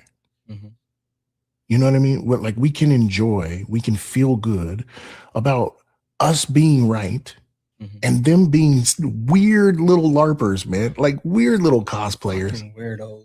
Yeah, weird. They're so weird. Yeah, they are. And they're not an actual threat. You know who is a threat? The people with control over resources. The people who can play referee between supply and demand. Yeah. And they do that. They absolutely do that. Anyway, Solid, I have to drop you down because I gotta go. I gotta go feed the boys, but I will be sending your cut of the kick fund. Oh man, okay, I appreciate it. I don't need all that. I just be coming up here to kick it with you. Yeah, I know, but like you held the line because I was over it. So like, I feel you. You know, I feel you. Well, you know, I'm desensitized. So yeah. All right, bro. All right, bro. Take care. Have fun. Yep. Guys, I want to thank everyone that not only added to the kick fund. There's a bunch of donations that I didn't read off from earlier. Like there's just a bunch of people I need to say thank you to, and then I have to go feed the boys because my oldest son texts me. I'm gonna tell you exactly what he said. My oldest son sent me a text message and said, Dad, is your stream almost over? I said, almost, baby. He said, okay, I'm just hungry. So I got to go feed my son. He said that he was going to eat some fruit until I got him food. So let me thank a couple of people and then I'm going to get out of here. Let me start super chats. W's in the chat for W's in the chat for very good wizard for the $5 super chat to say glad you're here. Glad you're here. Santana friends, keep cooking. Happy MLK Junior Day. Happy MLK Junior Day to you, and thank you so much for the love and support. You're fucking awesome. Dang it, why did that move like that? Sorry guys, it's freezing. I hate when it does this. Now it's taking me all the way back up to the top. I'm just gonna refresh that. Fuck it. Let's go over here for a second while we get back to the super chats. W's in the chat for Lacey for the $1 donation saying, asked what time period was America great? Yeah, like they never actually have the real answer to that. W's in the chat for Kelly for the $5 donation saying, thank you for all that you do. People like this KKK member makes me feel embarrassed to be white. Stay strong. Don't be embarrassed to be white. Just be embarrassed by like how they represent white people. Like I say this all the time. Like there's nothing that a black person that'll do that'll make me be embarrassed to be black. But I do think that like certain black people embarrass black people, right? So there's that. W's in chat for Ren for the $1 donation saying, why do people like Fawcett seem like they have? Oh, I can't say that. Oh, I can't say that. I can't say that. W's in the chat for you, though. Thank you so much for the $1. W's in chat for Joseph for the $5 donation, saying, and the Trump administration is embracing increasingly worrying measures to try to increase the U.S. birth rate. The growth of far right. I don't know what you're trying to say there. Presents the major threat to reproduction health. Yeah, populist creation. Yeah, you know what's so interesting about that though is if the right actually wanted to increase birth rates, like you could do so many other things that would actually be beneficial, but they're not interested in doing those things that are beneficial. They're just only interested in like harming people. Like that's it. Debbie's in the chat for Aaliyah, who has been a member for 4 months, who used their membership to send the message, what's the nuclear option when it comes to deportation? That phrase alone terrifies me. Putting more people in concentration camps, that's their nuclear option. Debbie's in the chat for, how can I see that? It's not showing me your username. That's weird. It's $10 Canadian. It says, fuck the fascists, Farquad. Permapat, he was a fascist Farquad. W's in the chat for Domo for the $1.99 super chat to say get this Nazi out of here. W's in the chat for Gia for the $4.99. Say, damn, the censorship is wild. Goodbye to him. Yeah, I know. W's in the chat for Troll for the $10 donation or super chat to say Heritage American is a totally non-cis coded. Yeah. I don't know what that means. And W's in the chat for Damo for the $4.99 super chat to say he was the therapist that ended up being the massage therapist. He did give that like creepy massage therapist vibes. As far as the W's in the chat for Kylie for the $2 donation saying he looks uglier than Selden Price. I don't know who that is. LOL. Sedona Price. Let me look this up. I don't know who this person is. You guys listen to all like my white friends, all of my white friends that send donations, each and every one of you. I don't get your references all the time. So if you're going to send me a reference, please make sure that I know who you're talking about. I don't know who this person is. I love you guys. I do. You guys are swell, but I don't understand the reference all the time. You got to help me out if you're going to just like drop a name. W's in the chat for Melanie. I think it's pronounced Melanie for the $50 donation towards the permaban, saying fuck Falsey, adding to the permaban fund. W's in the chat for Will for the $6 towards the permaban. Exactly. W's in the chat for Stacy for the $5 towards the permaban. W's in the chat for Ren for the $24 towards the permaban. W's in the chat for how do I say your name again? I know I always mess it up. I think it's Sonya. I always want to say Sanji. And I'm thinking about One Piece. Sonya, for the $5 to go towards the permaban. W's in the chat for Aaron for the $5 that goes, he called him Joe Dirt's little brother. Holy shit, Aaron, that's so fucked up. He does look like Joe Dirt's little brother. W's in the chat for Jeff for the $5 donation towards the permaban. Yeah, he kept saying that. And he just proved that he was a disgusting POS. W's in the chat for Thomas for the $20 towards the permaban, saying douchebaggery kick fun. He was definitely a douchebag. W's in the chat for Corey. Hey, Corey. For $10 saying unalive them all and let the Norse gods sort them all out. Damn it, Corey, you can't say stuff like that. You know you can't say stuff like that. W's in the chat for Marie for the $1.11 towards the permaban. Yeah, he is the antithesis of white supremacists. It's so fucking weird. W's in the chat for Karen for the $50 towards the permaban. Karen said he was an idiot. He was absolutely an idiot. Not only was he an idiot, but he leaned into the shits. Like, that's why we made him turn on his camera, because he leaned into the shits. W's in the chat for Dameen, who sent a $25 donation, said ban this Nazi. We got him up out of here. W's in the chat. Holy fuck. W's in the chat for Dirk, who sent a $100 donation towards the permaban. Dirk said, Santana, I'm a white male veteran, and guys like this needs to be permanently banned from everything because he doesn't deserve the attention. That's, you know what, Dirk, I realized that when he first got up here. That's why I continued to try to remain calm while I spoke to him and like gave him the opportunity to speak, but also understood that he wasn't going to be the one dictating the overall flow of the conversation. But like, you can tell, like, his entire personality is built around him saying certain things to try to gain attention. So there's that. Corey, too late. I already read it out loud. W's in chat for Julie towards the $1 towards the permaban. Wanted to add. Oh no, it just said wanted to add that Don Lemon didn't lead the protest. Yeah. You're right. Don Lemon did not lead that protest. Don Lemon was just a part of that protest. W's in chat for Marie for the $1 for the kick pool. He's insufferable. I'm sorry, the $5 saying kick pool. He's insufferable.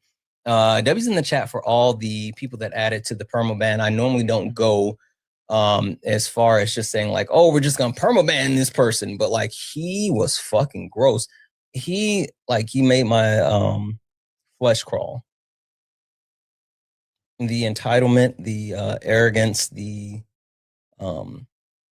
actual detachment from, like, he made me feel like he was a lizard person. It's weird. Anyway, guys, I got to get out of here because I have to go feed the boys. And we got to do something. I don't know what we're going to do. What time is it? It's 4:32. We're going to do something. Maybe I don't know. I wanted to take them to like Top Golf, but it's so cold outside. It's fucking weird because it's cold in the South. So maybe I'll take them. We do have Frankie's Fun Park, and they can play in the arcade inside, but I like to ride the go-karts outside. I don't know. I got to find something for them, something fun for them to do because they go back to school tomorrow. So I'm going to have to figure that out. Mini golf indoors. Oh, I will. Okay. Sorry. Yeah, I'll find. Yeah, mini golf indoor is actually dope. I don't know. We're gonna do something. Anyway, we're gonna get out of here, guys. I'm sure I will be back in later in some way, shape, or form. Bowling. Oh, bowling is a good idea. bowling? Anything else? Any other ideas? I like the idea of indoor mini golf and also bowling. I like both of those ideas.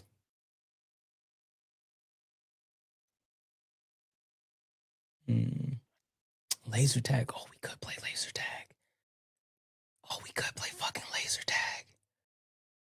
Roller skating. I'm not going to bust my ass roller skating.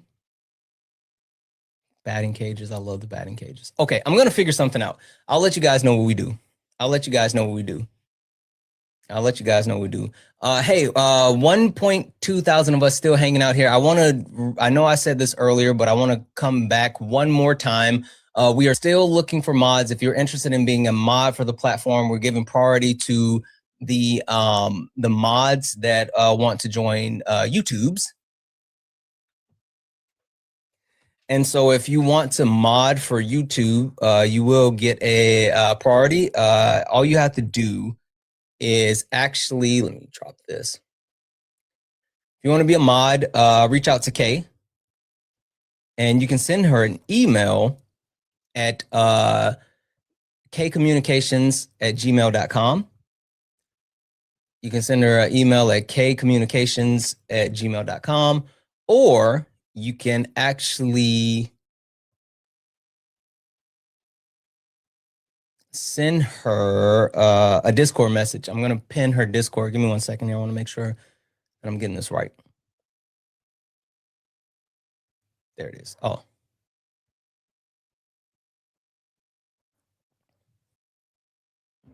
Hey, Kay. Hey, it's kcommunicates@gmail. I know you have a hard time with... What did I say? Communications? You did. God damn it. Communicates. That's what I meant. K communicates, not communications. Yeah, Petty, just send me a DM on Discord.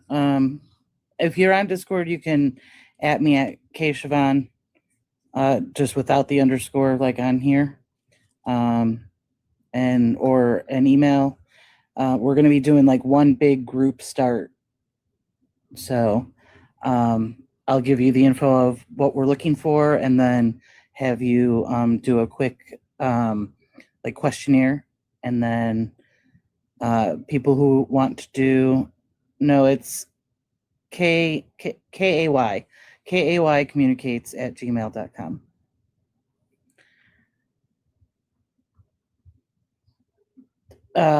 Of course, Siobhan, of course. So yeah, just send it to any of those or here, and I'll get you set up on Discord. You do have to be on Discord in order to be a mod. That's the only main caveat, and then there's some other little ones. That's it. Mm-hmm. I feel like I'm getting a migraine, Kay. I can feel it in my left eye. I didn't hear you. I'm so sorry. I feel like I'm getting a migraine. I can feel it in my left eye. Well, you need about 3 ounces of some type of carbonated beverage, caffeine, like soda or something, and then 2 extra strength Tylenol. You'll be well on your way. No. Got to have fun with the boys. So no shots? No, that is the antithesis of what I'm saying. Oh, okay. But you only need like 4 ounces. Okay. Thank you, Kay. And then Tylenol. It makes Excedrin. Oh. Okay. Okay, bye. Bye. That was in chat for Kay. All right, guys, we got to get out of here. Yeah, let's go. You stepped in the box. Now you're in the ring. Ain't no hugs here. You better take your best swing. Mike Hot, who wanna step in the flame? This ain't a debate, this a mind game. Facts type lies, get left in chain. One wrong word, get slapped out your name. This ain't TikTok T, this a war zone talk. No script, no filter, no safe walk. Bring stats and get scrambled like a glitch. I got fire in my mouth like I came from the pit. Yeah. W's in chat for 1B carry for the $2 super chat to say email sent. You are dope. Can't wait for you to join the team. Guys, thank you all. Thank you all for being amazing. Thank you all for hanging out. Thank you all for being like fucking awesome. Who are we rating? I don't even know who's live. Go find someone. Go find someone black and show them some love. Please and thank you. Go find a creator that's live, that's black, and show them some love. So do that. Please and thank you. All right, guys, I love you guys. We're going to get out of here. I'll be back in some way, shape, or form later. You all are awesome, guys. Thank you all for the likes, the taps, the gifts, the shares. Thank you all for just hanging out with me today, especially through that last ass hat. It was so weird. And yeah, fuck that guy. You guys are all so amazing. I love you all. Thank you all. And as always,